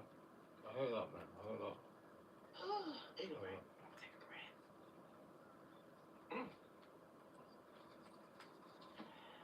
Chantel says, I don't understand why you're defending Jackie so hard when she would throw you under the bus. That's what Brandy said in her confessional. She was like, I don't really give a fuck if Jackie don't like me, because we know that she don't like you, so I know she don't like me, and that's what I'm saying. Who cares, Chantel? We don't care. You and that Chips Ahoy mole on your face, we don't care. Oh my God, bro. That's what you need to realize. We don't give a fuck. Honestly, we don't care. Shut up. Then Chantel says that you and Brandy don't have. She tells Brandy, you and Jackie don't have a sisterhood. But Brandy says, I could really care less about how Jackie feels about me or what she said about me. I still don't like this. What the fuck was he doing? Brandy is the MVP. But Brandy been an MVP for me for many, many years now. Honestly, she's been an MVP for me. So I don't care what nobody got to say about Brandy. I've always been Team Brandy, even through her crazy shit. I've always been Team Brandy. Always been on her side, even when everybody else didn't like her. Everybody knows I've been Team Brandy. Been Team. Reno, come on, bro, don't come behind me. I'm trying to gun down so that's the situation with that. But y'all, we had over 300 folks up in here, and I really do appreciate you guys for tuning in. I really do. I love it. I love you guys. That's fake. Make sure you guys are subscribing, y'all, because like I said, over the last few days, y'all have been subscribing like hotcakes. That means we might get to that goal of 60K before the year is over, and I really hope so. For those of you who are not following me on IG, go ahead and follow me, child. I got a goal over there too. Just like I got a goal to hit 60K before the year is over, I got a goal to hit 10K on Instagram before the year is over. And I'm kind of close to my goal. I got like 800 more to go, but I'm almost at 10K. So if you're on Instagram, you haven't followed me yet, go ahead and do so because my Instagram is at the bottom of the video. But y'all, I'm about to go on and get up out of here. I'm gonna call my mama and talk to her for a little bit, and I'll see you guys on the next. You was behind me. I forgot. I gotta put this new outro video up here. But yeah, I'm out of here, y'all, and until the next one. Bye. Talk to y'all later. See y'all for Love and Hip Hop tonight.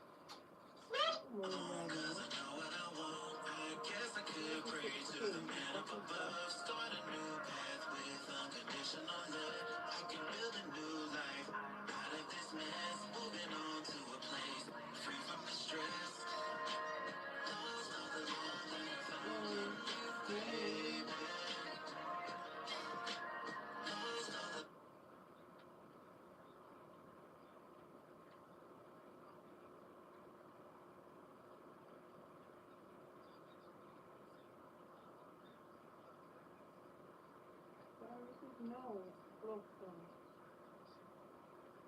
Okay. What in the pound?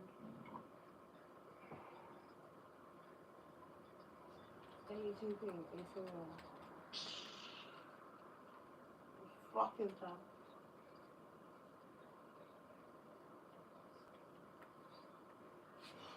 Oh. Yo, he went in. I can't even level up, bro. I'm trying to.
Say that.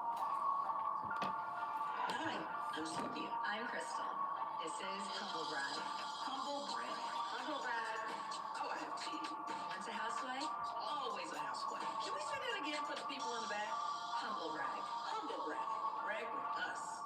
Well, Lord have mercy. I'm not gonna say hell that's frozen over. But when I tell you, you guys are not ready for our next guest, and I'm so excited to bring her on Humble Brag. I know her very well. But Crystal, you actually don't really know. I don't. Well, I know of the legendary, the icon, Nene Leakes. Yes. But Nene Leakes. We got Nene Leakes on the show. Oh my God.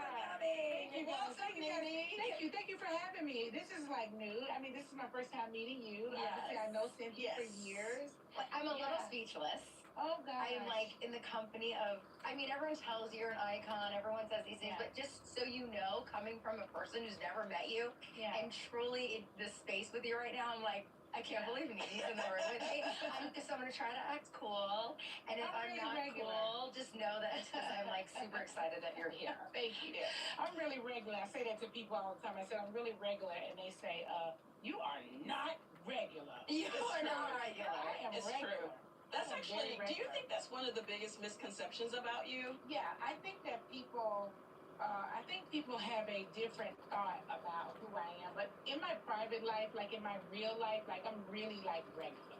I'm cool, I'm chill, right? Yeah. We just kind of chill. Yeah. I think that people think, not the word. no, I think people think that we are like, I don't know, in high heels and gowns and just living this fabulous life, drinking and just, traveling the world. Yeah. Just Well, you do all those things. I do, but I do them very low key and very kind of regular in a sense. Nene Leaks. I do. You act regular, but I don't think your life is regular. I think it is. Really not. Who's more regular? Because there is a persona, right? I'm on Beverly Hills, but you really know me. Yes, and you I really do. know Nene. Yeah. Is she more regular? Then who? Me. Oh. Because I only want to know for myself, because it's hard to believe Nene's regular. I am. You know what it is? It's hard to say. You are, like, Nene is such a big personality. Yeah. So everything that she does is just bigger. And it's just the way it is. I see that. Yeah. You know, she was and I always say this about you. Yeah. 1,000% the breakout star of the Real Housewives of Atlanta. Yeah. She does it every time. Every time it comes out, it's it's breakouts. The breakout star. True. The star. It's true. Yes, it is true. Did you know, did you ever imagine, I'm going to take you all the way back to season 1, that this, what we thought was a little show, would end up to be this show, and that you would end up becoming the Nene Leaks? And then we're going to talk about these Real Housewife babies, because you're like having a whole rebirth as a baby star now. Yeah. No, so your ass wasn't big enough already. Yeah, my baby. And I'm not getting any money from.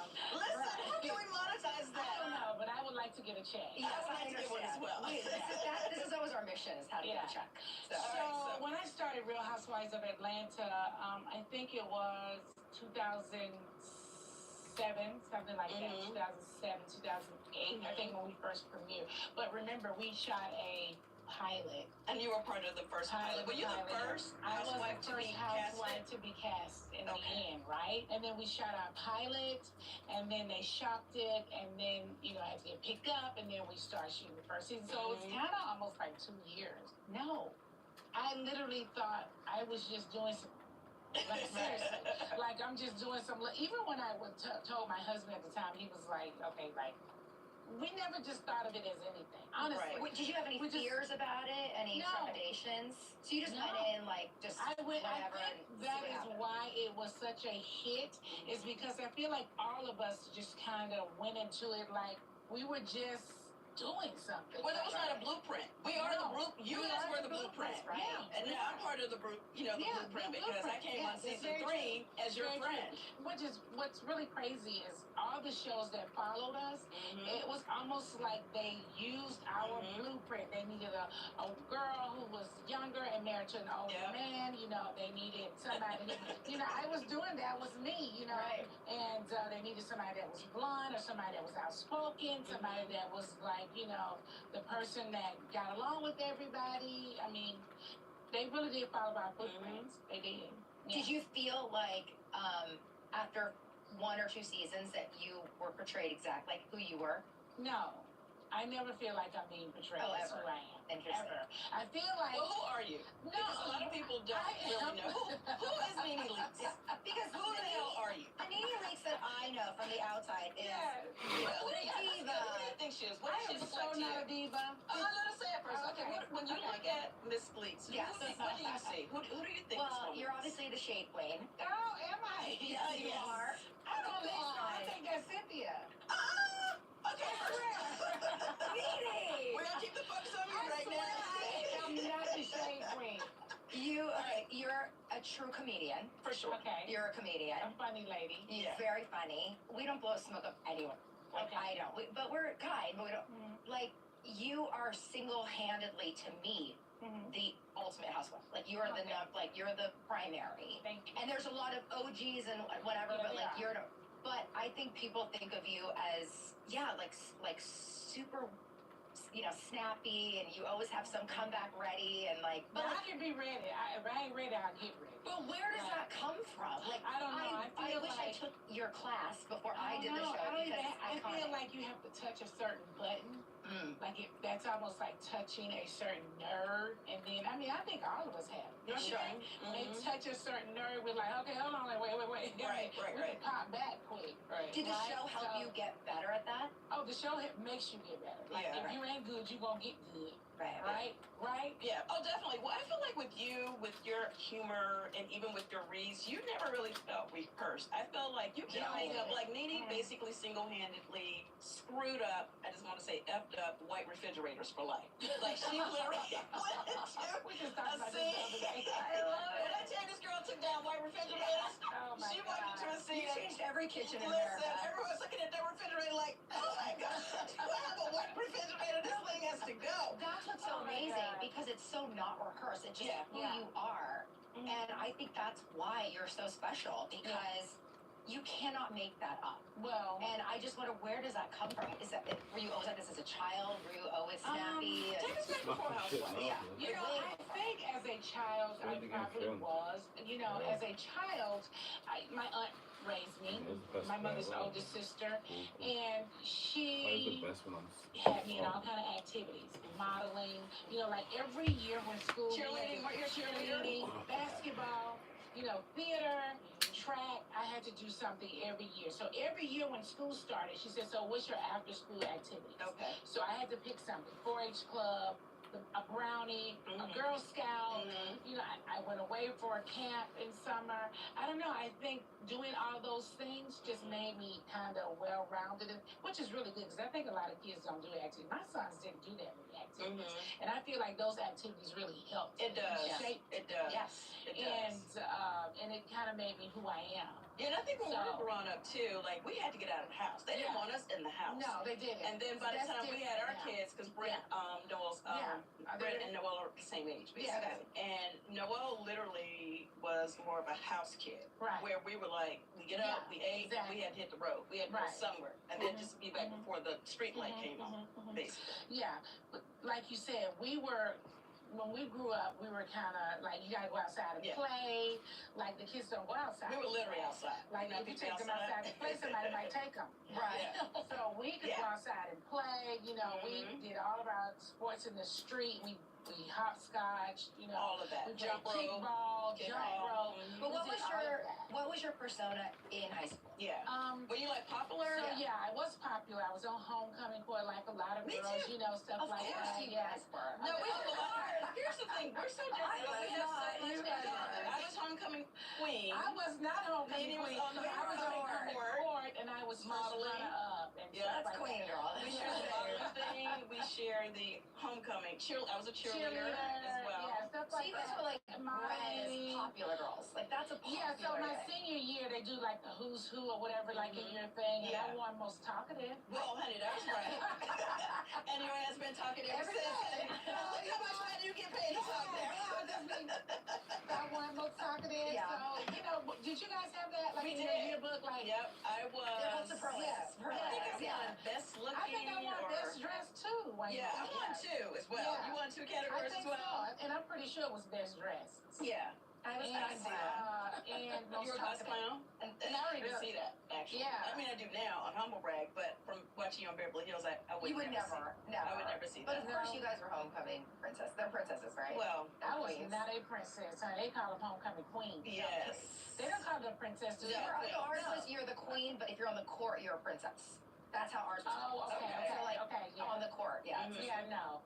And just my growing up, my upbringing was different. I didn't grow up with my mother or father. It was my mom's oldest sister and her husband who raised me. They have since passed on. And I just think that my aunt being older, she instilled like all these old traits. And she was snappy too, because some of the things that I said on Housewives were things that she said, like you throw a rock and hide your hand. Yeah.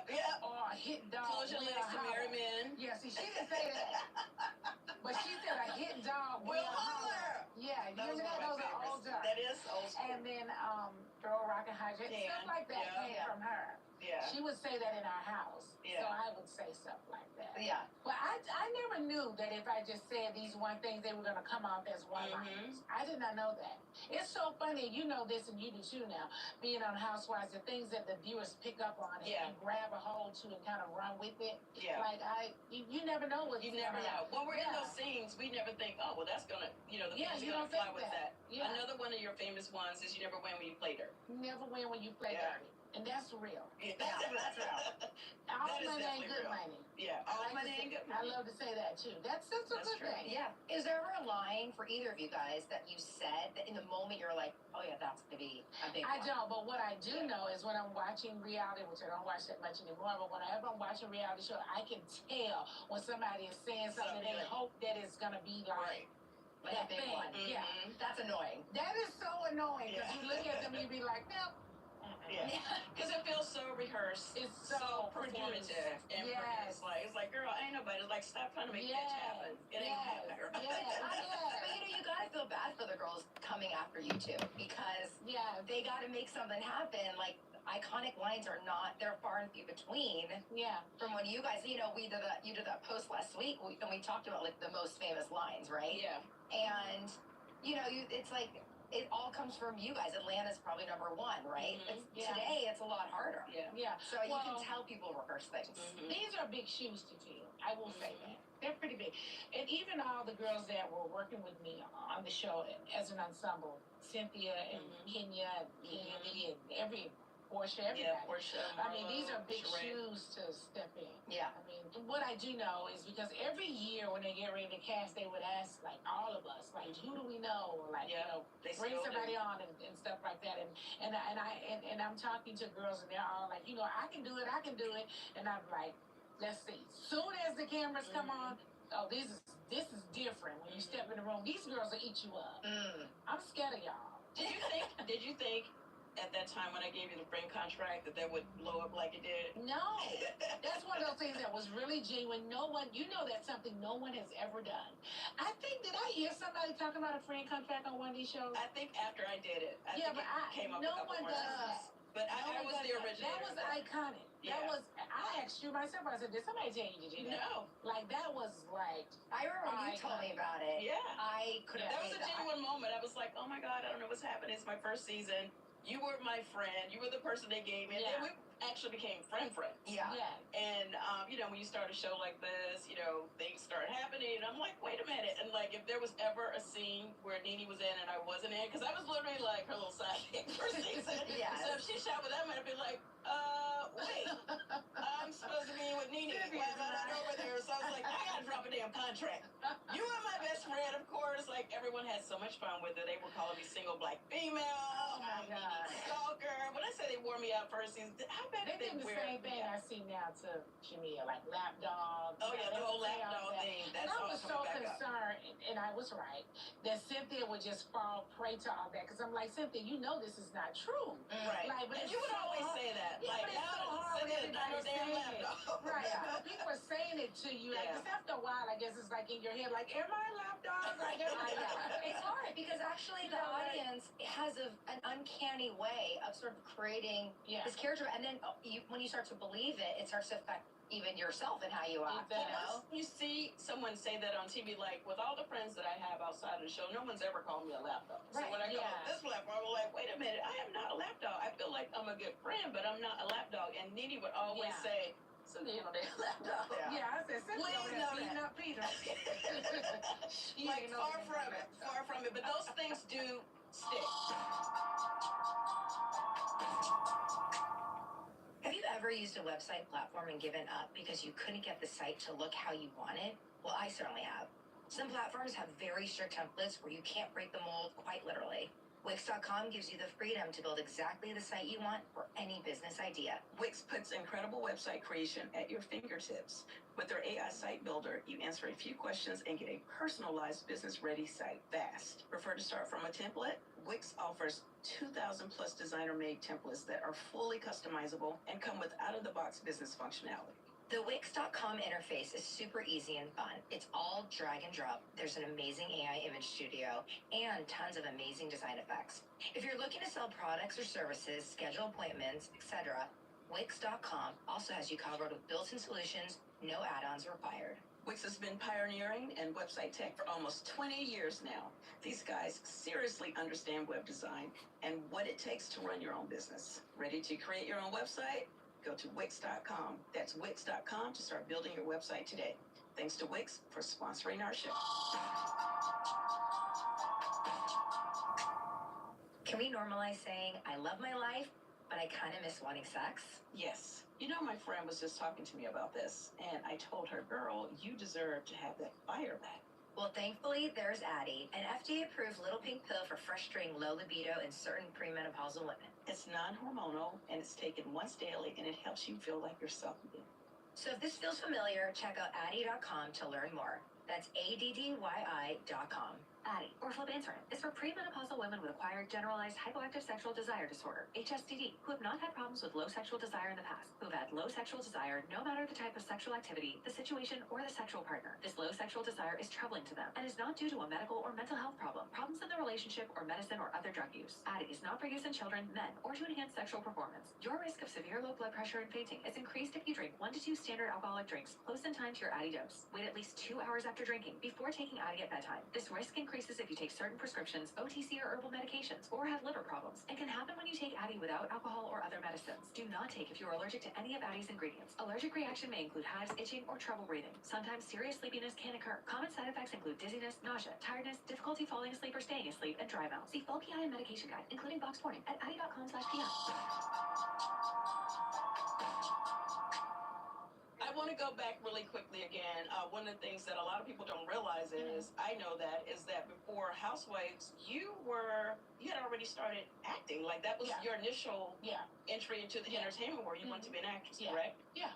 So I would come to Los Angeles every single year for pilot season, because they have pilot season here. You know, her husband, really quick, is a executive at Disney. How is he? Rob? Who, my husband? Yeah, he's a director. Yeah, he's a director. Yeah. Okay, so I would live in Toluca Lake. Love Toluca. And these apartments are so old right now, but I can't remember the name of them, but we would check in and they would be fully furnished with everything. They were just for actors that were traveling in from out of the state. Even my son was young, and they even had tutors on site to help, you know, with. And so I would come and live there during pilot season for 3 months, and then I would go back to Atlanta. And I was doing it every single year. And the last year that I did, every year that I was coming, I wasn't really getting that much. You know, I would be like, you know, a little one line, you know, a day player. So hard, you know, and extra. Yeah. It's a tough business, especially breaking into it. So, and I would be leaving my baby at times, and I said, you know what, my last year coming, I said, you know what, this is not for me. God must want me to be a housewife and a mom. It's literally a housewife. Yeah, it's so sad. I'm going to have to be a housewife and a mom, and I'm going to just go back to Atlanta, and I'm not coming back next pilot season. When I said that, and I went back home, and that's when I met the producer of the Housewives. Wow. I literally was giving up. Wow. Yeah. No, you weren't giving up. I mean, it was just the universe was pushing you where you're supposed to be. I was like, this is it. I can't leave my son anymore. I'm not getting any work. And the producers talked about Now imagine you had booked a big role, like the whole housewife portion of your life, maybe would not have even happened. Never. And then maybe it wouldn't have happened for us either, because then it maybe you were really who was the first show for Housewives? Was it Orange County? Orange County. And then Atlanta was second, right? Yeah. I don't think Atlanta was second. I want to say. I think Atlanta was second. No, it wasn't. Third? It came like third. I want to say then Jersey or New York one came before us. Maybe it was New York. Yeah, it might have been New York. If that makes sense. Yeah, Jersey might have came after us. Yeah. It was New York. Yeah. Let's talk about your acting. Your breakout roles. You were on Glee. I was on Glee and The New Normal. The New Normal. What were your favorite out of those two? Which ones were your favorite to film? Actually, okay. I came out I second did to a The lot New of stuff. Normal. Yeah, my favorite role in my life has been Broadway. That's right. Yeah, it's Chicago. Yeah, Chicago. I was in Cinderella. Yes. You know, Kiki was Cinderella. I was the wicked stepmom. And I was Mamma Mia in Chicago. And I feel like I stepped into Broadway and swung that door open for all the housewives to be Yes. through. You were really the first housewife to transcend reality into being like a bona fide actor. Yeah. Because at first they really, you know, didn't kind of see it for us. Reality stars like coming on shows. And when I stepped into the Broadway role, they opened that door for all these girls to come. I think Candy, Erica, who else has been on Broadway? Renna. Renna has been in, Renna, really? Yeah, she did Roxy Hart. Okay, did she? Yeah. I was Mama Mia. Mama Morton, I'm sorry. Mama Morton. And then Cinderella. Then I had a residency in Vegas, Zumanity. Remember that? That's right. You did Humanity? Yes, I was the mistress of ceremony. Oh, yeah. I think we shot there for Housewives. Yeah, I think we all came to Vegas to see you for that. We did. And then I did Glee and New Normal. So many reality shows, though. So many. So what do you like? Take us back. What other reality shows have you done? Yeah, because so, I've done a lot. Celebrity Apprentice with Donald Trump. Yeah. I did Dancing with the Stars. Yeah. I did The Price is Right. Oh my goodness. Damn, I've done so much. That's a dream show about it. Cynthia and I together did Cupcake Wars. Oh, that's right. You did. I forgot about that one. Cupcake Wars. Cupcake Wars. You know, that's like a dream. That I want to watch that. No, I gotta watch that. I did one of the Top Chef cook-offs with my husband, and it was couples. Yeah. So I did that. Oh shit! I mean, I've done so many reality things. I can't even think of all of them. I've done so many. Okay, so you were asked to come back you were asked to do Traitors. Yes, I was asked to do Traitors. And then we heard that you were not doing it. Yeah. Why did you choose not to do it? So I was asked to do Traitors. I was really excited about doing it that way. Yeah, we talked about it, but it wasn't public at that time. Is it public now? It is. It is because set the cast. Yeah, because I think since you didn't do it, I think they took Portia. It was Portia and Kmart. Oh, it was always those two. No, I don't know. Okay, I don't know because they did not reveal to me who the cast was going to be. Yeah, and Portia didn't tell me either, so I was like, maybe she replaced so you. I kind of felt like that they did get Portia. Okay. Yeah, but I'm not 100% sure. Yeah. Okay. So, but why didn't you do it? I couldn't do Traitors because my son's in the hospital, and he's still in the hospital. And so my son's been in the hospital since May. Okay, early May. When I shot the Nene Leakes show with you, I felt like Brent went in then. No, or maybe he was already there. He was already there. Okay. Wow, that's. He's been there about 2 months. How's he doing? He's doing a lot better. He's turned a curve. He has a little while longer to be there, but he's turned a curve. Okay, and Crystal. Yeah, I want to be sensitive because I don't. Can you tell her what Britt is dealing with? Okay, so Brent, when my husband died, we only had one son, which is my son Brent. And at 22, he had a stroke and a heart attack. And from the stroke, his heart was weak and it never got back strong. So he needed a heart transplant. So he's had a heart transplant since then. And what's happening now is his heart started rejecting. And so they are now trying to stop the rejection. I see. Yeah. Wow, so that's a lot on. Yeah, he's really young. Yeah. And so it's a lot on him. I'm so sorry. Yeah, it's a lot. Do they know why he had the stroke to begin with? They can just kind of assume. One of the things I was told was Brent was starting to become a diabetic. And from what I'm learning, that diabetes trigger a lot of things. My mom is diabetic, and she recently had a mini stroke. She's doing okay now. That was maybe about 3 months ago, and she's definitely pulling up for sure. Yeah. So I think there may be some truth to that. For sure. So let me tell you, with Traitors, from the meeting I had, you need to leave by the June 10th, June 11th, something like that.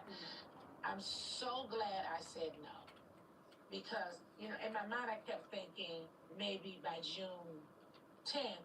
Brent will be much better, just thinking that in my head.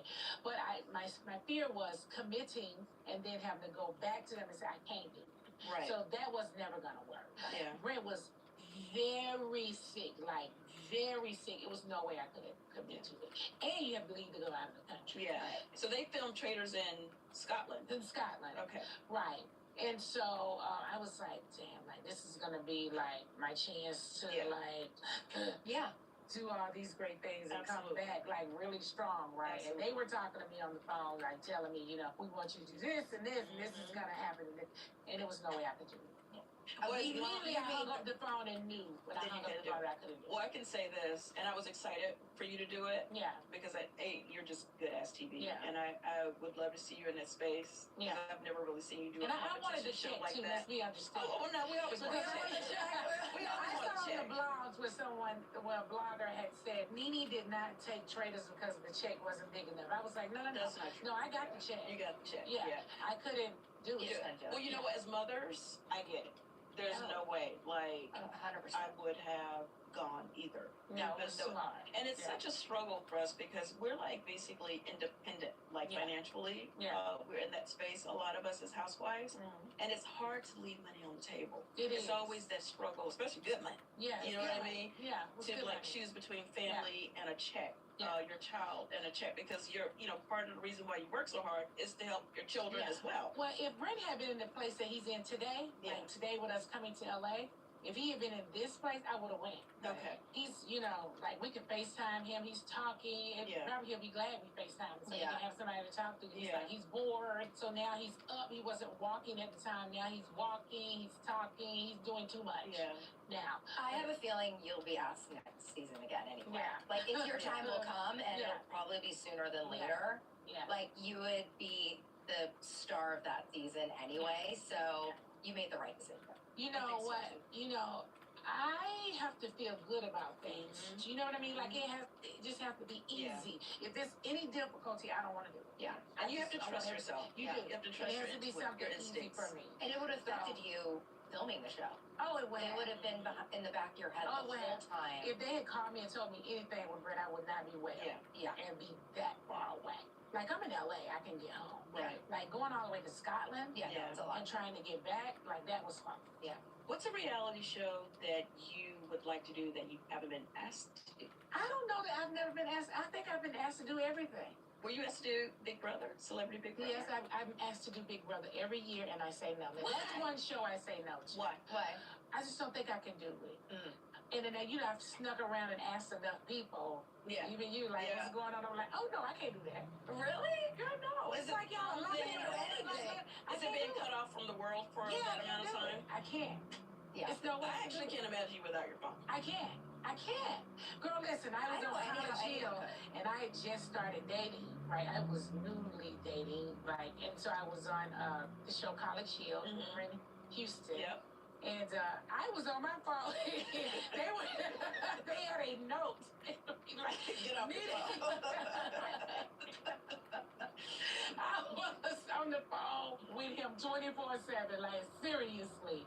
I couldn't even, and we would be filming, and I would be like, I gotta hurry up and get with this thing. I need to talk on my phone. Right. And they didn't want you to have your phone. Celebrity Apprentice, they would take our phones and lock them up. That was, I can't do it. Yeah. And every year, hey, Big Brother. Yeah. Hello, shout out to Big Brother. They reach out to me every year and ask me to do the show, and I can't do it. Yeah. I get that. That's hard.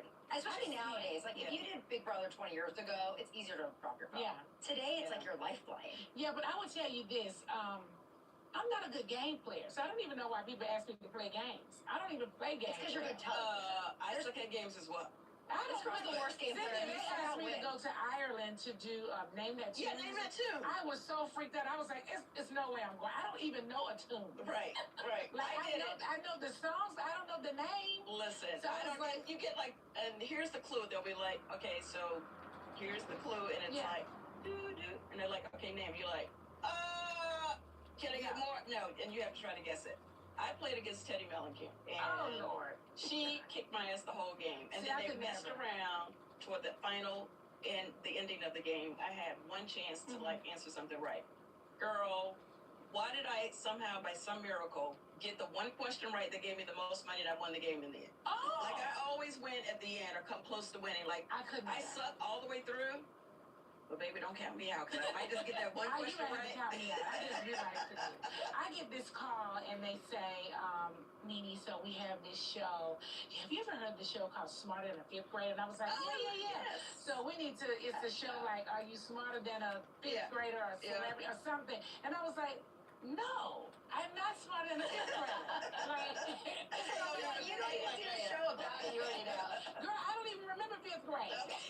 It's a great show. What are you saying? I am not smarter than a fifth grade. No, they are smarter than me. Right. And they were like, oh, Nene, you'll be good. I said, no. They said the point is, what's going to make it so fun is that you're you know, that you don't know that. I said, I don't want to look stupid on TV. Like, I don't want to look like I don't know 5th grade. And clearly I don't. Listen. So I was like, I'm not doing this. I don't know, am I smart enough? I don't want to do it. I just had the weakest link. I never had more anxiety. Like, they ask you questions. Oh my God, they asked me about the weakest link. I would have passed out. I am the weakest link. That will never work for me.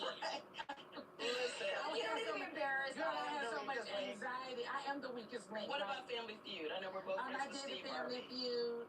You know, I did that with my husband. That's right. And my kids. Oh, that's right. Yeah. Who did you guys play against? I don't know the family. It was another family. Okay. Wait, I have a question for you guys. So, you guys have been married and divorced on these shows. Yeah. Is it weird or is it hard to watch your, like, that these exist with your old partners?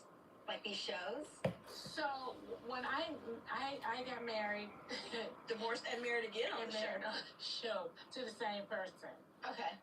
So, he didn't date anybody, right? So he didn't come on the show, you know, and with other women, or he didn't do any of that. So he's older than me too, so he just wasn't that guy. But I'm saying, is it weird to watch it back now that you were like once married to this person and seeing yourself in a relationship? And is that odd? To have like actual footage of your past. Yeah. That way. Well, what's odd to me is if they show a clip and I see Greg in it. Yeah. It's just, I don't know. I look at it like, and Greg is not even living. Yeah. It's just, I just look at it like, okay, there's Greg.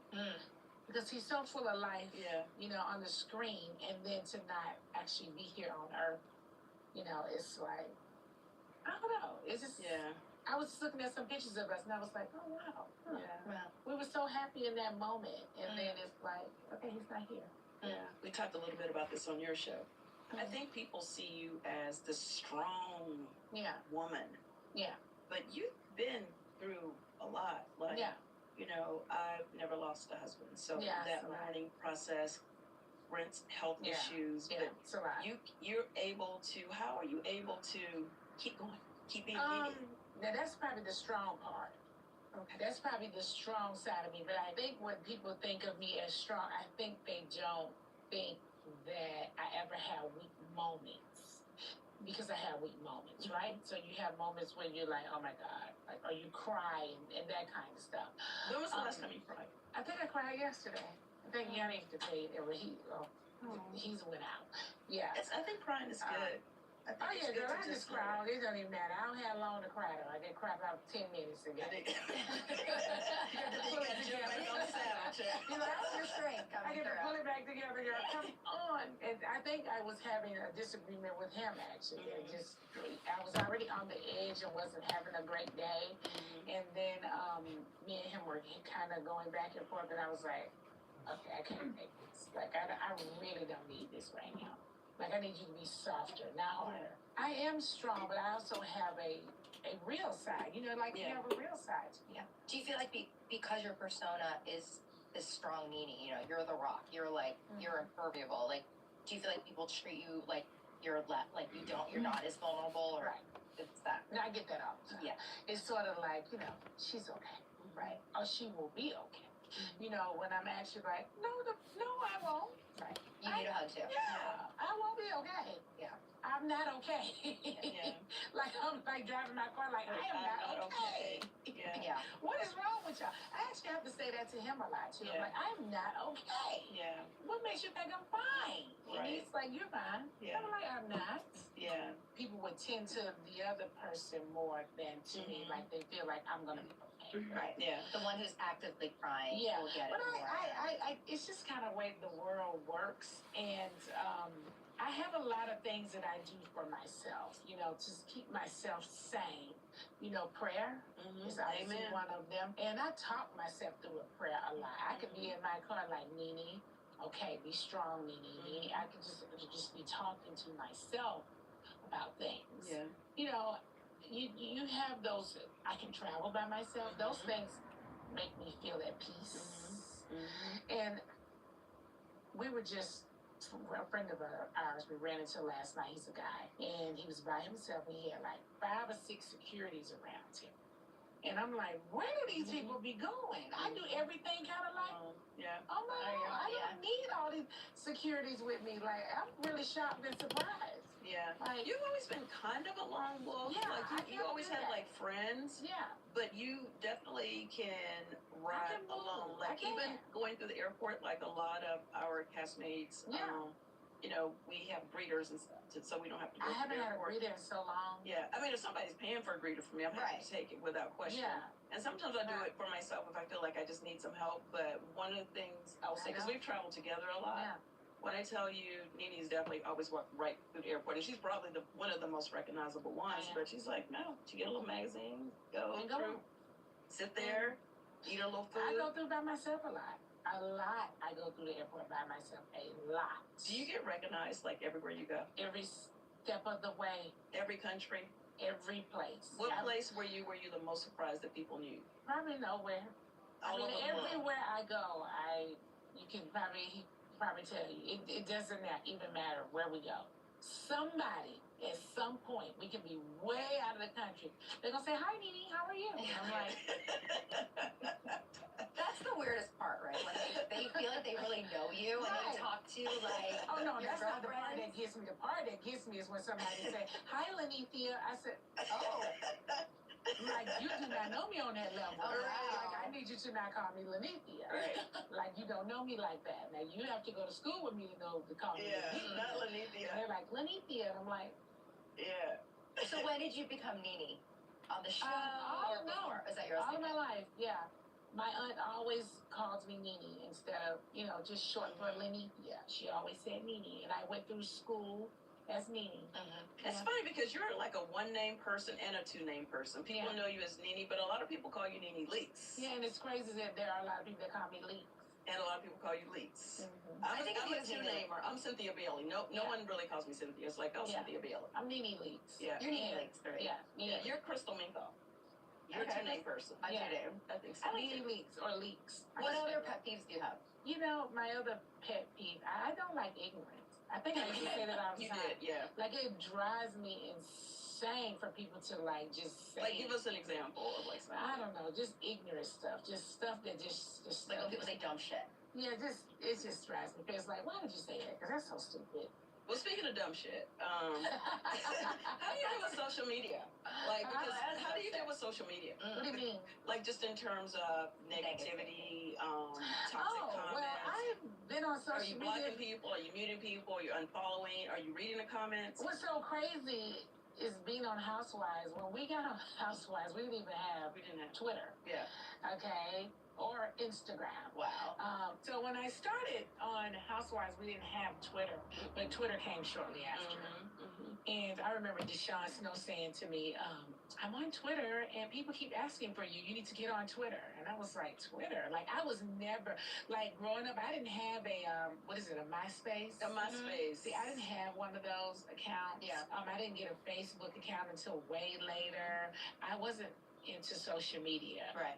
But I did get on Twitter, and then I got on Instagram. And now I'm on everything, okay? I have been doing this so long. I will say, in the beginning, some of the comments would really bother me. Yeah.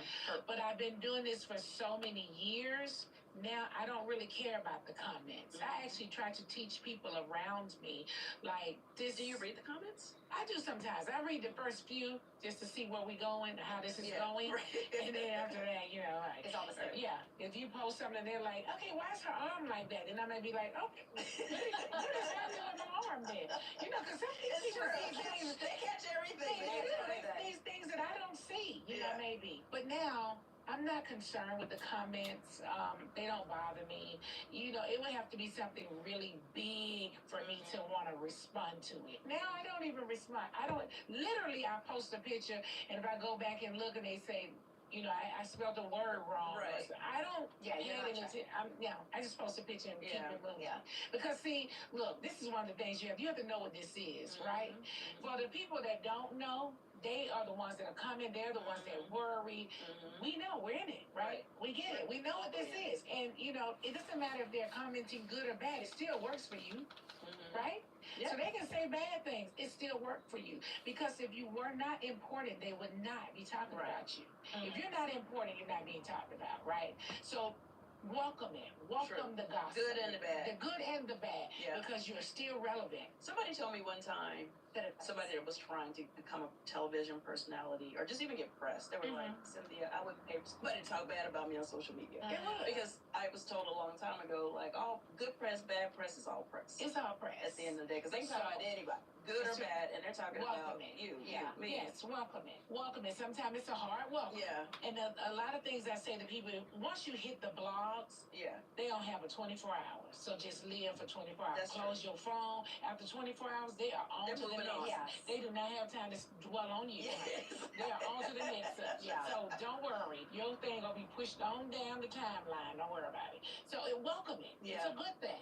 Unless they're saying something that's just so horrible that you need to respond. And you can't take it personal because it's like, who are these people that are actually dragging you? I mean, is Oprah dragging you? Nobody. Is Michelle Obama dragging you? No. People that you respect. It's good advice, but it's like I just went down a rabbit hole last night reading about myself, and I'm like, what were they saying? What was happening? It was people like to rewatch, you know, like old seasons. Yeah. So it's like reliving my first season, you know, 5 years ago. Yeah. And it's so hateful. Like, I know is she gonna get better? It's like, is she gonna get better? I'm still a human See, that's being. why I will not. See, listen, I Googled myself and I saw all these things. So I called a company. I called this company and I was like, listen, can y'all get some of this stuff off this thing, Google?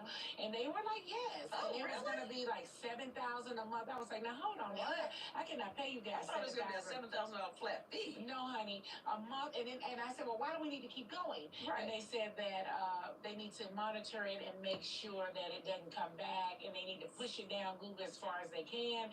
And I was like, you know what? I'm going to call you guys back next year. And then Nene started a clearing Google company. Right. That's crazy. Wow. It's crazy. The stuff that's on there is a lot of stuff. Even my phone number and address, like how they get that, I don't know. Do you have fans call you? Because I get fans that actually call my phone. Yeah, I've had people to call my phone. There's some way they can get our phone number. And what about turn up to your house? Like, I've had people show up to my house. Oh, so it's going to be hard to show up to my house now. I mean, you can show up, you'll be outside. I've never been behind the gates. Yeah, you'll be outside, but I don't know if you're going to be inside. Like, I can barely get to your houses. Yeah, at this point, because it's like you have to go through all the security you got to go through. But besides that, if somebody showed up to my house, which I did have, my husband and I were living on this one golf course. It was so fucking scary. This guy came up and put a note in my mailbox. I saw him putting it in, and I was freaking out because we live on a golf course, and he was golfing. Yeah. And so he was in the neighborhood. So he was able to kind of ride around and look at the houses. And he came and our house is on TV, so they know what the house is. I found my house and put a note in my box, and I was so freaked out. And his note said, could he take me to this restaurant that was in my neighborhood that I frequent, right? Because he says he saw me there and he would like to take me to dinner in there. And then he got your address. Yeah, it really scared me a lot. People are nutty out there. They are. They are. They're crazy. People are crazy. Well, it's like we love our fans, but we never know. Well, those are not which ones are the crazy ones. Because it's like it's so we are, in the words of Candy Burris, we are worldwide. Well, you are a crazy fan, honey, when you think you can approach someone's home, or when you even think you can approach as if you kind of know them, because they do feel like they know you because you're in their living room, you know, every week, right? So they have an attachment to you, but I don't think that they're thinking on the other hand that you don't know them. And so they're kind of like, Cynthia Bailey. And you're like, girl, listen, straight up, people have hugged me, kissed me, I'm FaceTiming with the family. My husband could not stand it when he got sick. Because he said people would come up to him and hug him so much when he got sick because they wanted to just show him some compassion. And they would be like, I'm so sorry to, hear about your, and it would just drive him insane because first of all he hated the C word, cancer. So he hated for people to keep approaching him about cancer.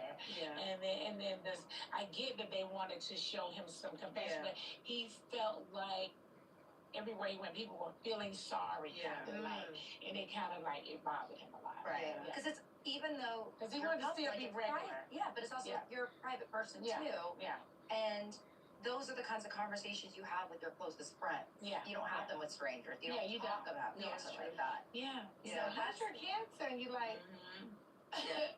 It's almost like my mom dealt with breast cancer, and one of the things that people don't talk about a lot is the mental toll that it takes on you. Yeah, like you literally hear that C word and you think you are going to die like the next day. Yeah, like it's she bad. went immediately into a very dark space. She got very depressed, very sad. It's very hard. You know, I really had to shut things down on my end and really try to be there for her during that time, just to keep her mental up, to keep her positive. She went very negative, and that was hard. Like when you're sick, or we're doing that. All you last thing you want to talk about is your illness. You just don't want to talk about that. You want to talk about something happy. You know?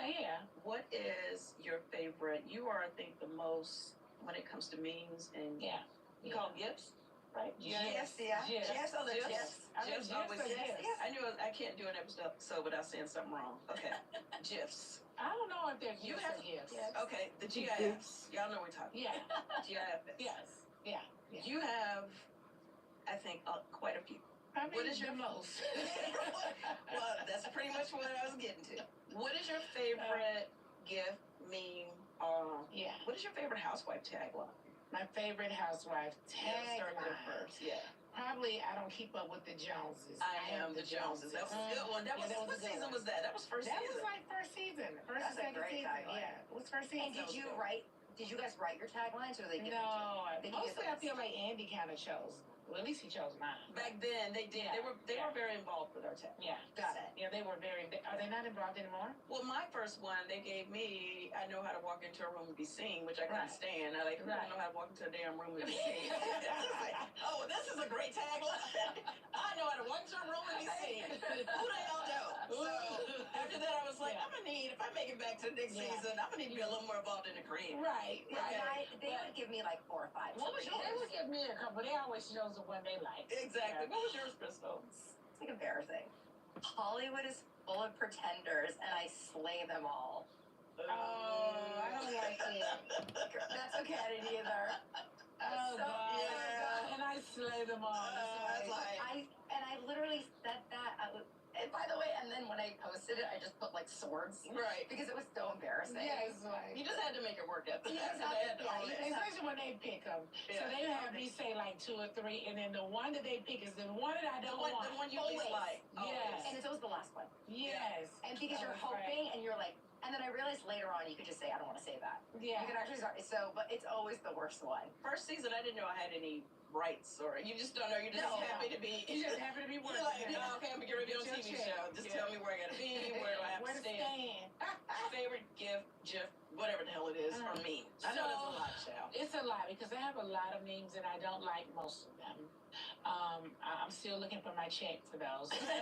What? You deserve a check. What I tell you? The way we're allowed to use them so openly, and the way they change them, edit them, I just like, I don't like all of these. Where's the check? Right. Do I have a favorite one? Now I've seen a couple that people have made, and it has made me laugh though. Like what? Like I don't know. I like when they kind of show the back of my head on one of them.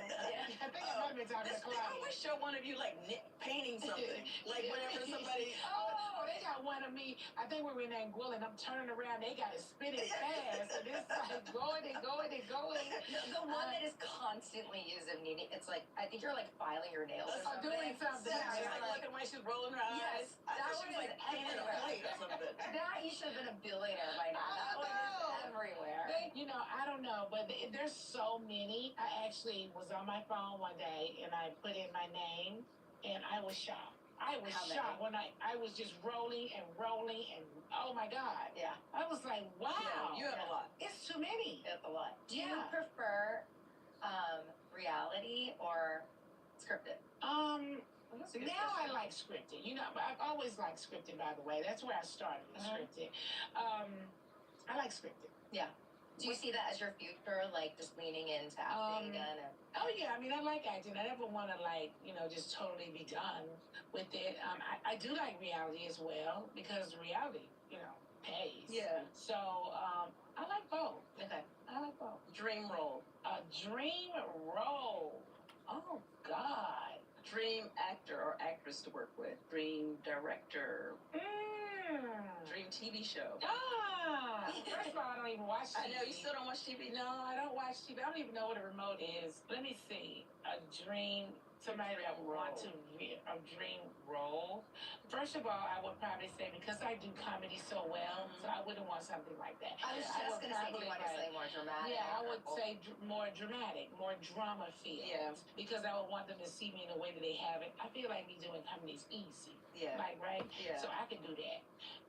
You know, they say, directors say, comedy is the hardest part. Yeah. Really, I feel like it's a natural thing for me, so I feel like I can easily get with it. I can see it being hard for somebody that, you know, don't really get comedy. Yeah. And, you know, with comedy, you have to improv and kind of be quick on your feet, too, and I can do that. Yeah. So I feel cool with that. We did the Upshaws for Netflix together, and I tell you, everybody, we had a good time, and everybody really loved it. Yeah, I forgot about the Upshaws. It was actually fun. That was fun. But that was comedy. That was comedy. Yeah. But, you know, they say it's like, with comedy, it's hard. People don't want to connect with, like, beautiful women who are funny because they don't know how to be funny. Like, that's what makes you such a great actor, is that you are a beauty, and you could be funny, and people will take you seriously while they're combined. Yeah. You know? I think people take me serious in comedy. Oh, yeah. Oh, for sure. She had a comedy tour. I did. I was out on the road. How was that? Did you enjoy that? I really did like that. Honestly, the first time I got on stage, I was very scared. I was very nervous. I remember I think I maybe was there. It was in Charlotte. In Charlotte. First place, Charlotte. Okay. And I remember Peter coming. Oh, speaking of Peter. And we were sold out. It was at the Comedy Zone. Yes. Yeah. We were sold out. I was so freaking nervous. Yeah. How have you spoken to Peter lately? Have you spoken to him since all these different things have happened? I get asked this a lot. I know you are very good friends with Peter, so. Oh, don't try it. I am not friends with Peter like that. Let me be clear, honey. I'm gonna drink my drink. Peter and I are frenemies. I know you guys go back and forth. No, honey, let me just give you the real truth. Peter and I are frenemies, and Cynthia's ex-husband, and we have been frenemies for years. Okay. By the way, and so this is nothing. You guys were definitely frenemies when we were married. Even when Cynthia was married to him and I were frenemies. Are you more in the friend now or the enemies? I mean, I'd be a little bit more in the friend zone right now. He texted me the other day, actually. Yeah. It's probably like 3 or 4 days ago he texted me, but girl, he'll turn on me in 2 seconds. It doesn't matter. Hey, Peter. Yeah. Yeah, he'll turn on me, but I have talked to him, and actually he came on my podcast. Yeah. Yeah, you told me that. So, I hate those things are happening. Yeah.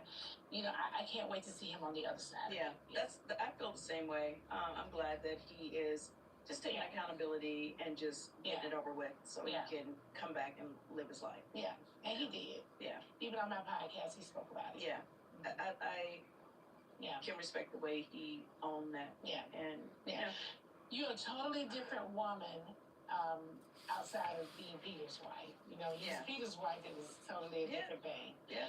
Girl, because that Peter was something, girl. Yeah. What was she like? Peter was Peter was like, you know, when we first started the show, the husbands were not as involved in the show until Peter came on the show. Peter came, they were like, okay, let's go. Lit it up with everybody. He was over that fight with everybody. Cynthia like? Well, don't turn this on me. We're talking about Well, Cynthia and Peter were, I actually thought Peter was mean. So this is not a secret because I tell him this on my podcast, and I think he already knows. I thought he was mean, and I thought Cynthia was more. It wasn't actually mean. He was just very direct. And there was no. He didn't sugarcoat things. He came out very raw on the Housewives. But once I really got into Cynthia and Peter and really was in their household and we double dated and did all that stuff together, I really realized that Cynthia was the hard one, not Peter. Yeah. I really realized that Cynthia was actually over there. She was the problem. Yeah, she was the one over there beating up Peter. No. I was like, girl, you beat up. It's alive and well. I'm just saying. But for the most part, I do choose peace. But it takes a very strong woman to be with Peter Thomas. Well, honey, 100%. when I saw Cynthia gather Peter one day, I walked out in peace. I said, honey, I never have to worry about my friend. I know she done beat Peter up. I ain't got to worry about Peter doing a thing to Cynthia. Like, poor Peter. Cynthia had Peter in there in tears. I walked out Cynthia out in peace. I said, girl, go on, call me tomorrow. Listen, I think, talking about misconceptions, I think that's one of my biggest ones. People think I'm a punk. They take my kindness for weakness. I'm like, look, I choose peace. Be clear. Now, if it ain't gonna be peace, we can talk about some things. We can go somewhere, right? We can go somewhere with it. What you want to do? We can go somewhere with it. When I saw Peter in that corner, honey, with them red eyes, I said, Cynthia had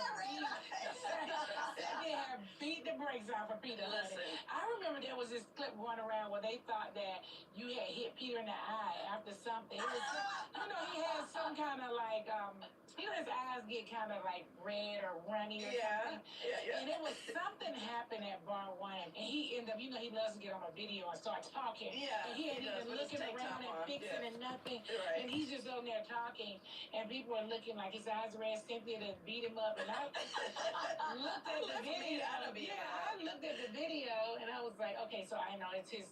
Whatever was happening with his eyes, but I was very okay. I said, Cynthia definitely can handle Peter. I used to be concerned. I was like, is Peter over here killing Cynthia? Yeah. Honey, when I got over there and seen Cynthia gather Peter, I was like, okay, cool.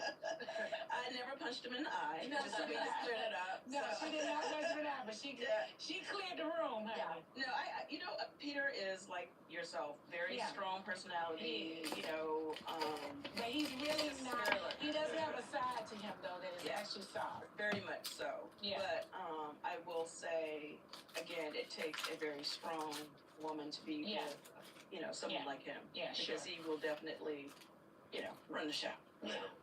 And maybe he didn't write it with you. No, it was a true partnership. I will say that because people really thought that. That's a huge they really thought that Peter was over there running Cynthia, just running all over our Like people will feel sorry for me. They're like, "Are you with him? Oh my God!" Like they would send me like prayer oil and stuff. I was like, he's not that bad, you guys. Like I don't know if we're truly compatible at this point, but he's actually it's not. But I always give old Peter Thomas flowers. Because he is truly the reason I even moved to Atlanta in the first place. Yes. And he was very polarizing. Yes, he was. Without question. And I'm sure Greg thanks him because he made sure that all the men got a check. Oh, absolutely. Some kind of check. Absolutely. Yeah, because they were literally, they weren't being paid. Remember, Peter was the one to make sure the guys went to Watch What Happens Live for the first time. They couldn't do nothing with Peter on the show. Peter was doing the most. Wait, did the men, you guys got paid? The guys got paid? They didn't get like salary, but they got paid to like come to the reunion and stuff. And they couldn't wait to get there. And they did take trips. They took the international. And they would come on the trips. Wow. What was your favorite trip for House? I always tell everybody that we had the best time in Angola. Angola? Yeah. Why did I think you would? I thought you were gonna say South Africa because we had a good time. We did have a good time in South Africa. Those are my two favorite ones, Angola and South Africa. You know what? Angola was good. You guys renewed your vows. Yeah, we did. We lived in these beautiful villas, and all of us had a man. Yeah. Even Kenya. We did Walter. That's right. That's when Kenya did the Gone with the Wind Fabulous. Gone with the Wind Fabulous thing. We had a good time. We had a good time over there. We did have a good time in South Africa too. We did. Yeah. There's so much nostalgia of like the old housewives. What do you think about the housewife babies that are going around? Because now you're having a rebirth. We that lived through the whole grown era of housewives, and now we can see a little reading baby. A little baby. Reading everybody together. I posted a couple of our clips where it was giving you the Frank It's literally the best thing I've ever seen. People don't know what we're referring to. I don't know the name of the creator, but he's been taking clips of particular Atlanta and via AI babyfying you guys. Yeah. And I have never seen more entertaining television ever. It's so good. You guys look I so think cute. he's the guy on TikTok. I'm not sure. It's brilliant. Brilliant. Really. Do you love them? I think they're okay. Really? Yeah. Tell us Well, you don't love them. We should be getting a check. We should be getting a check. I see. It's like too many of them floating around. Yeah. At first, when it was a couple, it was okay. No, Now they doing all every. over the place. Now they doing every scene. How do we? I would like to know how to do it. Like, is that something? Is there like an app we can go on? Like, where did this come from? Definitely AI. It's AI. Probably. Yeah. Really? It's AI. He wanted to do us here. Oh, that's cute. Oh, he could do you guys. That'll be cute. Yeah. Oh, how I love summer. Something about it just makes you feel your best. So what better time to create healthy meal habits that last? What better time to get Green Chef, the #1 meal kit for clean eating? Green Chef makes it easy to spend less time in the kitchen and more time in the summer air.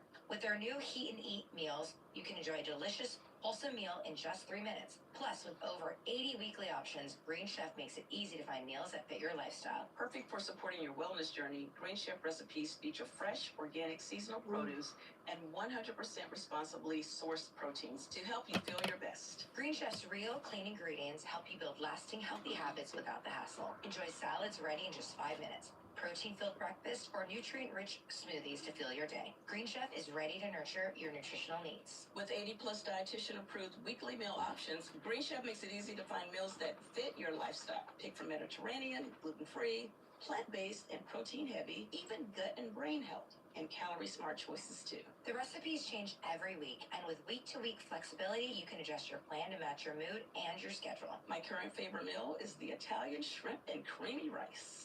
Yum, my favorite is the chicken with lemon crema. You guys have to try it. Make this summer your healthiest yet with Green Chef.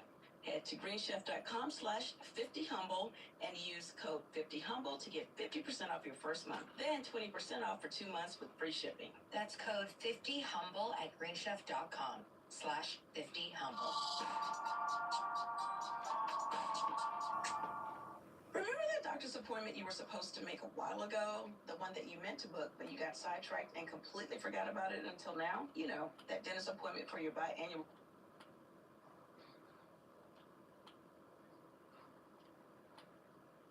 Just everywhere. I mean, I see so many different videos of myself. They have changed them 100 ways. I mean, it's crazy. Do you feel like there will be a movement, or... It should be. Yeah.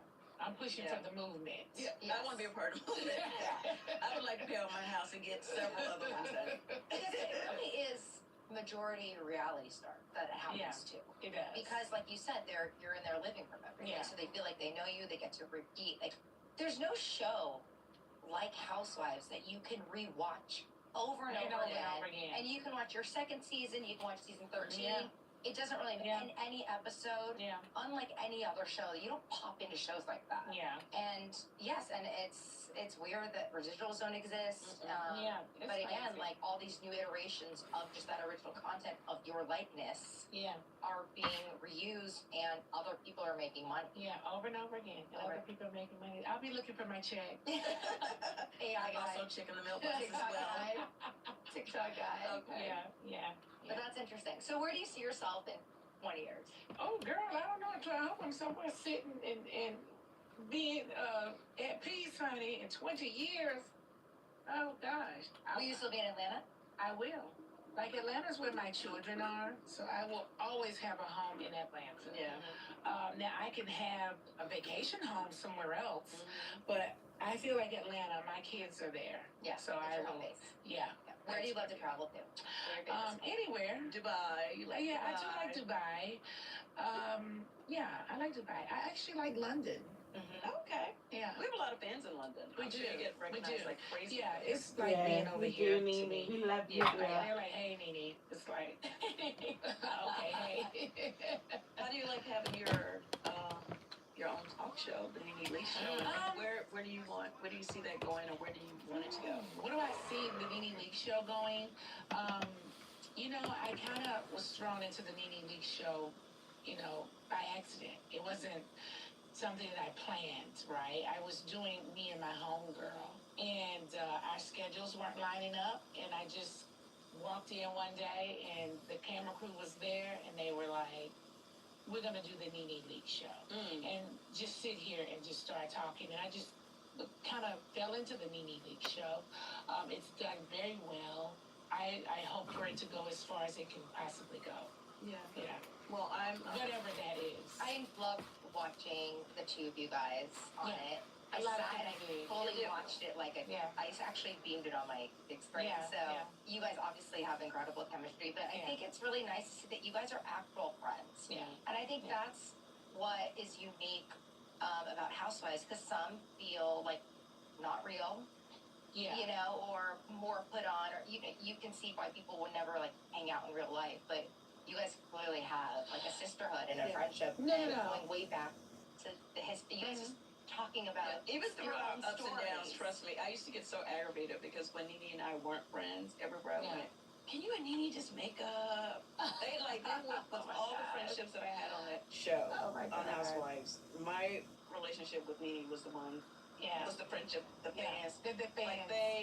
Like they loved our dynamic. And we were like so opposite, although we had things in common. And one of the reasons why I was excited for Nene to come on here, like a lot of people have this perception of who they think she is, but I really got to know Nene. Nene's like quiet, actually, to be honest. Like, you know, she's you know, does a lot of her own stuff. She doesn't really meet a lot of people around her. You're not really a diva, really. You're not hard to work with. You are a worker bee, or you are a workaholic. So many things we actually were able to connect on that people never realized. And this is the first situation for me where I was actually thrown into a friendship. And I shared this with you on your show. I've had friends for 20, 30 years, and I have to say, as crazy as it is how we met, like for me, I feel like we had good chemistry. There was something about us together. I like to tell like people, with you and I. We had sisterhood. Yeah. So we had sister vibes. Even when we're up and down, it just was still. When Cynthia and I weren't talking, I was really honestly hurt by it. I was really hurt. I was like, oh my God, Cynthia's the sister that I never had. So I was down. You know what I mean? I was like, oh my God. But, you know, having real friendships on those shows, your friendship gets tested a lot. You know, it's very hard to walk in there as friends and walk out, you know, friends. I don't think I've ever seen it. Right. I think everybody who had a real friendship has been tested. Of course. It's just designed to. I was just thinking when you said, like, how hard is this? We're talking. Where you going? Like, if you weren't on the show, Where's it gone? Whatever happened probably would have never happened. You Yeah. know, If we weren't on the show. Correct. And I always say all the girls on the show, we I all think would he be wants best to go. friends. I mean, we probably all would hang out if we weren't working together. Right. You know what I mean? But it's part of the job. It's a part of the job. You ask questions that you wouldn't normally ask, and you respond in ways you wouldn't normally respond. And then you have other people chiming in. Yeah, that's a lot. You know what I'm saying? That's a lot. And, you know, when you do have conflict in real life, you just give it a beat and you don't have to see that person on the show. You gotta go film with them the next day. It's like, okay. So you don't have a lot of time to process things, to think about things. It's a lot. It is. It's a lot. It is. No, it's a lot. This is such a full circle moment. Like, I love that we are in such a respectful place. I was so excited to come and support you on the Leaks show. And we were happy to have you. Thank you. And I'm glad that I think I was one of the top watched ones. Well, don't tell Peter, honey. Don't upset Peter right Peter's now. come out yet? Not yet, honey. Well, I don't think it's going to do better than mine. Maybe he was, he's such a Okay, well, I'm not sure how his went, but I will say what I love about ours is it wasn't messy. No. It was very real. Because it's a conversation.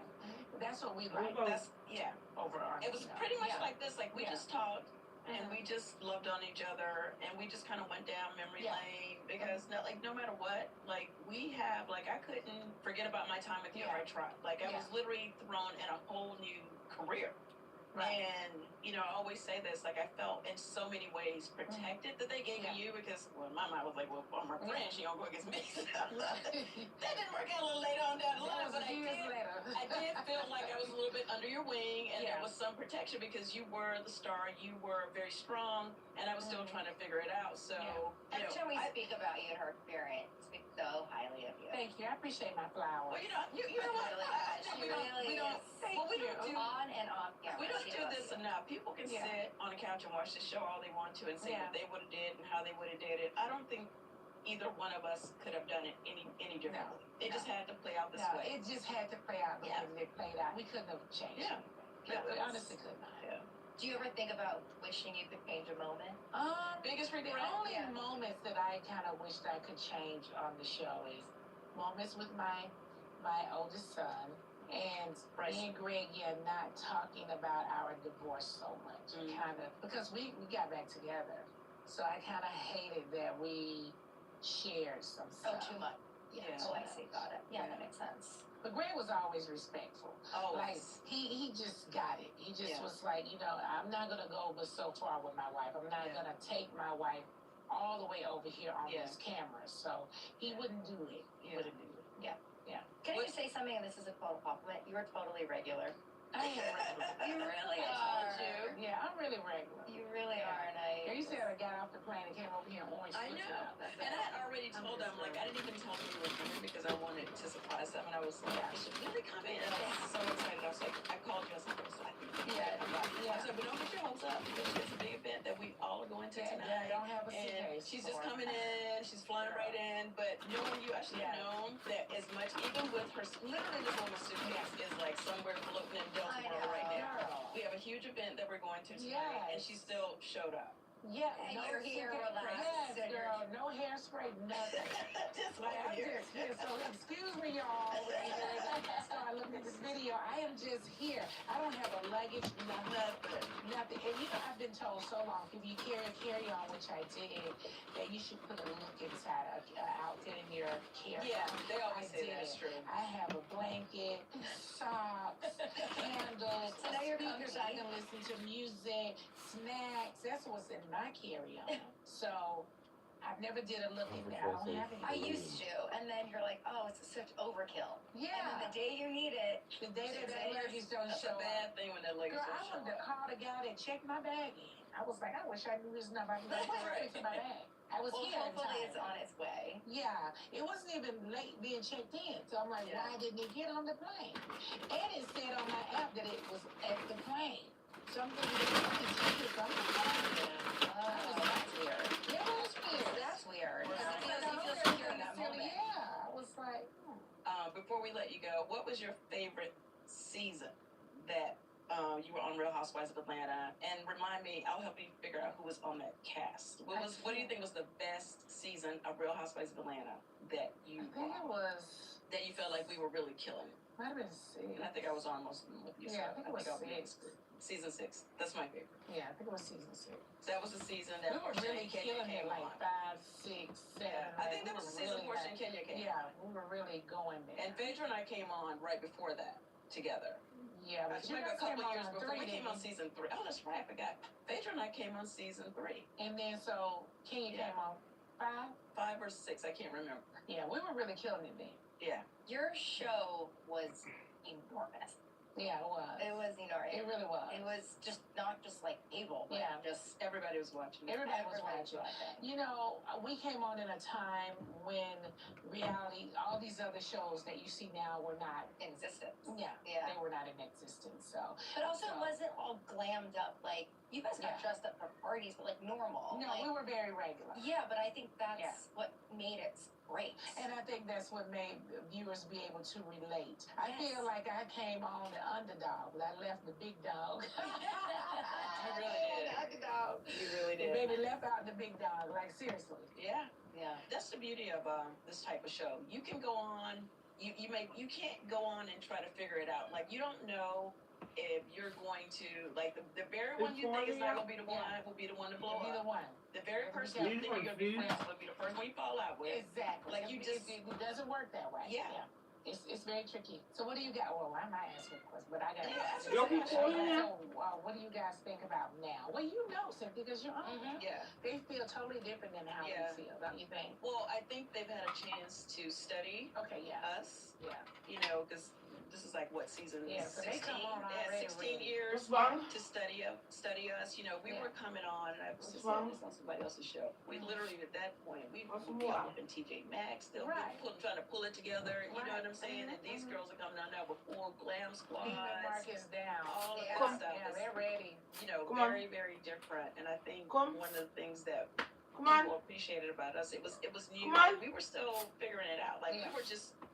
We knew we were fabulous, but we were still coming into our own, and you guys got to see the process. You got to see our children. Yeah. You got to see, you know, where they are now. Like, you know, Noelle is 25, she's 8 years old when she came on the show. Yeah, same. All of those things. My baby was in third grade. Remember your little first dog player when you got player friend, you were teaching him potty training player. Player's still around. Yes. I knew it. 17. Wow. Oh my God. So that means he's like 8. Yeah. little dog, Bailey, that was on. Remember, Bailey went to Kenya's dog, Velvet's funeral, and acted a fool over there. I mean, it's just so, it's like, you honestly forget. Yeah. But one of the things I will say about this show, it really honestly changed all of our lives. It did. I tell people, you know, it's a bittersweet, but the platform is, it takes you so many places. You can't beat it. Yeah. But I don't think the platform is what it was then. It's not the same now. What do you think it's like now? What is I don't feel like these girls are stars or, you know, like household names. I They're mean, not. we know them, but we don't. Yeah. I mean, I'd be like, oh, hey, girl, hey, girl, hey. Yeah. Right. I feel like we were at a time. But there's so many now. When you guys were there was a handful. Yeah. Yeah. You know, And we could make a big footprint. Yeah. Now, and you know what? I forget this about Atlanta. You know, we kept a lot of our same cast for a long time. Like once we had that good 6 or 7 witches. And that was it. We kept a lot of us. People had invested in us. Yeah, that's right. We stuck around. Because we stuck around. It wasn't we weren't Yeah. super interchangeable. You couldn't find another Nene or another Cynthia, No, you another couldn't. Kenya, No, you another couldn't. Portia, even another any of us. Like we all had our own thing. Phaedra, we were all so different. Yeah. And it worked. It really did. It worked. Yeah. I always tell us this, like, your show, you guys were all-star. Yeah. Like, everyone. We put the numbers up. We did. For sure. We really put the numbers up. We really did. You guys are really amazing, did, though. And We you're really just did. amazing now. Yeah. Okay, can we... So, Cynthia, Go ahead. Yes. Okay. Don't try to take over the show, Nene. No, This is not the Nene No, I show. was just This asking is you because over. of Housewives, and I know you've shown up in the blog with your new friend. Yes, Prince. So is he going to be on the show with you? Well, we just shot the reunion. Okay. I know you. Did they bring them in? They brought the men, the housewife men. Some of the men showed up. I don't know how much I can say. Most of the men showed up. I am a friend to the show, so I was not obligated to bring my boyfriend Okay, that's with right. me. That's right. You know that we are not really on social media, anything like that together, but we are publicly outside and it's publicly known. I will say, as the creator of the friend contract, the friend role has evolved over the years. Yeah, I like the friend. Would you ever, first of all, would you ever want to ever see yourself coming back to Housewives, and would you be even open to being a friend? I felt like I was a friend one season. You was? Yeah, remember the season where we went to? I want to say Phaedra, Kim Fields in Jamaica. We were in Jamaica. You were not a friend. You were. I was a friend. Holding a peach and all. I can't remember. Nene, you were never a friend of the damn show. I thought I was a friend one time. Well, you thought wrong. Okay. You were never a friend. Honest to God, listen. That you were on Real Housewives of Atlanta, and remind me, I'll help you figure out who was on that cast. What do you think was the best season of Real Housewives of Atlanta that you? I think it was. That you felt like we were really killing it. Might have been 6. I think I was on most of them with you. Yeah, I think it was 6. Season 6. That's my favorite. Yeah, I think it was season 6. That was the season that we were really killing it, like 5, 6, 7. Yeah, I think that was the season Portia and Kenya came. Yeah, we were really going there. And Phaedra and I came on right before that together. Yeah, but you maybe a couple years before. 3, we came on season 3. Oh, that's right. I forgot. Phaedra and I came on season 3. And then so Kenya came on 5 or 6. I can't remember. Yeah, we were really killing it then. Yeah. Your show was enormous. Yeah, it was. It was enormous. It really was. It was just not just like cable. Yeah. Just everybody was watching. Everybody was watching. You know, we came on in a time when reality, all these other shows that you see now were not in existence. Yeah. They were not in existence. So. But also, it wasn't all glammed up. Like you guys got dressed up for parties, but like normal. No, like, we were very regular. Yeah, but I think that's what made it great. And I think that's what made viewers be able to relate. I feel like I came on the underdog, but I left the big dog. You really did. The underdog. You really did. Maybe left out the big dog. Like seriously. Yeah. Yeah. That's the beauty of this type of show. You can go on. You can't go on and try to figure it out. Like you don't know if you're going to, like, the very one you think is not going to be the one will be the one to blow up. Be the one. The very person you think you're going to be friends with be the first one you fall out with. Exactly. Like you just... It doesn't work that way. Yeah. It's very tricky. So what do you got? Well, why am I asking a question? But I got to ask a question. So what do you guys think about now? Well, you know, Cynthia, because you're on them. Yeah. They feel totally different than how we feel, don't you think? Well, I think they've had a chance to study us. Yeah. You know, because this is like what, season 16? They come on They had 16 years Yeah. to study us. You know, we were coming on, and I was just saying this on somebody else's show. We literally, at that point, we would be all up in TJ Maxx, still trying to pull it together. You know what I'm saying? And these girls are coming out now with full glam squads. Marcus down. All of that stuff. Yeah, they're ready. You know, very, very different. And I think one of the things that people appreciated about us, it was new, and we were still figuring it out. Like we were just. We knew we were fabulous, but we were still coming into our own. And you guys got to see the process. You got to see our children. Yeah. You got to see, you know, where they are now. Like, you know, Noelle is 25. She's 8 years old when she came on the show. Yeah, same. All of those things. My baby was in the third grade. Remember your little first dog player when you got player friend? You were teaching him potty training player. Player's still around? Yes. How old is player now? 17. Wow. Oh my God. So that means he's like 80. Yeah. Wow. And then I had my little dog, Bailey, that was on. Remember, Bailey went to Kenya's dog, Velvet's funeral, and acted a fool over there. I mean, it's just so, it's like you honestly forget. Yeah. But one of the things I will say about this show, it really honestly changed all of our lives. It did. I tell people, you know, it's a bittersweet, but the platform it takes you so many places. You can't beat it. Yeah. But I don't think the platform is what it was then. It's not the same now. What do you think it's like now? What did I don't feel like these girls are stars or, you know, like household names. They're not. We know them, but we don't. Yeah. I mean, I'd be like, oh, hey, girl, hey, girl, hey. Yeah. Right. I feel like we're at a time. Yes, there's so many now. When you guys were there was a handful. Yeah. And we could make a big footprint. Yeah. Now. And you know what? I forget this about Atlanta. You know, we kept a lot of our same cast for a long time. Like once we had that good 6 or 7, whichever it was. Yeah, we kept, and that was it. We kept a lot of us, and that's why people got invested in us. Yeah, that's right. We stuck around. Because we stuck around. It wasn't we weren't super interchangeable. You couldn't find another Nene or another Cynthia, another Kenya, another Portia, even another Candy. Any of us, like we all had our own thing. Phaedra, we were all so different. Yeah. And it worked. It really did. It worked. Yeah. I always tell us is like your show, you guys were all star. Yeah. Like everyone. We put the numbers up. We did. We really put the numbers up. We really did. You guys are amazing, though. And you're just amazing now. Yeah. Okay, can we? So Cynthia, Go ahead. Okay. Don't try to take over the show, Nene. No, this is not the Nene show. This is because of the housewife, and I know you've shown up in the blog with your new friend. Yes, Prince. So is he going to be on the show with you? Well, we just shot the reunion. Okay.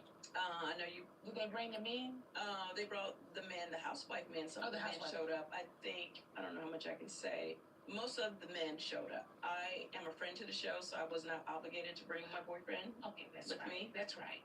You know that we are not really on social media, anything like that together, but we are publicly outside and it's publicly known.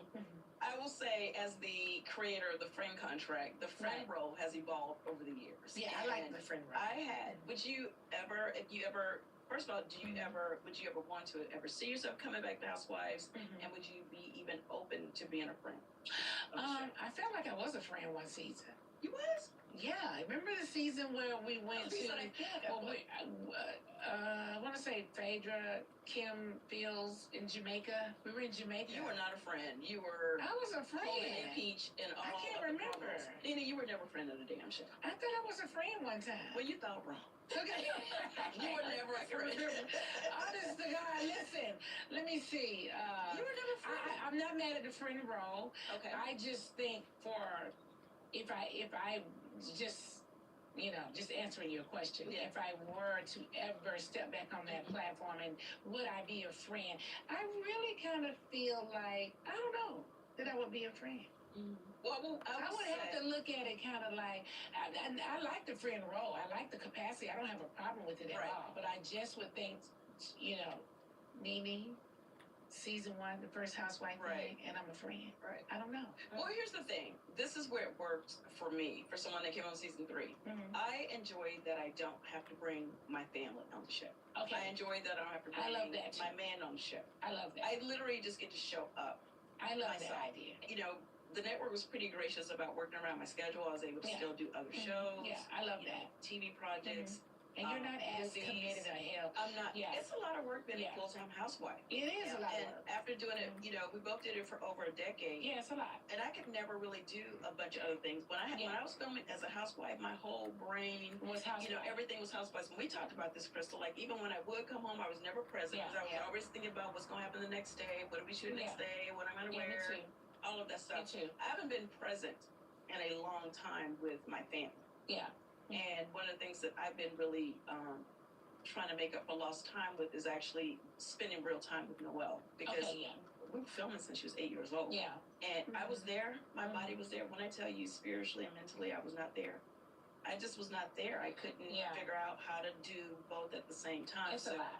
So it's been great for me to just come in, to just kind of stay connected to the show, the cast. I mean, I feel like when you work this hard and give so much to a show, it's nice to still be able to, you know, be a part of the platform in some way and still leverage it in some way, because our fans, like, they still love the OGs. Yeah. And it's nice to throw us in there. So for me, it's not an ego thing. It's not like, oh, you know, I think back in the day, people looked at a friend as kind of less than. Now it's like, no, as long as we've been on the show, girl, they literally treat me like I'm a housewife. Yeah, I don't see it as a less than role at all. Yeah, the cast literally, they hate when they even say, like, you know, certain things we're doing. I'm like, oh, well, you know, I'm just a friend. Like, well, you stop saying you're a friend. You're simply a bill. You know, a friend. I think you would get that same respect. Yeah. You know what I'm saying? I don't see it that way.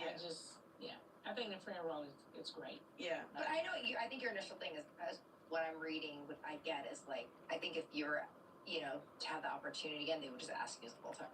Yeah, I would just have to wrap my head around that. Yeah, like what that looks like. Yeah, I think I think that would end up being your choice if you have other things going on, because like I said, it feels like your goal is having your own show right now. Yeah. And if that's what you're focusing, you can still jump in. I enjoy. You know what I mean? Yeah, I enjoy doing my show. It's kind of on my own time. Yeah. You know what I mean? Like you guys do this when your schedules line up. Absolutely. Right? So it's kind of when I want to do it, and my family didn't have to come on. I don't have to talk about my personal life. So it's a win-win. It is. I want to ask you this before you leave, since you brought up Prince. Prince. Yeah, that's my okay. So, do you see yourself getting married again? And are you? I know your man is in the other room right now. Hi, Yanni. How long are you? Are you in love? Do you see yourself getting married again? Are you guys best friends? Like, what is your like? What did you feel like? How was it dating before you got into a serious relationship? Let's talk about that for 2 minutes. So I met this man probably a couple months after my husband passed. So that was kind of quick. You know what I mean? Yeah. And I don't know that I even had the time to think, you know, am I mentally ready to date or what? I remember the first night I went out, right? I was going to be moving, and I was thinking, this is my first night out, and I wanted to get to know the neighborhood, right? Okay. And I remember looking in the mirror saying to myself, okay, Nene, you're single. I haven't been single in forever. So I don't even know what single is like. I'm talking about over 20 years. Yeah. So I don't even know what that looks like. So we're just going out and hanging out and having fun, right? Me and my girlfriend. And then I meet this man. I just kind of went with the flow. Like, you know, I'm just here to do whatever he want to do, right? So that's how I kind of approached it. Like, I'm just here if he wants to go out, I want to go out, right? And this is just how I approached it. And I ended up in a relationship. And that was how many years ago now? Girl, almost 4 years. Wow. Yeah. You just let the universe let it happen. just That's kinda crazy went though, with the 20 flow. years to like look in the mirror and say that. Like, like you're single. Like, how does this work? Like, because you don't, after 20 years, like, you don't even know what dating looks like. How old were you when you got married? 28, 29. And you guys were married for how long? Forever. 25, almost 25 years. 23, I think it was. 23 some change. We are both in age gap relationships. Yeah. He was older than me. How much older? Almost 13 years. Okay. Rob's 20 years older than me. Okay, he's much older. And my guy's 18 years younger. 18 years younger. Oh, I love that he's 18 years younger. I live for that. I just kind of went with the flow, and 18 years younger. I never dated an African. I never dated anybody other than an American guy. So it just works. And so no, did you ask? Well, as far as being married, would you get married again? I love and I love marriage because I was married for a very long time. But you're a wife. Yeah, I'm for very sure. much a wife and not a girlfriend. Yeah. I think because I've gone out with him for so long, I just kind of accept like it doesn't really matter anymore. If I do. Or if I don't, I do understand the whole partner for life thing. I get it, but it's not my first choice, right? Because I've been a wife for so long. Yeah, but I do understand it. And I don't remember the other part of your question. I just remember about marriage. I don't remember it either. Okay. But I love what you just said about the whole wife thing. I think if you're with someone, I think we still, whether we're a wife or not, we still want to be treated like a wife and have wife respect. Right. Of course, you want wife. And then it's like we don't need the officialness of like I'm actually married. I think I haven't completely ruled out getting married again, but it's not a deal breaker. I know if ever it would be. I don't think I would have a wedding. I think I would. Yeah, I think the wedding is a whole lot. Right now. I think that's a lot. I think as you get older, it's like I think it changes like your perspective of that. You know, we all got married so young, right? I got married when I was 24 years old. Yeah. So like you do. How long have you and Rob been together? This past year we've been together 22 years. Yeah. Married almost 17 years. Yeah. Long time. Long time. Yeah. Yeah. It's crazy, right? I'm only 42.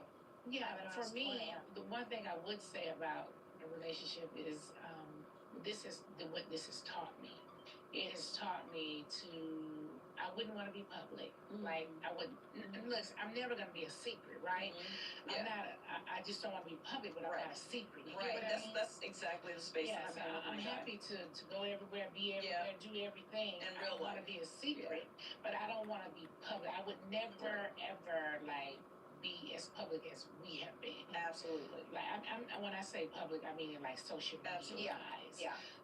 Because I just think it didn't open the doors that it opened were not. Well, you get permission to get to comment, and people feel like you're giving them access. Yeah, you're not giving to access. Information and photos and things that you don't have to give them access to. Right. And once you give them access, then you can't be mad at them for putting their, saying what they got to say about how they feel about y'all's little happy picture y'all took. And women are just like, Oh yeah, and then that's another thing. You're just welcome to all that. The women are like, oh, okay. Well, I'm telling you, slide in his DMs and sees, oh, he's so great. Oh, they slide in his DMs for sure. A man that has a woman suddenly looks more interesting to some women, which is crazy. It's like, oh, well, now if he's taken, that means he's better. Oh, I always say, I don't know if I can say it, but I always say that you up their pussy game, you know. Absolutely. For sure. Right. You know, he dates Nene Leakes. If I could say that to him, he'd be like, oh, Nene Leakes, like don't act like this ain't no prize. You are dating Nene Leakes. Just don't throw it in your face like that. So naturally, people are going to say hi. Absolutely. You know, even if they thought he was an attractive man, he's even more attractive. Yeah. Now that he's tied to this person. Yeah. So they don't have a problem. You know, you're married to an executive. I'm sure the women in the building don't mind saying hello. I'm sure they do. I mean, if they do, I feel. He's already Disney. Let me tell you something. If Rob gets a hello and like kind of go like high five, like he's such a little nerd. I think it's so sweet if like a girl hits on him or something like that. Oh, he's an executive. He gets like shy. Yeah. So Rob, I don't know. I feel like we'll be together forever. It feels like we're gonna be in rocking chair, you know. I'm kind of. It's so funny. I did this like cooking live thing with him last night, and all of them were like. On the live, like, you're so mean to him, like, dog. And I'm like, oh, and so when you were talking about you and Peter, I was laughing inside. I'm like, oh, it always seems one way, and then behind closed doors. It's totally different. It's totally different. I was out with my guy the other night, and he was saying to his friends, oh, people would never think, you know, such and such about Nene. I said, if they only knew, really in my head, like, if they only really knew. that I'm way chill, and you know he's a lot more up here than I am, like personality wise. Yes. Yeah. He's a lot, and he can hear you say, "You're a lot." He's a lot. Well, he's your a lot. So yeah, he's obviously it's been 4 years. It's been almost October. I think it'll be 4 years. Yeah, that's solid.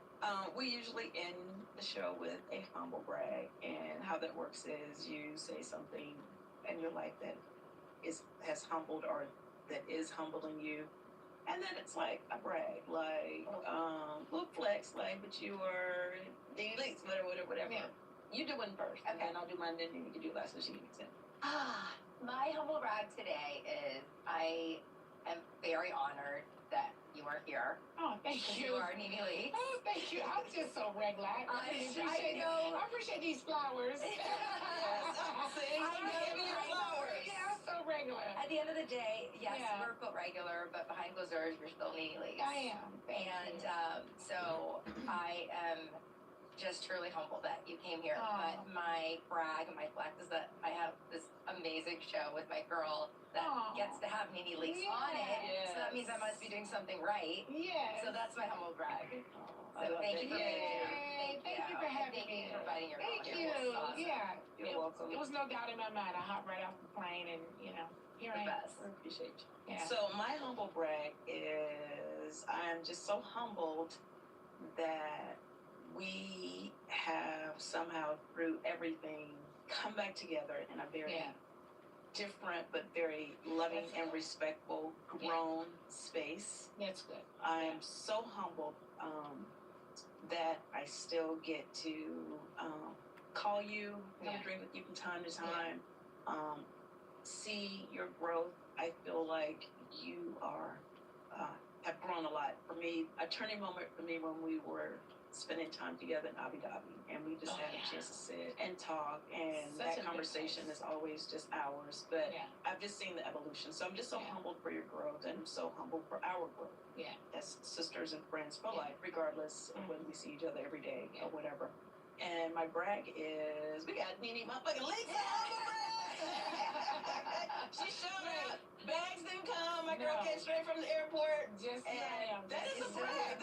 You are a busy woman. I'm just really regular like that. So honestly, so I have a couple of humble things that's happening in my life. Yes. I'm really humbled by life. Yes. Completely. Just watching my husband fade away that way, it really humbled me. And my son being really sick is really a humbling time. And just thinking about health and how life can be so fleeting. And I'm really humbled by that. Yeah. What would be my brag? Oh, well, honey. I got a lot of things I could brag about.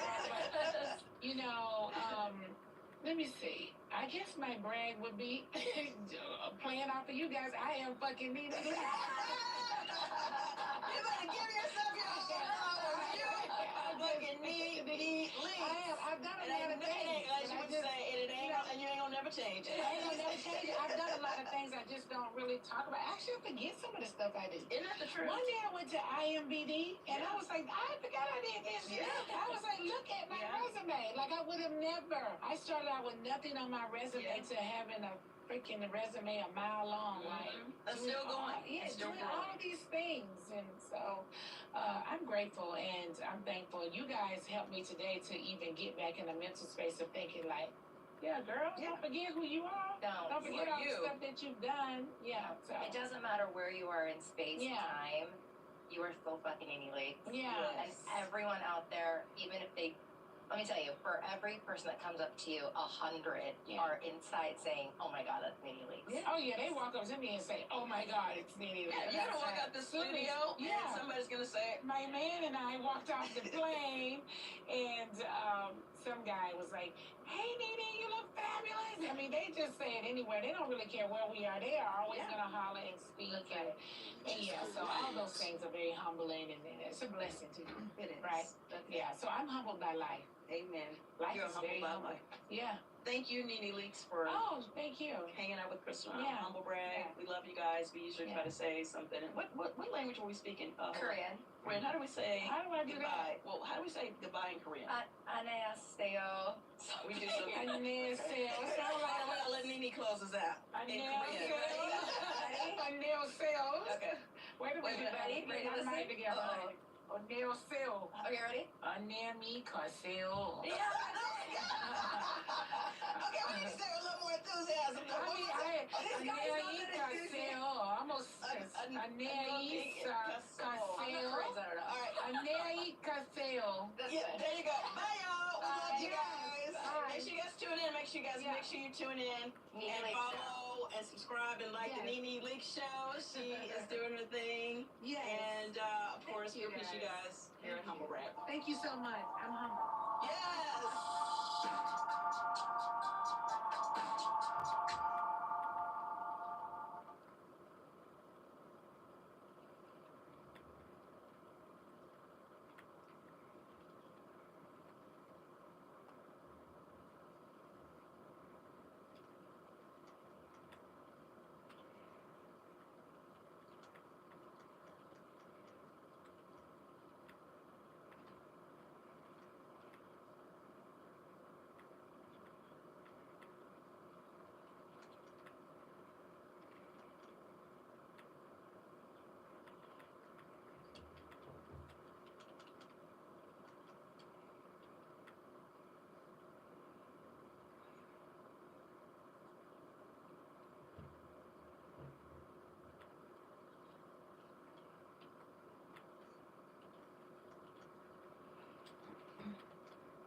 Every artist dreams of doing it. Amazing. She's an individual.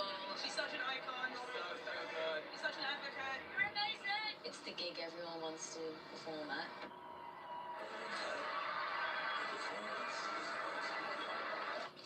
I wasn't necessarily expecting the Glastonbury slot. Like, I literally cried because I don't know, I'm just really proud.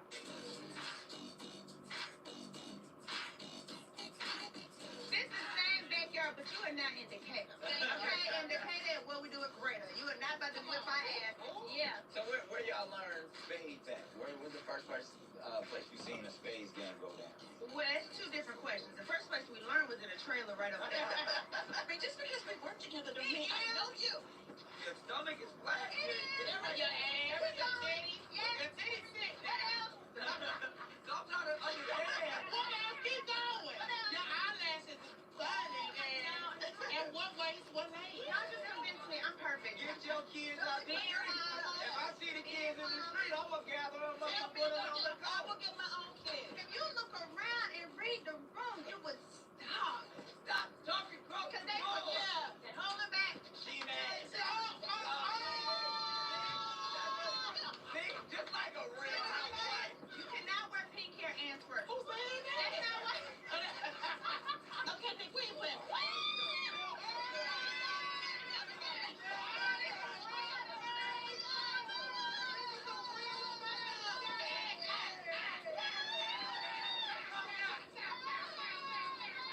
This ain't no dress rehearsal. Yeah.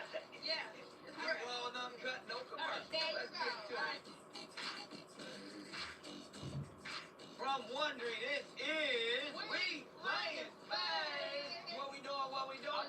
Playing spades. What we doing? What we doing? Playing spades. What we doing? What we doing? Playing spades. Hey, spades. I am your host with the most, Nick Cannon, a.k.a. Dr. Don't Pull Out, a.k.a. DJ Sexy Fingers, a.k.a. Mr. Lot of Kids, a.k.a. the inspirator, the instigator, the motivator, and the whole debater. And if you got an issue with it, then use a what? Hater.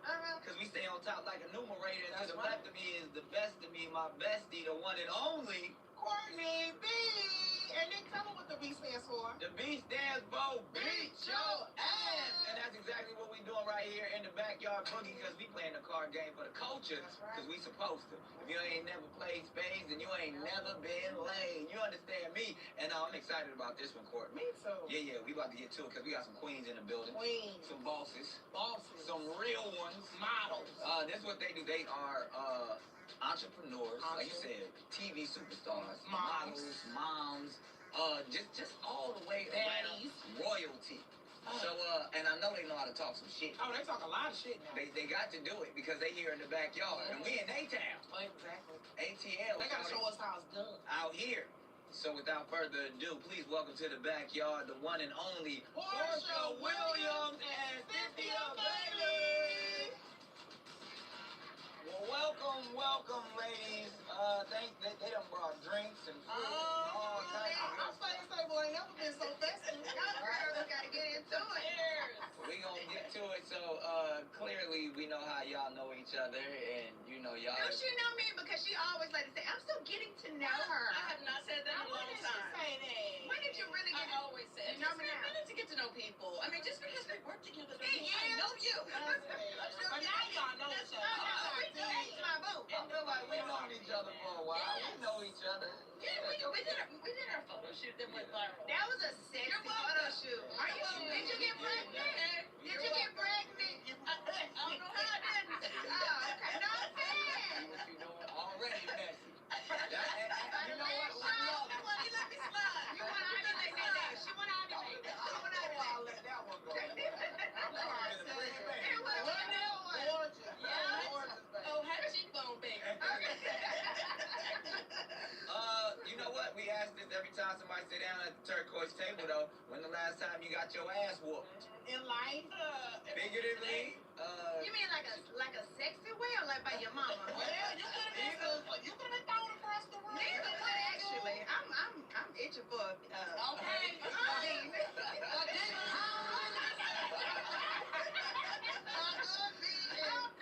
You need a spanking, but you might get one today. Okay? I'm about to say, because today gonna be the day. We've been practicing. Okay. Oh yeah, we had a little practice. Yeah. So where y'all learn spades at? Where was the first place you seen a spades game go down? Well, that's two different questions. The first place we learned was in a trailer right over there. And I knew that. But I have always seen people play spades. Yeah. But I feel like now that I know it's kind of a simple game, now I know it's a personality contest. Exactly. I didn't look like I was going to slam the table, slap somebody, shoot somebody. They never let me play. Right. So now we get to play. It's all about shit talking. Listen, Y'all do all that. day. Well, I learned growing up. Okay. I came, but I haven't played in a long time. There it is. But I know it's like round about. You got a good foundation. Yeah, Thank there you. it is. Thank you. We're going to definitely get to it. Now, I had to ask where y'all heard about it from because people play differently in different regions. So we letting you know we done pulled the jokers out. No, but what is the reason, though? Because I love the Joker. No, because if you keep the jokers in, then that means you have to shift the gameplay, and the twos have to also become. You got to take two twos out to keep the See, I was jokers asking in, about the twos. and That then was so then the illusion, baby. twos actually become higher cards. Do we still have So twos? twos is regular twos. Oh, they're regular twos. Yeah. Okay. So eighth is high. That's the highest card. I got that. Ace of spades is the highest That's card. the highest one. And then goes ace, king, queen, jack. I got that. all the way to I got that. Y'all cut the rest of the fat right there. Is there All meat. Let's go. is there a penalty for underbidding? It is a penalty. Matter of fact, see, here we go. Because we just bidding just for fun, but I gotta pass out. No, the we rest want of your the real cards. black card. I brought that one too. I got two. Oh. Hey, I've been doing this for many moons. All right now, you better do that. Now, this black card is your African American Express. Now, if you get caught cheating, Okay.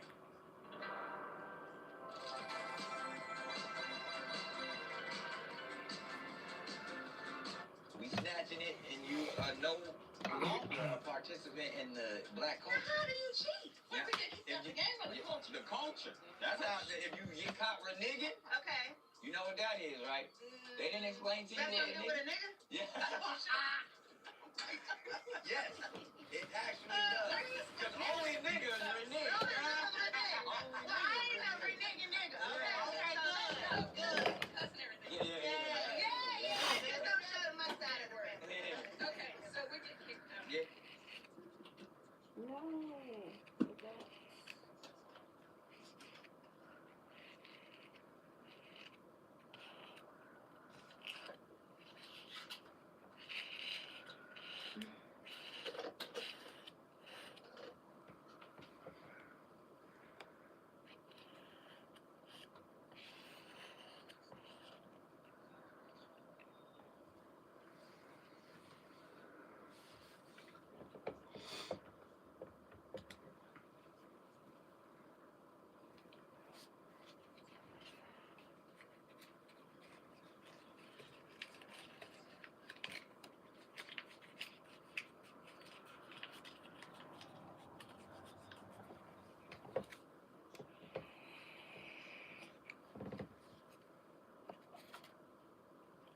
we snatching it, and you are no longer a participant in the black culture. How do you cheat? Yeah. To get kicked out the game or the culture? The culture. That's how, if you get caught reneging, Okay. you know what that is, right? They didn't explain to you That's what you do with a nigga? Yeah. Yes. It actually does. Because only niggas renege. Only niggas renege. Well, I ain't no reneging nigga. Okay, good. Good. Cuss and everything. Yeah. Just don't show them my side of the rest. Okay, so we get kicked out. Yeah, so no reneging, no sandbagging, no talking across the board after the bid. That's low bidding. That's actually you coming to my table bullshit. Yeah, you say you got like 2 books and then you got 10. Come out and you get 10. We gonna put the books on the table. We gonna bring that knife back. Yeah. So, okay, no reneging, no sandbagging. What else? No talking across the board. We can't talk. No, I love after you, the bid, queen. I love you too, queen. I'm looking for my king. None of that. No, Cassie. Yeah, so you get kicked out the culture for that. Okay. And just so we Wait, know. how are we gonna keep score? Don't we have to keep That's score? the thing. We ain't keeping score. Oh, We bid for fun. Nah, so what we doing, the team with the most books wins. And depending on how bad we whoop y'all asses, if we can do 2 out of 3 rounds. But you are not in Decatur. In Decatur, what we do is greater. You are not about to whip our ass up in here. I like that. I like that. Okay, Pinky. It's like and we got a lot of ass to whoop, so you might make us stand up. Take a ride in that way. Okay? That's a lot of ass to whoop. You saw that ass now. These hips is some bearing hips, okay? You need to move your seat. I know, right? Get to it. Okay, now.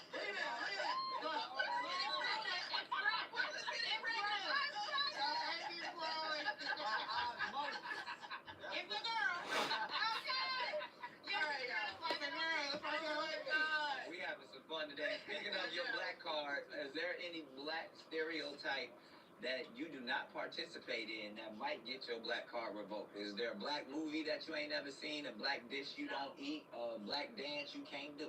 I done seen them all. You seen them all? The only dance I can't do is the one where they light the cigarette, throw it down, and do like this. Well, what the hell is that? Y'all ain't seen that one? You from Detroit. Light a cigarette? The one where they do it and they do the one foot and they like shimmy it down.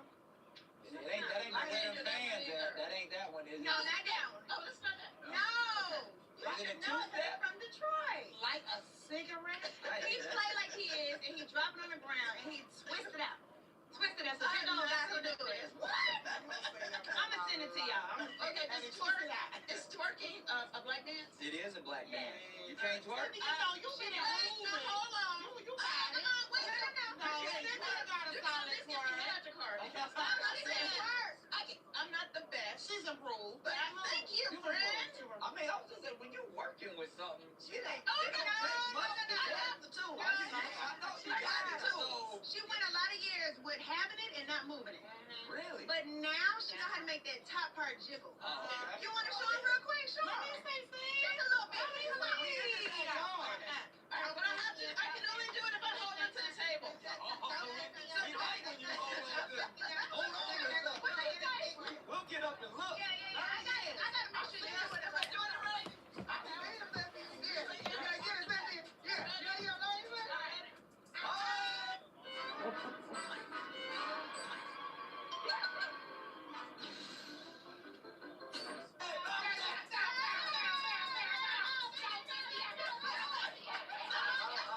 I thought I was at Magic City.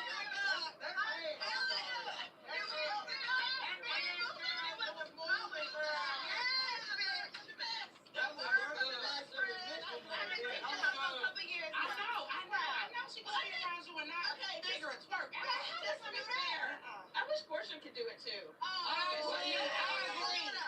agree. You cannot do 2 things at the same time. You cannot wear pink hair and twerk. Who said that? On the podcast. Who said that? Look, to quote the Honorable Portia Williams. Who said that? Not today. I already got I got 2 black things going on. Color hair and that should be all right. I think by the end of the game, that's it. You gonna have, that's the way. That's the way. If y'all lose, you got to twerk your ass. worry about us. They're finna kill us. What you want from us? What you want? Well, y'all need to twerk that ass too, I guess, right? Yeah. Hey, you know, I got some titties now. She twerk her I got some titties now. My ass is a little challenge. That's like a titty twerk. She does it. That's our victory dance. She starts shaking them titties. I can do it. I can do it, love. I can do it. That thing is juicy. It ain't juicy, girl. I like it, girl. Yes. Now that we got the wager out the way. Okay, wait, what's yours? You bouncing balls or what? What you bouncing? Okay. Bouncing ass and titties. It's collective. So I'll Oh my God! Have y'all seen that dance from New Orleans? And it's called a Get Out. bounce them balls. And then they bounce their front like they bounce their front like this. Oh my God! So we're gonna have to do some twerking if I we want to lose. see you. You gotta twerk. It's called a twerk. A dick twerk. Twerk. A twerk. A dick twerk. No, it's not twerk. It's twerk. Okay. Hilarious. All right. So now that we got that out the way. Okay. We gotta cut the deck. You ready to cut the deck? Okay. Now can I cut it anywhere I want to cut it? And you can do a French cut. You can do a model cut. Whatever kind of cut you want. Okay, scissors. Why Sean got time? Listen. So what we gonna do now since she cut the deck? We gonna cut the deck. She gonna cut the deck and spill the tea, okay? Because we want to know the tea. Cutting the deck, y'all spilling the tea. Okay, you gonna pick one of these cards, right? And then you gonna answer the question that's on the card. Okay. Ready? We your nails is pretty. Thank you. Okay, let me do this one because somebody spent time taping this on here. All right, easy. Okay. So this one is, if you could snatch one thing from each other's career, Portia from Cynthia, Cynthia from Portia, what would it be? If I could snatch something from your career. There's so much to work with. From her career, because I was thinking about her baby daddy.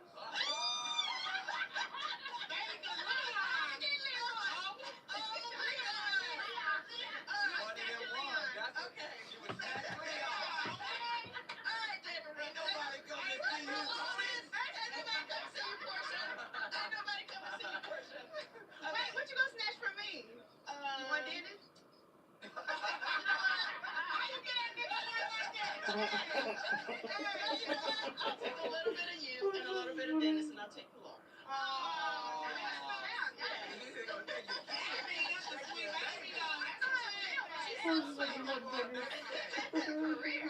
What's yours say? Okay, I don't have my glass. I know it's gonna be green. What's that? It says, who's more likely to throw a drink if the spades game gets out of pocket? Oh, at this table? Yeah. Oh, between you guys? No, between you. Oh, between us two? Yeah. Well, you know y'all what? not the drink throwing type. No. Well, I would say, okay, Portia and I, we don't play about our drinks, so we are drinkers, actually, so we ain't got time to waste the drink. So I don't think either one of us would throw it down our throat. We know waste is good commentary, but we would throw it down our throat. Okay. Wait, this like some throat action. Tequila. Cynthia's tequila. Yes, it is. This is my new tequila, and I wanted to bless the barbecue. We appreciate This is good old commissarial tequila, you guys. Cheers. Let's get to it. So it's time to deal. Y'all ready? Yeah. I cut them cards. Did I cut them cards? Cut them good. I cut the hell out of them. Those cards have been cut. Okay? Oh, I cut them. She cut them all right. And we can go and look at them. Yeah, we can look at them. Okay. And then, Portia, you should put them like in order, like. Okay. You know what I mean? We gonna teach you. We gonna teach you. We're not supposed to be talking. No, I mean not yet. You can talk right now. Matter of fact, we gonna get to the deal with the question of the day. Okay, I'm gonna have 4 cards. We gonna keep going. I just got a question. I'm gonna keep on dealing. Okay. They said we got a podcast. But she ain't in the backyard for real. We got a talk. Okay. Uncle Eugene is not on the grill. Okay? The whole fucking camera crew over there. Hey, with y'all on a regular ass. Hey, Kiki. I literally can't even be in scenes with Portia. It's the worst. Because they're like, okay, we gotta separate them. They do. I've seen you way too long. No, it's too much. Alright, y'all ready for the deal with the question? Yes, let's go. Alright, it says you got a naked photo Okay. of you right where the Welcome to Atlanta sign is. What year? A big billboard. Or you have to text a photo, that same photo, to everyone in your contacts. Wait a minute, I'm confused. So, naked Billboard. Karen. Or you gotta text that same naked photo to everybody in your contacts. Including the pack? With ClearPay, you can shop from these brands and split your payments into 4. Let me show you how. Everybody in your Okay, what are we doing in the photo? You just naked. Okay. But when you see I've done some very tasteful nudes. Butt naked photo. You been butt naked? No, I'm butt naked. Yeah. I've done. It's like So as a model. Is the I've done some very tasteful nudes. Money? Tasteful. This one is free. It's one or the other. Ain't no money. You gotta deal with it. One or the other. I'll take the billboard. Just gonna let it go. The billboard probably got some money attached to it. Yeah, that's true. If I'm gonna put it out there, I'm gonna go ahead and put it. Go big or go home. Yeah, I think I do the butt naked billboard. Yeah. Because the DMs, like if I had to send it to everybody, then they gonna be having questions and they be asking about nobody it. has time. Yeah. That's true. Okay, well, I'm gonna do the billboard, but I'm gonna do the billboard from my first husband body. Yeah, not this. Different. It's a difference. It is a difference. Well, no, she was any angle from that body, bitch. No, that was. I feel like that is. In the bedroom between you and I. Now, for the whole world to see, that's a bit much. What in your old body was like you were more open to show than what you were showing? I said your stomach is flat. Everything was smaller. So I'm trying to understand. Keep going. Your eyelashes is flooding. And one waist, one leg. What is it about the old body that you miss? Y'all just convinced me I'm perfect. You're just I like your old body. angle from that body, bitch. No, that was. I feel like that is great. In the bedroom between you and I. Now, for the whole world to see, that's a bit much. What in your old body was like you were more open to show than what you were showing? I said your stomach is flat. Everything was smaller. Oh, we're gonna use my computer. Thank you. What is it about the old body that you miss? Y'all just convinced me I'm perfect. You're just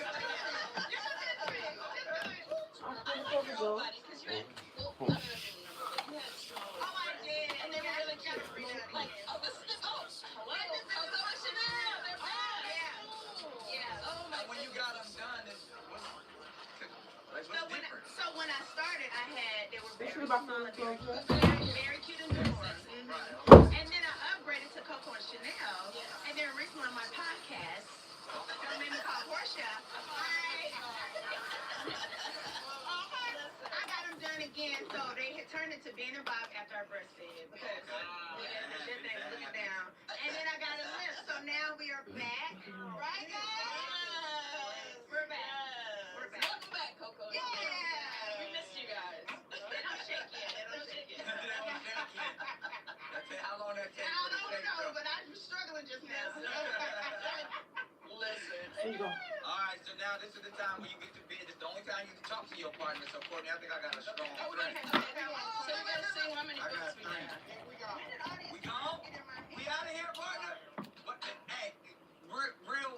I got one. Be the real one. Two. I got some nice in here. I got a good 5. Not a good 5. So you want to run a yard on us? My books, you gonna win? Okay, strong phone. You know me, I'm always gonna get phone. So let's just go take them to heaven. I'm gonna say I got 5. You got 5 books. You sure? Okay. Are you? 5? 5 top notches in here. 5 bad bitches. Don't sandbag. Okay. Don't sandbag. I'm telling you right now. And she got 5. I have 3. No, 2 and a possible. I'm gonna say somebody. Okay. Yeah. I can hold it down. Between me and you. Okay. Forcy, you better. Oh, You gotta pop your shit. Hold me down. All right, Let's do it. now that was just for fun to let us know what we got in our hand, but I gotta remind you, whoever gets the most books wins the game. That's right. Okay. Simple as that. Wait, is this the practice game or is this the real Now, game? it depends on how, it's the real deal. Now, depending on how bad of an ass whooping you want, we can keep going. No, but you got one more time to say ass. I don't think they practice in the hood when we No, we don't practice. Okay. This ain't no dress rehearsal. Yeah. You all uncut, no commercial. There you Let's go. get to it. And you see what I do. You know, I got them ears. You know, Okay, let me get I'm you. going and Come on, doing take a shot, take your drink. it. Because Nick tries to, I think he's trying to confuse us and distract us. No, they're threatening us low key. With a smile. Because he keeps saying all these ass whoopings. Ass whoopings. And go, whenever you're ready, boys, you can jump in the water. Turquoise table for a reason. Let's go big. Medical weight loss is not cheating. It's actually the smartest way to lose weight. For decades, you've been told that losing weight is all about willpower. But here's the truth. Obesity isn't about motivation. It's a... She jumped out there, didn't she? She went big. She went big. You got cuttings already? Out there. That ain't cigarette burn. What the hell? We played it. You better not throw out no club. You don't have none of these? No, she ain't got none of them. I never liked that song by 50 Cent. I don't know about the club. Oh my God. Never went to the club. She jumped out there on y'all. Which thing you had in your hand? You know, go ahead and put that in your pocket. You Wow. gonna take my big book like that. Okay. Wow. I think our game just got affected. It did, because that takes me down to 4 books. Let's go ahead and take that one. Let's go ahead and Speaking of take down. Oh, she went out heavy. She going heavy. Big diamonds. That's big diamond right there. Go ahead and get to Let's it. the flow quicker. Let's go. Let's go. All right. You don't need no permission to get out. Well, pick it up, pick it up. Cutting the clubs. And, okay. Okay, stop talking so Now loud. let's try and remember. No. All right. Oh my That is God. light work. Who first? Okay, I'm gonna jump out there, Portia. I really hope you have what I need you to have. I got you. She got that's talking across the board. Okay. You got me? See, talking across the board. Oh, shit, that is Yeah, across the board. that's that black card. Somehow you got what I need you to get. No, you can't snatch it. No. You got hearts. It's hearts. I don't want to put it down. If that's the only one you got to do it. I don't want to beat her. Cut her. Do not. Cut her. I didn't know I had to take a gamble. That's the only Damn, one so you that, have? Yeah. okay. I get How many cards? Okay, so now, That was next really time, good we're not going to tell them how many books we got. Stop talking across the Because board. they're holding back. Hold on, you ain't gonna tell us. But then when we light work. Do we have to say how many books we No, you do not. You have to be it. We do it for fun. We did it for fun. We gotta be honest. The first hand, technically, in any game, really business. Right. But we gotta tell y'all. yeah, see, I'm technical with it. I'm talking about a master over here. So you won with that 8. So we have one. So it's 1 to 2. It's my girl. Yeah, but you knew that you was doing And then it. where are the cards? I got it. Okay. I'm holding it down. Come on, Jeffrey, trying to make sure it's between us. Okay. We got it. Okay, now you get, because you won, you get to go next. Okay, that's what it is. But I won, but you got my book over there. And y'all friends. I'm a housewife. I'm not used to people. If you want to hold on to it, you go I'm getting into it. I'm holding it down for us. Okay, you got it. Okay, so I'm finna go ahead. Go ahead, don't play with it. I'm finna get in there and get heavy with it. Okay. That was cute. I'm gonna let you have it. Thank you. I'm gonna let you have it. Steady long, Now steady long. just go under. Hey! That's talking Get that goddamn black card. Right? Where's our black card? Okay. I mean, Okay, you had cut to it. do it. it's like the show, child. Like housewife. We got And I have to do this. What do you got? They got it. What's happening? You got it. Okay, we got it. Okay. Where did you get? I don't need you to get our stuff. We can get it. I'll go get it. You go get your kids out the street. If I see the kids in the street, I'm going to gather them up and put them on the I car. will get my own kids. Got them kids in that Thank goddamn you. street. Over there reaching for our stuff. All right. No. Now, Portia, I feel like when you started Real Housewives of Atlanta, right? You were a little naive and shy and kind of like figuring your way, right? Yeah. But now you're one of the most quotable cast members. Who said that? What flipped the switch? Who said that? Or like, what flipped the switch for you? Like, what made you be like, you know what? Let me step into this. Let me lean into it. Let me take it to the next level. I would have to say just time. Okay. Because what nobody really realizes is that I was the youngest on the cast when I joined. I had just turned 30. So can y'all think about 30-year-olds nowadays and then being on national television? Yeah. All right. So I was a baby, and so I just started to grow. Yeah. And just through All right now. Going in all the right spots. All right now. Keep growing. I'm warm today. and like you get used to the cameras and you realize what you signed up for isn't just a show. It's really you know, a testimony. You showing your life, what our life is, good, bad, or indifferent. You know, a lot of it I wish wasn't on TV, but it is. Right. And people relate to that. So, you know, I just want to root into myself. Like, I love myself and my mistakes and everything. Yeah, I am. Doing the work. I heard that. A little self-love. I do. Speaking of love, you supposed to be playing hard. Wait, hold on. Did you say no earlier I ain't had no damn heart? Oh, talk your shit. So You stop ain't got putting no down heart. So what you gonna do with it then? Okay. What? If that's what she wanna do. No. She didn't realize. But what me now? No, she actually was a good play. Okay, Nick, wait a minute.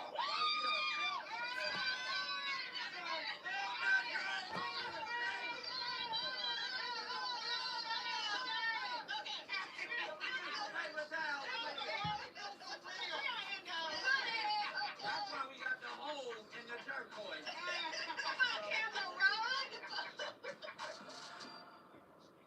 Fast delivery, thrilling entertainment. It's on Prime for $8.99 a month. With our year of the free breakfast, you'll be up before the alarm. Book now. Join the fun on DraftKings Casino, ranked the #1 online casino experience. They got everything you've been searching for. Thousands of exciting games, huge jackpots, exclusive offers, and more. New players get a 10-day welcome offer. 500 spins on Huff and More Puff when you play just $5 to start. So, 500 spins on Huff and More Puff? Now that's what I call a good time. Plus, how nice is it to chill on your couch, maybe in your comfiest PJs, and suddenly you got a whole Vegas-style playground right at your fingertips. That's DraftKings Casino for you, bringing you the sizzle of the strip straight to your screen. Now, we talking slots for days. You can't go wrong with your classic fruit machines, video slots with more features than you can imagine. And don't even get me started on the live dealer games. It's like they squeeze the entire casino floor to your phone. Blackjack, roulette, baccarat, and even game shows, all the real dealers in real time. Download DraftKings Casino app, sign up with the code WPS, and spin your favorite slots. The crown is yours. Gambling problem? Call 1-800-GAMBLER. In Connecticut, help is available for problem gambling. Call 888-789-7777 or visit ccpg.org. Please play responsibly. 21 and over. Physically present in Connecticut, Michigan, New Jersey, Pennsylvania, West Virginia only. Void in Ontario. Eligibility restrictions apply. New customers only. Non-withdrawable casino spins issued as 50 spins per day for 10 days. Valid for featured game only and expire each day after 24 hours. See terms at casino.draftkings.com/promos. Ends 8/24/25 at 11:59 p.m. Eastern Time. Number 1 based on Eilers and Krajcek 2H24 product analysis. Oh, we finna get electrocuted around here? This is actually a good play. It is. We don't get Okay, you put the queen down, I right? did. So she didn't want to jump on your queen, so she threw off. But shouldn't she have done why a spade? I think she would have cut you. You want to hit these? But I feel like she's coming with something. You don't know. That's the participation. Because she still got heart. Okay, so can I just say one thing across the board? Okay. Okay, so Portia, just so you know, That was a good like play. this is good. But if you have a spades, like we don't know what she's gonna do. Right. So anytime I want to cut the book, trying to win. I'm going to help you. anytime we want to cut the book, I need to put down my spade to go ahead and get in there. Correct. Okay, got it. Want to. If you want to. That was a smart play. You have to work cut your heart. But we have to see. We don't You know don't know what what she the got. girl. Right, so then you gotta put me. Wait a minute. No, she can go before you. No, she put that down. you put the queen down. I put the queen down. I don't The wanna queen, put the queen down. You did the right thing. Thank you. And once a card is played, it's laid. It got to be stayed. It's gotta be stayed. Okay, you gotta put edit that out, y'all. But if you want, and she ain't got that many damn spades. Okay, Portia, be careful with this. Okay, Be careful your stuff. Hey, what you think? You ain't cheating, you ain't trying. No, I thought that what I had because it was a good move. It was a good move. Thank you. Okay. I got your back, Okay, baby. that was good. That was good. Okay. You ain't gonna get Let me pregnant. get out. So just in case we're not clear, we're winning, You're Portia. winning. We have $3, Talk your shit. and you guys have 2. What is the about? What they saying, Yeah. I'm just saying,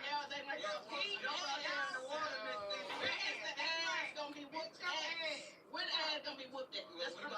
What you gonna play? It's your turn to jump out. You want that? Talk about that shit. Can you get off me? Can I breathe? I might not want to. You understand? We already got get off you if you ask me to. Okay. All right. I know what I gotta do. What you gonna do? Let me get a little something over here. Now what else is going on? You about to waste your heart. Right. You about to waste your life. What you gonna do? You got two things. You gonna waste it? Do you keep deleting slot games one after another? Well, here is one game that you won't want to delete. Right now? No, She's smart. Wow. Right, I got you, boo. Wow. I'm not trying to get your kids out the street. I'm not feeling it. How you feeling? Oh my God. This is amazing. I got it. Okay, you got it? We gotta have a great time with him. I should have lied it out.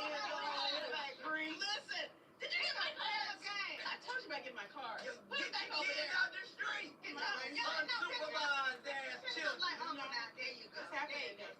You was talking the talk. There. I'm gonna get mine. I'm gonna get mine. It looks like we're winning. Am I? We are. We're winning now. Enjoy. Right now. Enjoy. Yeah, we are enjoying. Right now, We're enjoying. Her two cheeks. We gotta get to his. My cheeks is off limits. Is it my turn? This portion. It's my turn. Okay, it's your turn. It's my turn. Okay, you won.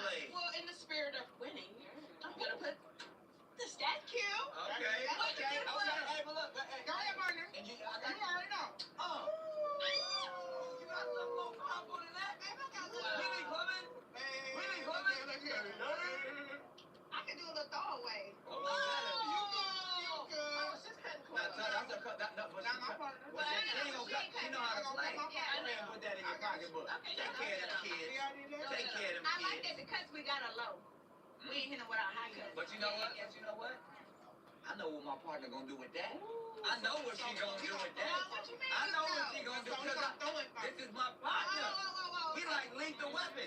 I'm Danny Glover. That's Mel Gibson. See what I'm saying? You see? Back their back. Tom and Jerry in this. She Tom and Jerry.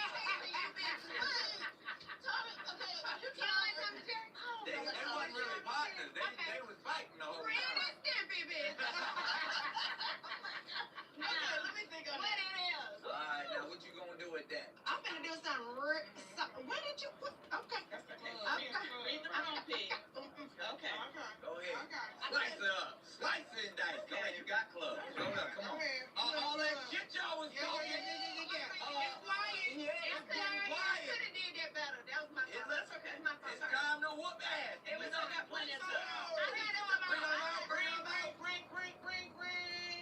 Come out. Come out. Get your hand out the car. Wait. Quit touching my kids. That's our queen. That's a black queen. And it's a black king. That's a black king. Go ahead and put your spade out on that for me, please. What you gonna do Go ahead, with it? Is it a jack? What we got? What you got? A jack? A spade? Yeah, jack. Is that a jack? Thank you. Oh my God. Okay,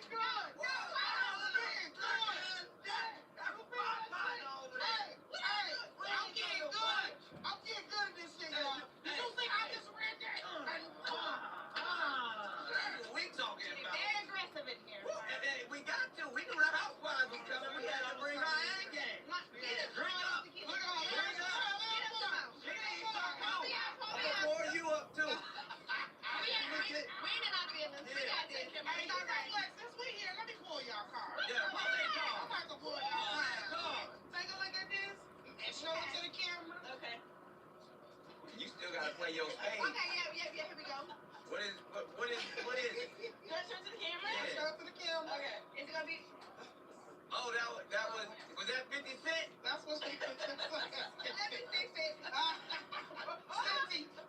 Cent. Yeah. 50 Cent. Explain, what happened in that picture? That was all the way. What happened was, we were having a Halloween party. Did you collect the little C unit hat? C unit? The G unit? We really called her 50 Cent for like 3 years. Yeah. She was 53. I remember that era. Yes. Yeah, I turned like 54. Portia was like, just go ahead and let go. Yeah. 54 said we did 50. Can we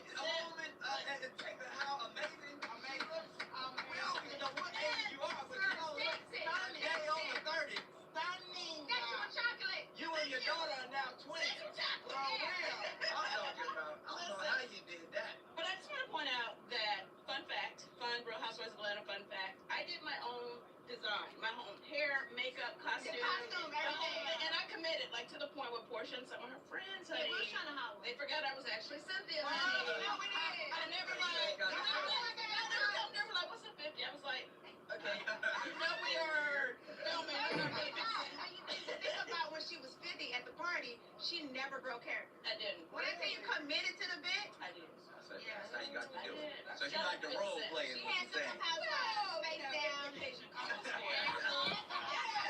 And I am an actress, honey. So absolutely. This was spaghetti. Shout out to 50 Cent. Shout out. Okay, my turn. Looking like. Is it look at it?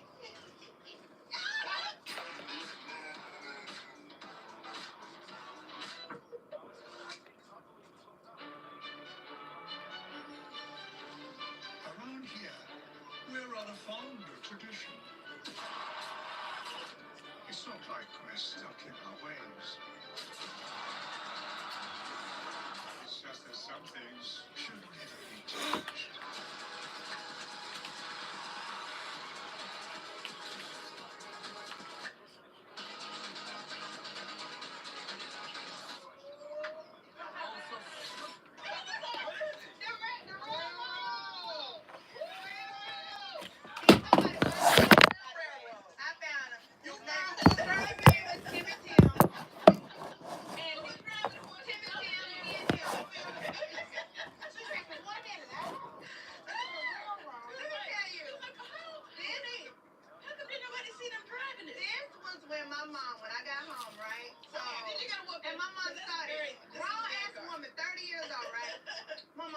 Portia, you gotta just stop. She said, if you look around and read the room, you would stop. She said, Phaedra and Candy was trying to help you. I said, yeah, but they wasn't saying what I wanted them to say. She said, from now on, you stop. So, just It was the Underground Railroad. Yes. Y'all are going to see where they at. Yeah, we were in Savannah. We were in Savannah, And you correct. thought it was a real And I railroad? came to the fact that I knew that it was a metaphor, but I also was like, no, it's some tracks down there. That's what I'm trying to say. Right. Driving the train. And you carried out the room and they still saying, Portia. No, that's for real. Everybody was looking at their TV like, girl. But when you know, Hilarious. it's edutainment now. Yeah. You done learned something. You know what I'm Okay, I saying? learned over the years. It was a Okay. teachable moment. There it is. And this is an OG game of spades that we playing right here. So, Yes, like it you said, your mom always gives you great advice. What's an OG who's giving you some wisdom or some advice that you still live by to this day? Who is that OG and what's that advice? Or those words of wisdom? Yeah. What you got? I would say my mom, and I would say don't take family business at the house. That's right. Which is kind of ironic with me being on a reality show. I know, I take all the family business at the house, but No, that's what happens in the house. Stays in the house. Yeah, a lot of people don't even operate in that vein anymore. I mean, No. everybody household on Be telling the business and turning against your family. Yeah, true. Yeah, because they use social Protect the media family. as the court. You know what I'm saying? And then they want the people who don't even know them to make a judgment on a person. They mad. Nobody wins when the family feuds. That's it right there. You never go against the family. You don't. Because Godfather. come on. Godfather. That's what I'm talking You about. never go against the family. Fredo. Yep. The hell wrong with you, man? So true. Because I feel like no matter how close y'all are, if it's husband or wife, and sister, whatever it is, y'all are one at the end of the day. So you go against that person, what is it going to do? There it is. So what's your So OG? mine have to be my mom. She said, if you stand for nothing, you'll fall for anything. Come on, And, with the game. yeah. She got the She ism. did. She came through with it because over the years, you know, I used to be a people pleaser. I used to only see myself through men. We just saying I used to see myself only through men's eyes. And then when I started TV, it was always through what the comments say, what other people thought. And I don't have to worry about what y'all got going on, what y'all think about me. I don't have to fall for nothing because I know who I is. Stand on I it. have my own self-worth. Stand on it. You know, so I stand for what I believe, what feels right for me. So I don't have to fall for producers. I don't have to fall for, you know, the fans and the fair weather back and forth. I don't have to fall for Pastor Portia. because that's stand on this. Stand on it. Right or wrong, You got it. Stand on it. you got to add the right or wrong. That's There it. it is. Right or wrong. Right or wrong. Because we ain't always going to get it right. There it is. We always get it right. You're We're not. not going to get it right. We're going to get it wrong. Well, you gonna get that car sometime. We gonna get to it. I Because we already out there with the spade. You already whooping ass. Wait. I don't know about that many asses. How many books you got? 1, 2, More than y'all. 3, 4, 5, 6. All we need is 1 one more. Let's okay, go. 7. Just go ahead and give it to me. She jumped out there with her ass.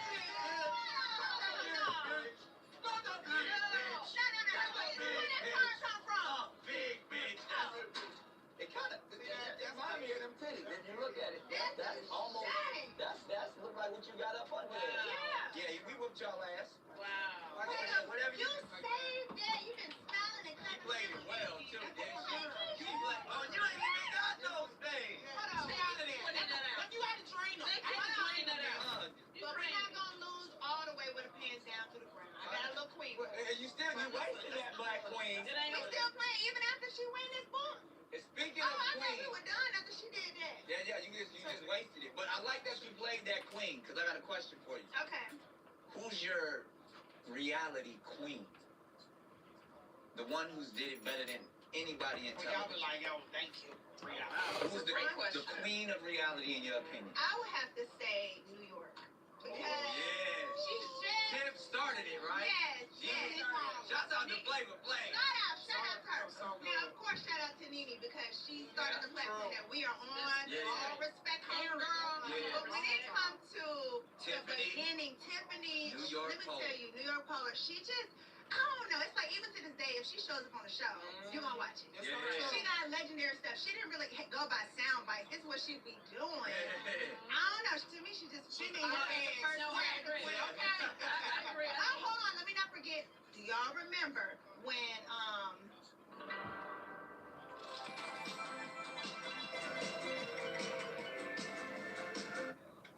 Tammy Roman? And Real World was the first. I was giving it Well, first. no, you know who was before Tammy? Who? Heather B. She was on the first season Heather B. What? of The Real World. I remember Tina Tequila. No, yeah, baby. You young.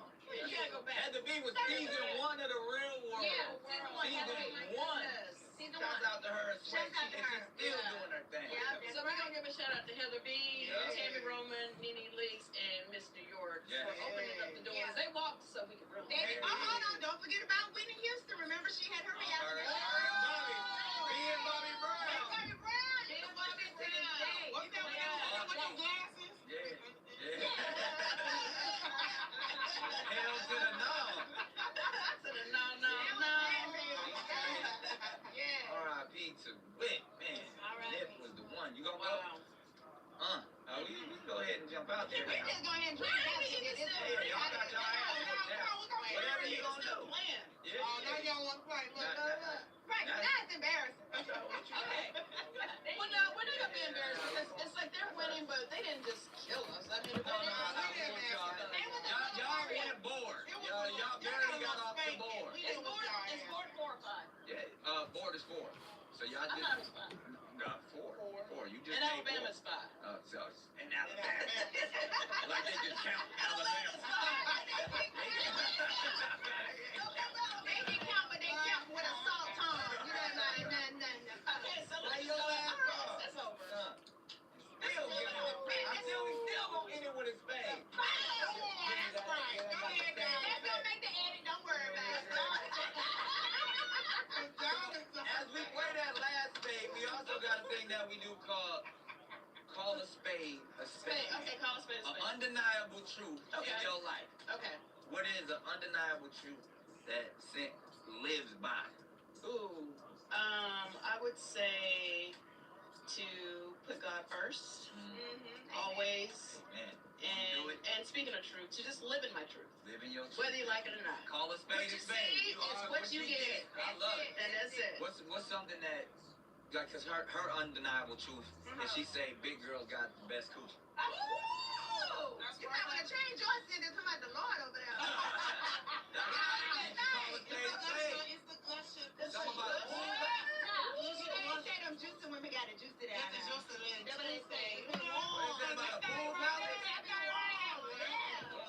What y'all got going on over there? What she got? That's what I got. I keep my legs closed real tight to get what she got. So that thing warm. Okay. A jacuzzi. Is that what it is? That's what's up under that food. Oh, Gusher.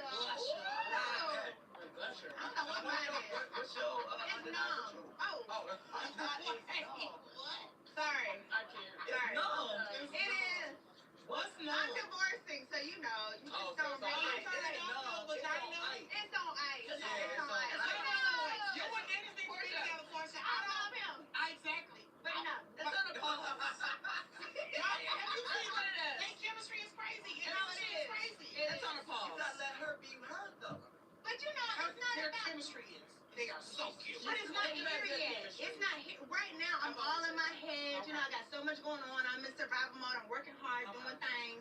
You know, sometimes you can set it on some ice like he said. It's okay. Let that do the house right. And when she serves it, Yeah. it's gonna be fresh. I'm rolling for you, Dennis. That first one out that gate.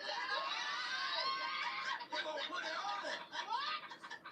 That's gonna be on the billboard. I'm gonna announce it. I'm going to announce it. I'm gonna be proud of that. I'm gonna be named her YouTube. So she's standing on it. Right. Well, this has been an amazing episode of We Playing. This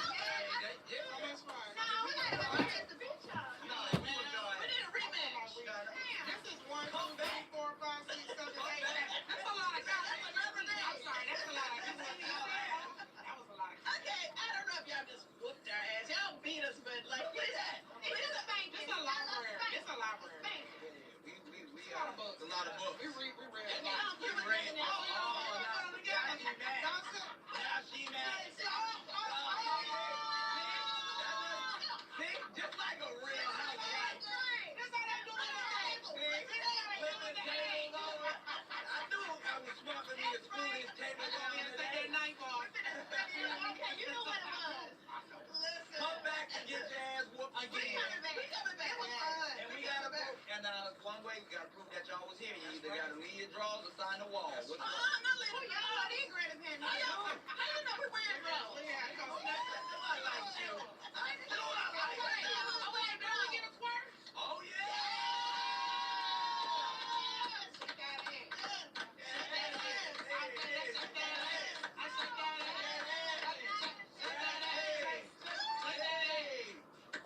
Come on, let's dance.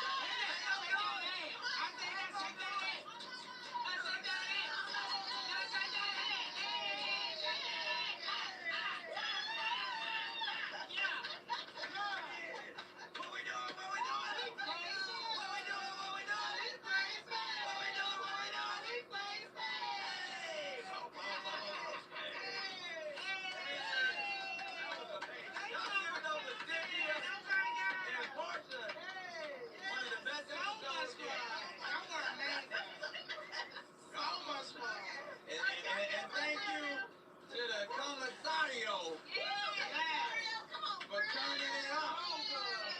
Ain't no party. Listen, ain't nobody like a commissario party.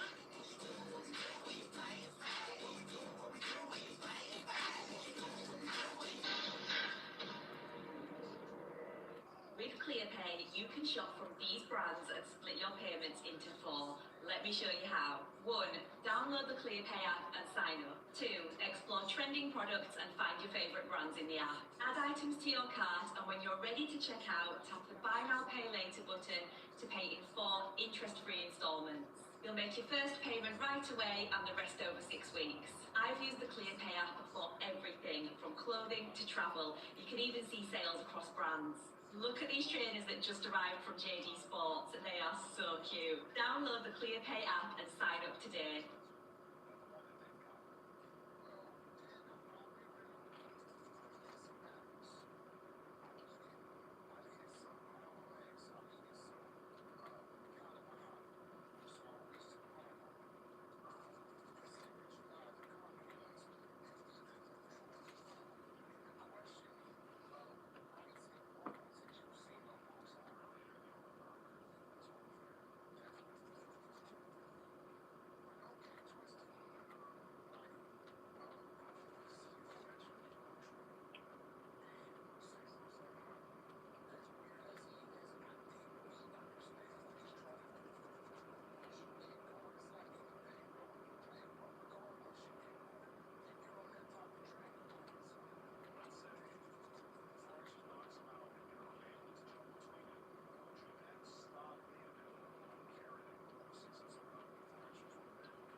I'm not interested in shrinking myself to fit in anywhere. T-Squad, that one caption was all it took for me. With that sentence, Brittany Renner didn't just announce she was taking off her hijab, she kicked off a social media firestorm. The internet went wild with accusations of cosplaying and disrespecting an entire faith flying from everywhere. So the question is, was this a real spiritual journey for Lil Mama that just ended abruptly, or was her faith just another costume she was trying on? I think you all know where I stand on that. For almost a year, the world watched as Brittany Renner, a woman who built her entire brand on controversy and saying whatever's on her big mind, seemed to totally transform. She embraced Islam, started wearing the hijab, and talked about finding a piece she'd been looking for her whole life. Then, just like that, it was over. The hijab came off. Old Britney seemed to be back, and everyone was left asking the same thing. Was any of it ever real? Today, T-Squad, we're breaking down the whole timeline from her sudden conversion to the whirlwind marriage and the massive public backlash that followed. This is the story of how a spiritual journey became a public spectacle and why it hit so many people so hard.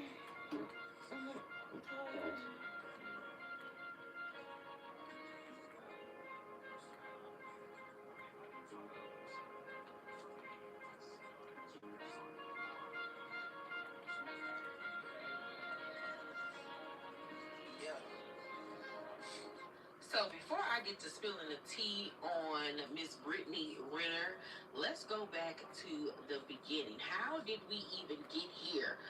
Y'all, Brittany Renner's public jump into Islam wasn't some slow, quiet thing. It was a fast, very fast public transformation that was publicly acknowledged in January 2025.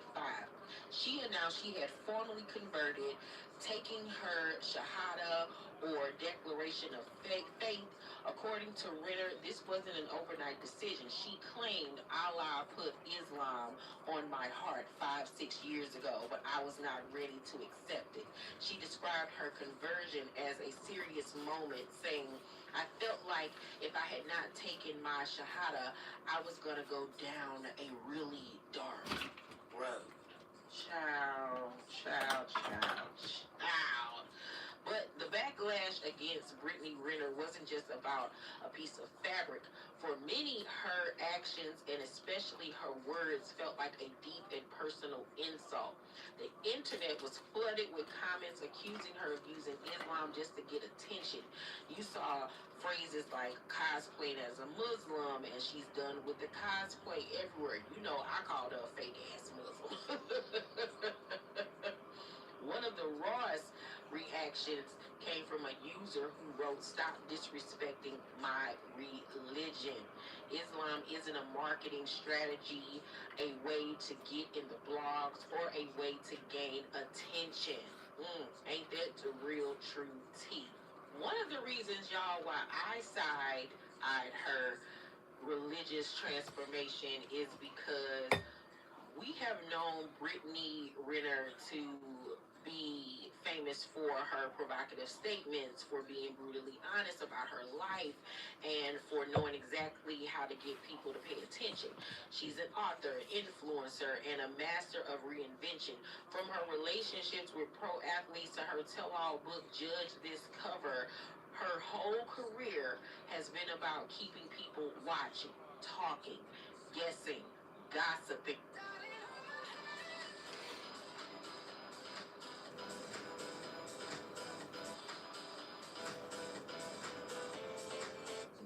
All of that. So when she converted to Islam, a lot of people, including myself, who've been watching her for years, were immediately skeptical. It was a huge change from her normal brand, that it felt to some, even myself, like another calculated move to stay in the spotlight. The argument is that this whole spiritual journey was just the next chapter in the Brittany Renner show, a new character for her to play. And that's exactly what it ended up being. Like, even before she so-called married Kevin Gates, she was making headlines about her dating life as a new Muslim, talking about married Muslim men sliding into her DMs and how she wouldn't be one of several. Every single step of her journey was turned into content. Every personal revelation was made public. This is what fuels the argument that her faith was all for show. So when the relationship with Kevin Gates ended, the performance, as critics like myself saw it, wasn't needed anymore. The hijab came off, and she was back on her BS. Last week, she posted this on her Instagram.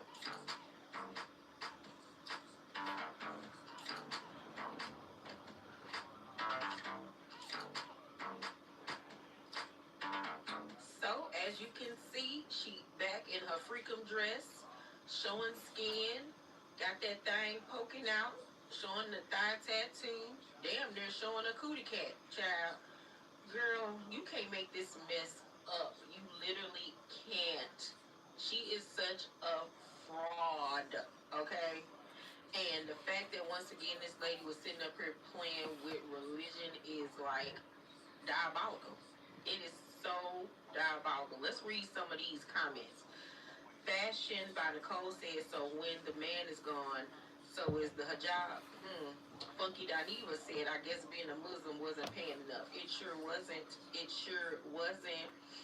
Now, Jade said, I knew that hijab had bacon grease on it.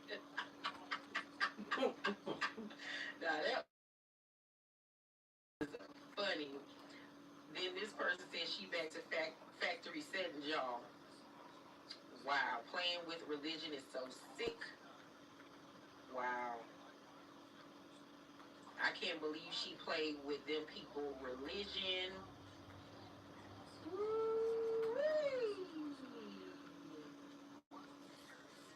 This is terrible. Terrible. That body is Tito, and that waist is snatched, and the stomach is flat. But you going to hell in a handbasket, little girl. You are going to hell. Why you sitting up here judging Jackie and trying to condemn her as this horrible mother who doesn't care about her daughter, but yet and still you out here cosplaying, dressing up as a Muslim woman, what, to get Kevin Gates' attention?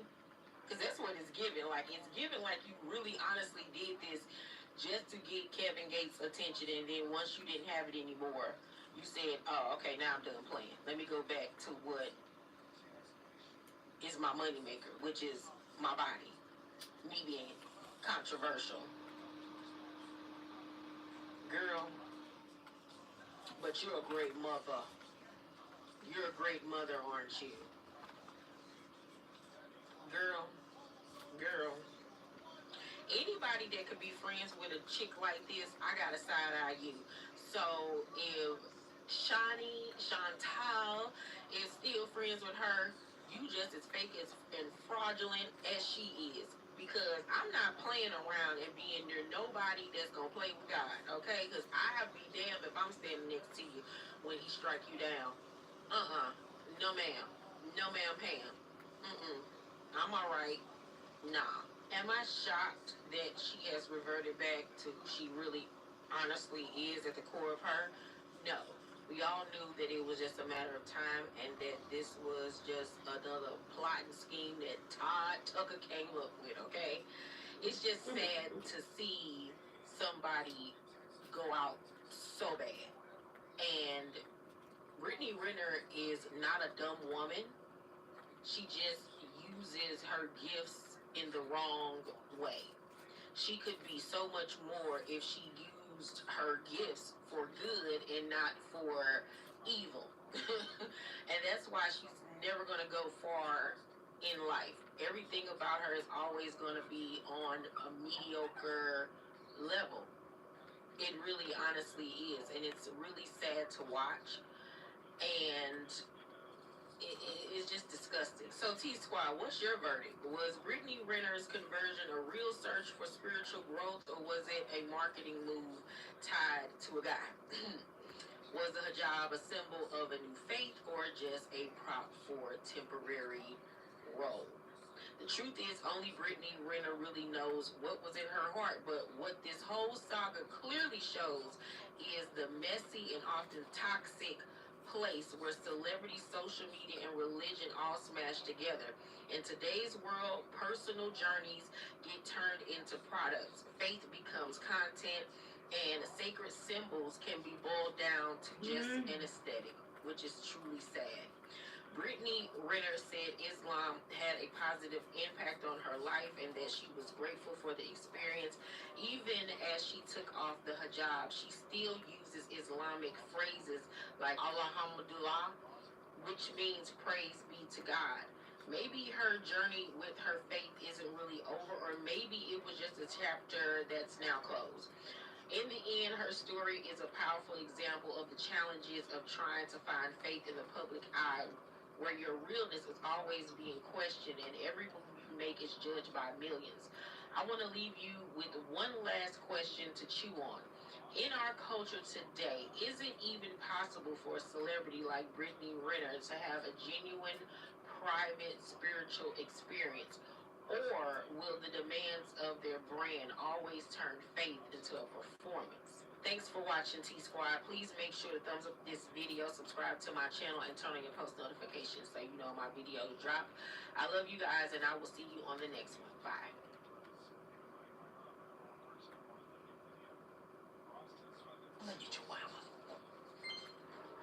Download Revolut for free and create an account now. Here's some things you'll want to know about traveling to the UK. Number 1, traveling by train is pretty comfortable. TrainPal will find you the fastest and cheapest routes, and no pesky service fees to worry about. Number 2, no matter how long you stay, get a rail card. It will save you so much money. Enter the code TK000 for a 34% discount. You might even cover the cost of that rail card fee with the discount it gives you on your next trip. Number 3, split ticketing reduces the cost of 95% of the journeys, and it's easy to find tickets during rush hours. Number 4, be careful with cancellations. The TrainPal app is quicker than warning you about cancellations than others. Download TrainPal now.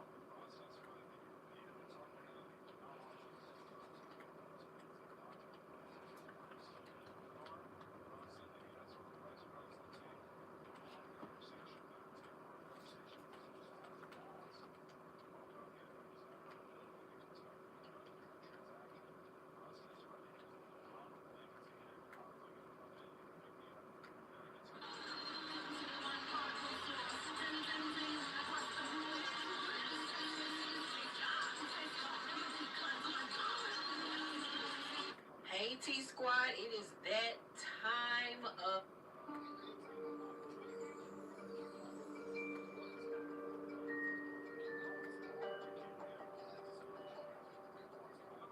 Hello everyone, and welcome back to another episode of True Crime with Kendall Ray. Thank you so much, as always, for joining me today. I hope you guys are all having a great day. And for those of you who are new to the show, welcome. I'm so happy to have you here, and I hope you consider clicking subscribe so we can stay in touch. You know, you can get notified every time I upload if YouTube works.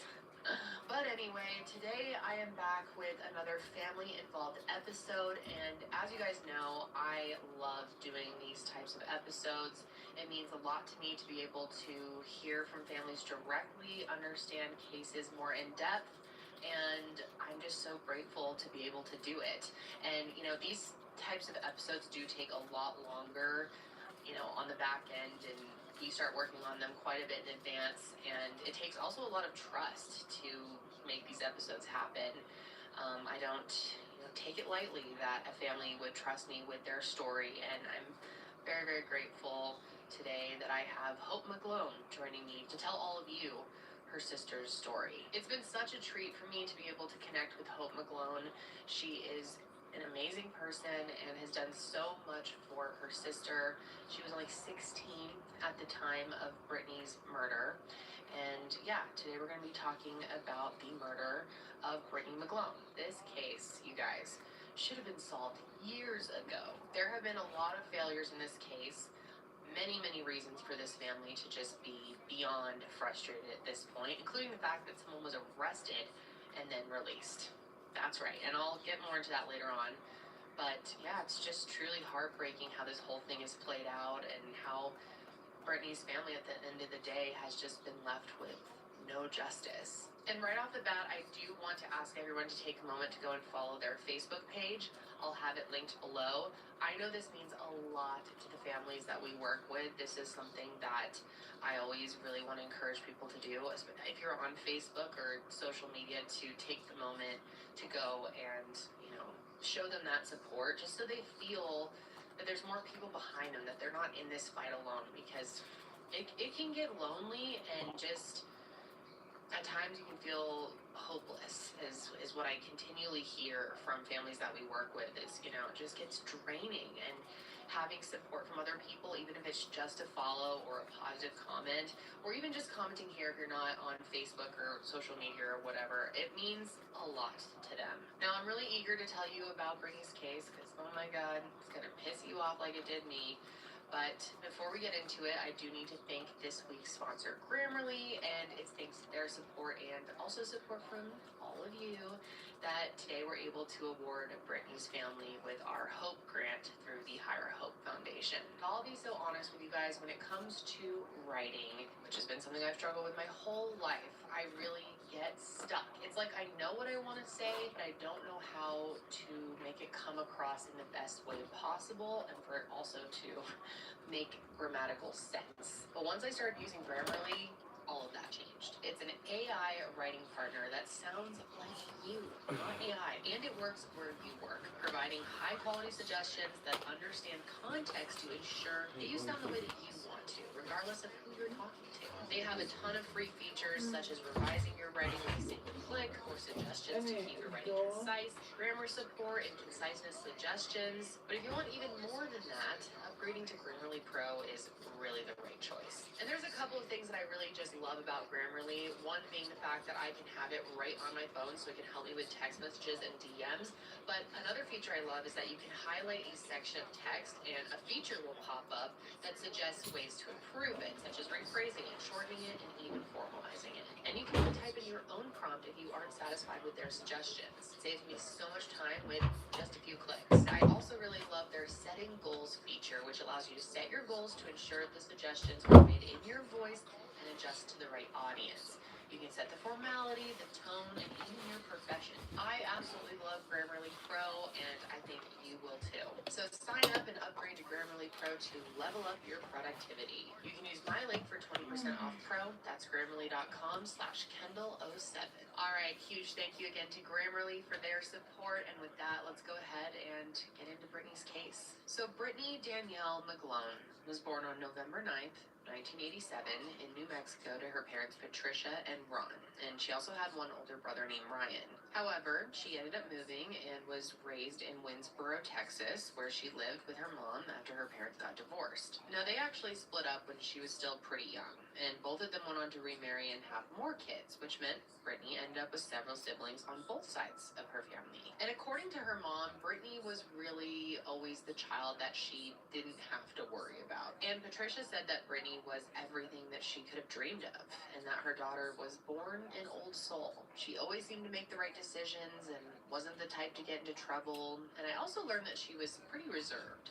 In a room full of people, she may not have been the loudest, but I can tell you that she likely would have been the kindest. And it was really special getting to learn more about her when I spoke to Hope on the phone, because Hope explained to me that Brittany was really one of those people who simply loved life. She loved being outdoors, she was super lighthearted about everything, and was just the kind of person who was accepting and stood up for the people that she loved. So let's go ahead and listen to Hope herself, who knows best, explain more about the type of person that Brittany was. My name is Hope. Brittany was my sister. She was a very loving, kind of reserved person, but really cared about her family and her siblings. She never seemed to have a bad day.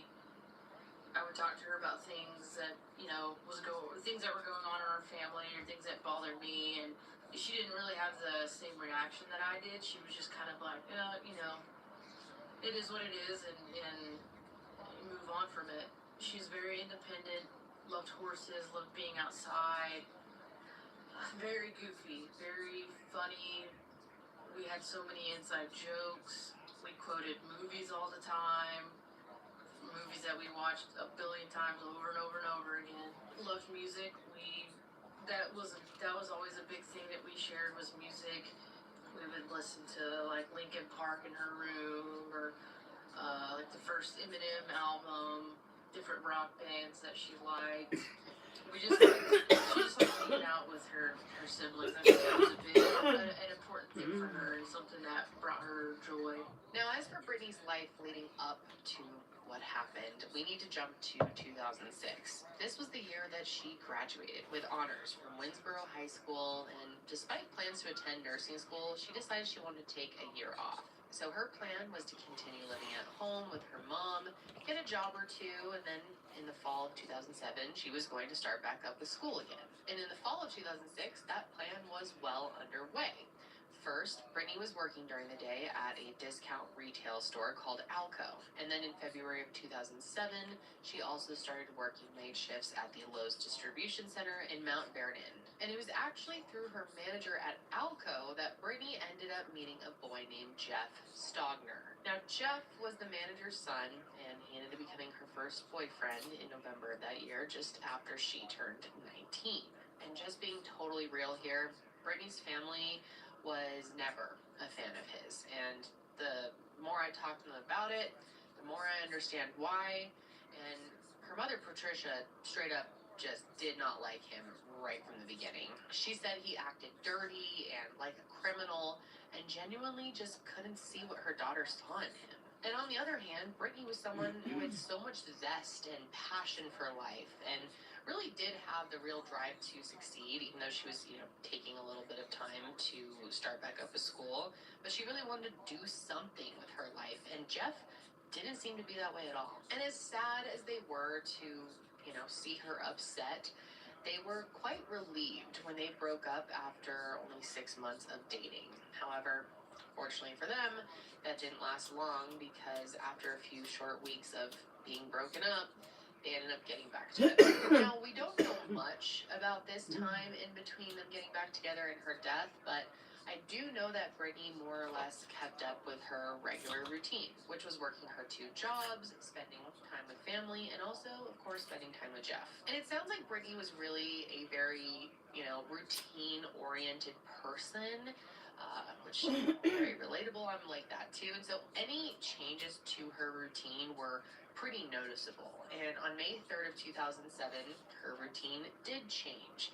And that evening, she had a night shift at the Lowe's distribution center. And normally, she would have worked that shift, come home to shower and nap, and then she would go over to Jeff's house in the afternoon. However, on that day, she told her mom before she went to work that instead of coming home, that day she was just going to go right to Jeff's. And she explained that he had asked her to come right over after work, which actually wasn't something he had done before. And of course, Patricia wasn't thrilled about the idea of this, especially because she really doesn't like Jeff at all. But she knows Brittany, she's going to do what she's going to do. She's an adult. She can't tell her no. So they told each other, I love you.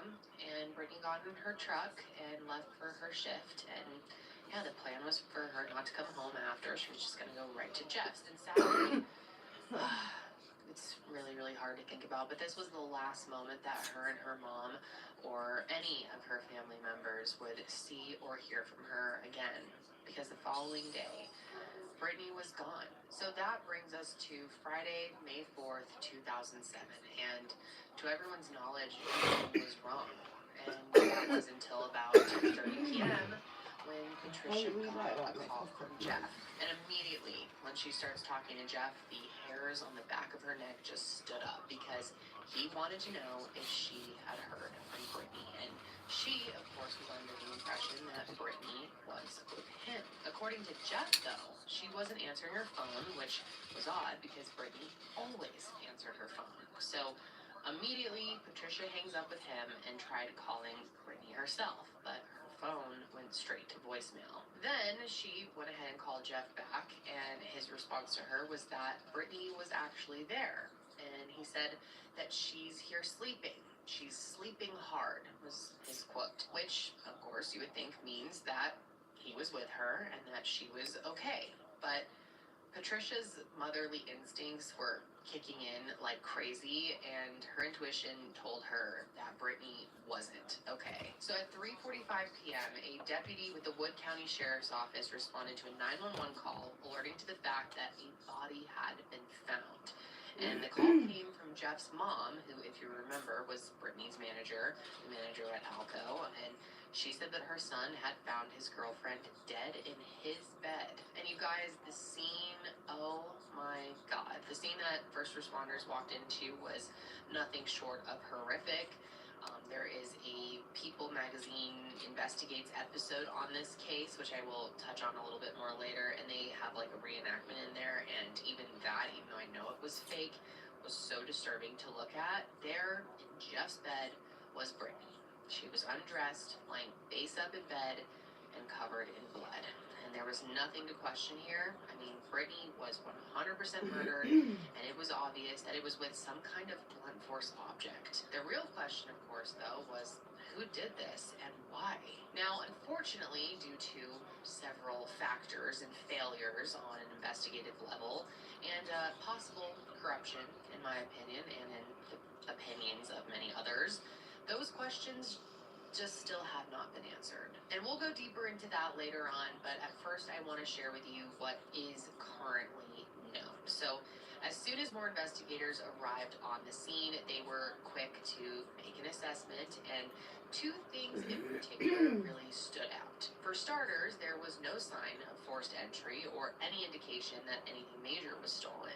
Therefore, of course, it didn't seem like this was a robbery gone wrong type of case. And they also noticed that Brittany's underwear wasn't there. They found her jeans, her shirt, her socks, and her bra, but no underwear. It almost looked like she had come over straight from work and had taken her clothes off and then just gotten into bed naked. And although you'll hear me explain, Jeff said that she wasn't naked when he left. Now, I need to put a heavy emphasis on Jeff said, because a lot of the information that you're going to hear in this episode is coming from Jeff. That's just what we know about her case, what we have to work with, and I don't really take Jeff as a very reliable source, and most people who are involved in this case don't either. And I know you guys are good critical thinkers and understand that. So, yeah, constantly keep that in your mind anytime I say Jeff said XYZ. But anyways, with her underwear being missing, there became a fear that this may have been a sexually motivated crime, and that Brittany may have been the victim of a sexual assault. And in my opinion, certainly seems that way. And so, of course, in order to figure that out and also determine her official cause of death, her body was taken to the medical examiner's office for an autopsy. And meanwhile, investigators are continuing to search the scene, and one thing they noticed was that someone had recently taken a shower. The bathroom still smelled strongly like soap, specifically shea butter, and there was still water in the drain. So they swabbed it, and along with everything else from the scene, they sent it all off for DNA testing. But one thing they couldn't find, though, was the murder weapon. And based on the markings that were left on Brittany, it's believed that she was killed with, like I said, some type of object, but what that is and where that is still a mystery. A theory from early on in the investigation was that it was a T-shaped object, but there's still nothing to actually confirm this, so just take that with a grain of salt, but it's something to, keep in the back of your mind. Now, of course, while all of these questions are starting to circle and you're evaluating the scene, Brittany's family is getting the worst news of their lives. Patricia said that she was greeted at the door by two officers who told her that her only daughter was gone. And do you want to know what her immediate reaction was? She said, "That son of a bitch killed her, didn't he?" And personally, I think that says a whole lot. And he is not our only suspect, so don't get too locked in on him. I will explain. But yeah, I think that's pretty interesting that that was what crossed her mind immediately, and that she had bad feelings about him from the very start of their relationship. And we'll get more into why she thought that beyond what we've already talked about. But first, I want you to hear from Hope about her experience finding out and what she thought would happen in those first couple of days. And of course, keep in mind that she was 16 at the time. So it was a Friday. I was a sophomore in high school, and it was close to the semester ending, so I was at my grandparents' house. But I was on the porch eating some hot Cheetos. Remember that? And my younger brother was supposed to be going to the movies with a friend. So when I was sitting outside, my mom drove up, and it was my mom, my stepdad, my brother, and his friend. And my mom kind of just walked in front of me and was like, "Come inside." And I looked at my brother and I was like, "Are we in trouble?" I couldn't think of anything that we did, to be in trouble, but I perceived it as us being in trouble for some reason. So we went inside and they set us down. And in the beginning, my stepdad, he just told us that there had been an accident and Brittany was dead. And I didn't know. I mean, the first thing I thought was a car accident.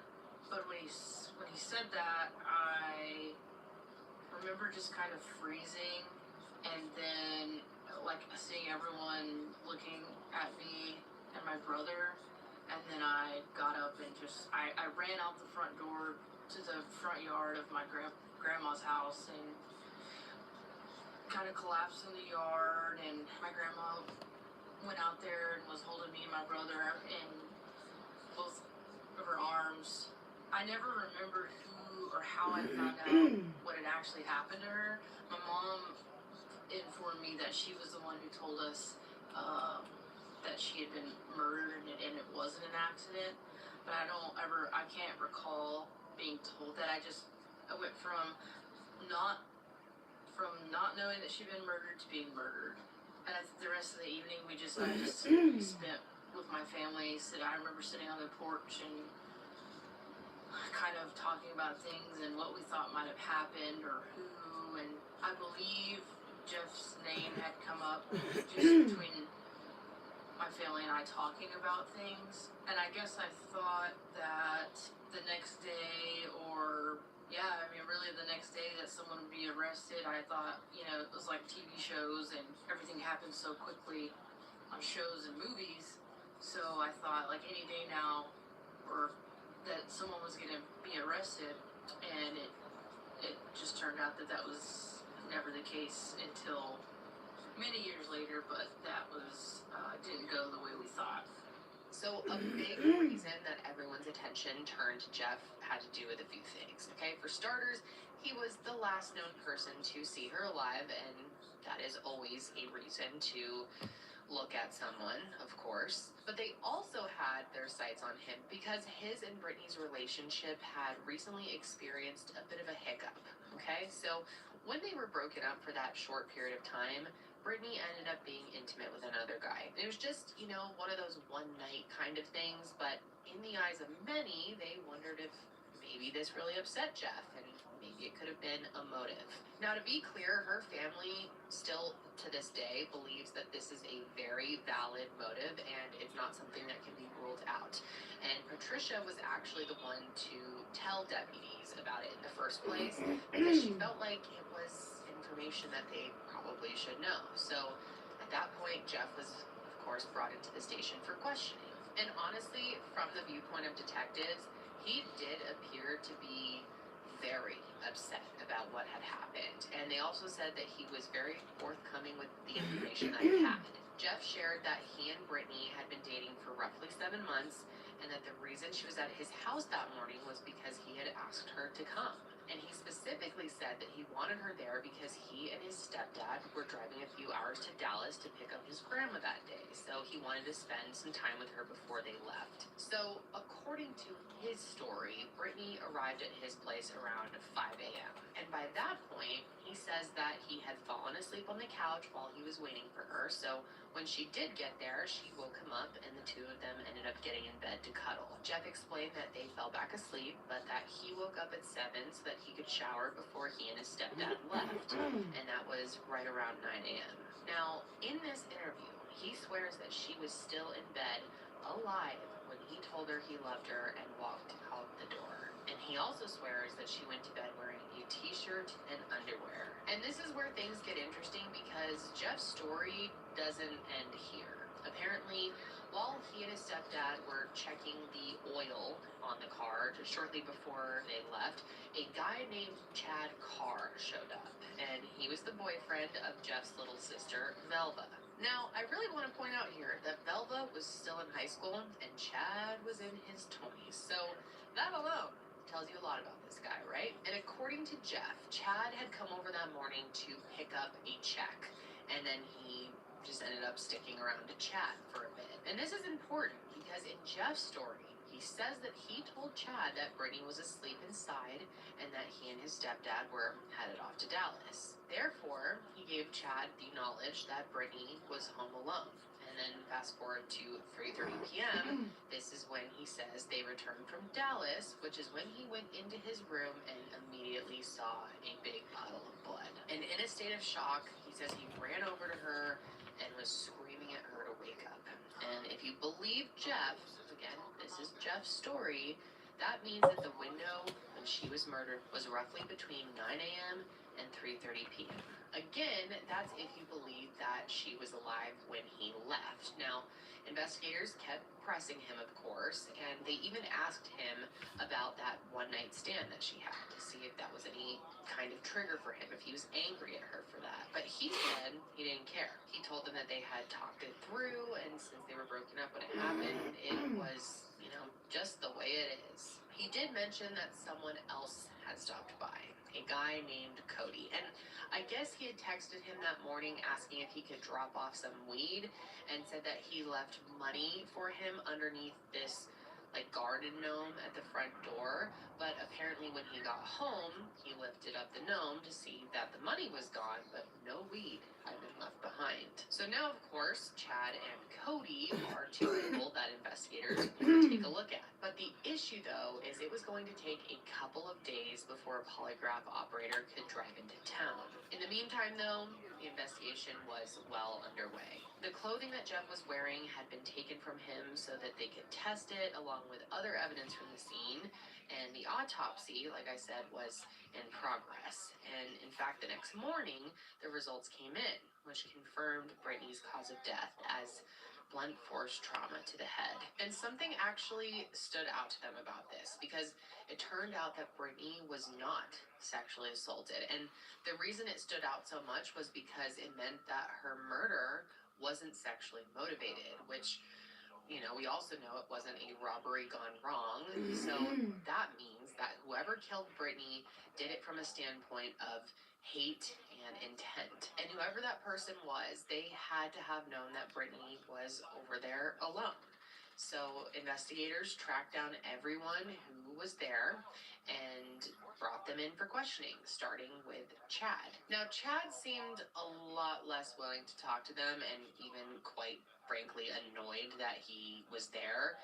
He was described as standoffish, and actually he was willing to answer some questions, and while he did admit to being there that morning, he definitely denied being involved. He even gave a minute-by-minute breakdown of his day and talked about all the errands he ran, from talking to his boss, and then to the doctor, and then to picking Melva from school. He even agreed to take a polygraph, but like I mentioned, it was going to be a little bit before someone could come into town to administer one. So they sort of put Chad off to the side for the moment, and then they brought in Cody to see if he had any information, but apparently he didn't actually go over there that day. And just like the others, they had no reason to hold him, so he was let go. They also even brought in Justin, who was that guy that she had slept with just one night before her and Jeff had gotten back together, and he was let go too because he had a rock-solid alibi. And so, while they're waiting on this polygraph administrator, Brittany's loved ones are just left to mourn her loss with a million more questions than answers, and they're in so much pain, just desperately wanting to understand who could have done this and why. So they ended up laying Brittany to rest 4 days after she was killed, and it was a day filled with unimaginable pain, especially with the shock of it happening so suddenly. No one could have ever have expected this. Now, they chose to bury her at Lee Cemetery right there in Winsboro, and the only part of this that brings me any peace really is knowing that she is laid in a beautiful shady spot surrounded by horses, which she loved. And I'll be honest, it was also a really pivotal day for another reason, because on top of everything that was going on, Hope says that something happened that day that made her realize that she had a secret that she had been keeping a long time, and at this point, it needed to be shared. Hope is still a child at this point, and while she's at her big sister's funeral, she said that their grandpa there that day. And just like the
door.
This soup ain't too nice though. It's a bit like mushy. You get me? Say again. The soup. Do you think? It's a bit, yeah, mushy like. Thick like it's been sitting there for a bit too long, you get me? Yeah. Like all day.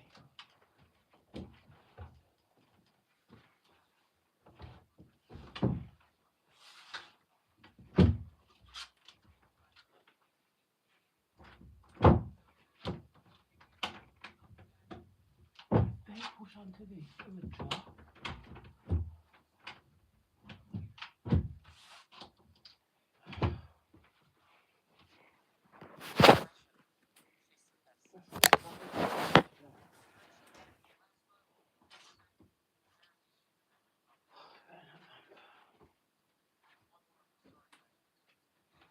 I can move a little bit and I'm just sweating.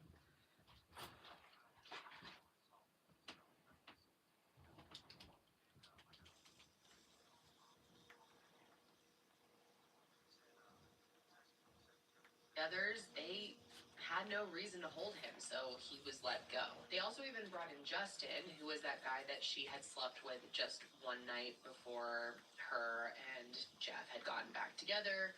And he was let go too because he had a rock solid alibi. And so, while they're waiting on this polygraph administrator, Brittany's loved ones are just left to mourn her loss with a million more questions than answers. And they're in so much pain, just desperately wanting to understand who could have done this and why. So they ended up laying Brittany to rest 4 days after she was killed. And it was a day filled with unimaginable pain, especially with the shock of it happening so suddenly, and no one could have ever have expected this. Now they chose to bury her at Lee Cemetery right there in Winsboro, and the only part of this that brings me any peace really is knowing that she is laid in a beautiful shady spot surrounded by horses, which she loved. And I'll be honest, it was also a really pivotal day for another reason, because on top of everything that was going on, Hope says that something happened that day that made her realize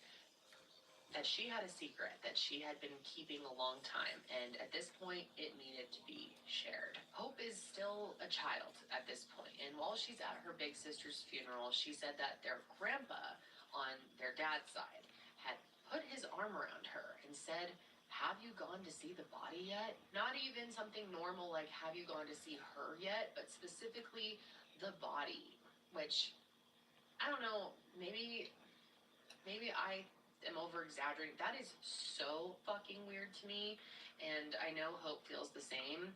Their family feels the same. It's just the way that was said was really, really weird and distasteful and just, yeah. But that's unfortunately not even the worst part, because in that moment, Hope remembered the last conversation that she had with her sister. Take a listen. So Brittany had come down for my 16th birthday. We had a a birthday party that my mom put on. So my sister drove down here, and we were outside of my aunt and uncle's house. Me and my cousins, Brittany, and we were sitting outside on the sidewalk in front of, I think we might have been on the car. And I don't know what initiated that conversation or why I can't remember if we were talking about something that related to that. And I don't remember her exact words at this point, but she told me that our granddad, who is my dad's adopted father, so he's not our biological grandfather, but that he had been sexually abusing her, in her words, from when she was young, and at that time she said it had recently stopped. I didn't ask any questions. I didn't ask what he was doing or anything like that. We didn't go into the details, but she asked me to not tell anyone, not say anything about it. Now, understandably, this is information that she knew she needed to share with family now at this point, so she did. And when Patricia found out, man, it was devastating beyond words. Especially on top of everything that had just happened, this news was like rubbing salt in an already impossibly painful wound. And it turns out that Hope wasn't the only person that Brittany confided in. It wasn't to the same degree, but she did tell her aunt that her grandpa had been following her around town as well as at her job at Alco. She didn't mention the abuse, but in hindsight, this information paired with what Hope knew, and it made them seriously question if he could have been involved. And what made them consider this even more was the fact that he lived across the street from the Stogner house. And so Patricia did what any good mother would do once you find something like this out, and she immediately reported this information to law enforcement. However, detectives say that he was at work from 7 a.m. to 4:30 p.m., which just puts him away from the house during the window of time when her murder occurred. That being said, even though he wasn't responsible for death, he is a total creep, and he's a criminal, he's a guilty man, but he passed away in 2009 before any charges could be brought against him, which is very unfortunate. So by this point in time, a lot has happened, right? And they're only 1 week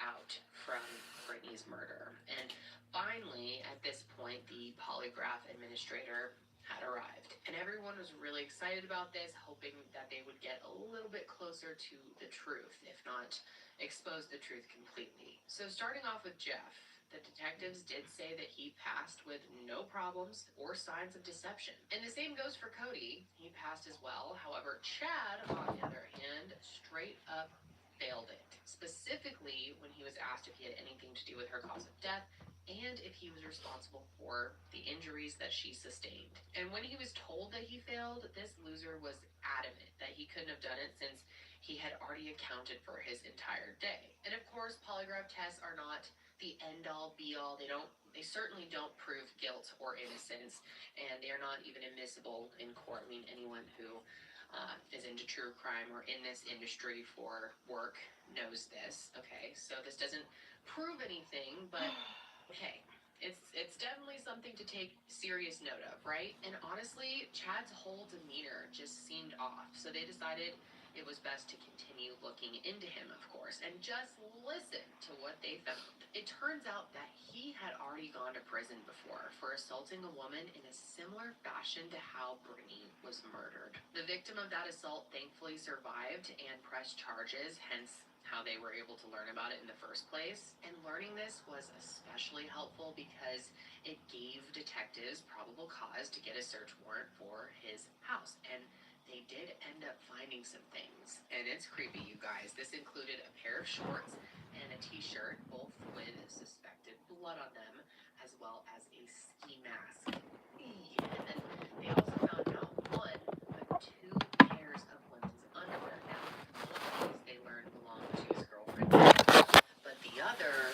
he couldn't explain where they were from. And they were size 5, which was Brittany's size. So of course they send all that off to be tested, and then in the meantime, detectives looked further into his alibi. And it turns out, big shocker, there was a gap in his story that didn't make sense. So initially, Chad had mentioned that he woke up at his mom's house, which is where he lives, and then after that, he drove Velva to school. And from there, he said he ran by his construction job, followed by that brief interaction at Jeff's house. And then he says he went to Alco around 9:20 a.m., which is confirmed by surveillance footage. And from there, he drove to a doctor's appointment. Here's where things don't line up, though. Okay, Chad told detectives that he actually arrived to the appointment 15 minutes early, but when they spoke to the receptionist, turns out he actually showed up 20 minutes late. And not only did he just show up late, but he also gave them a heads up. He called them to say that he was having car problems and wouldn't be there on time. So, huge red flag. And so, rather than arriving at around 9:45 like he claimed, he actually showed up closer to 10:20, which means there is about an hour of time that's completely unaccounted for. And yes, if you're wondering, there is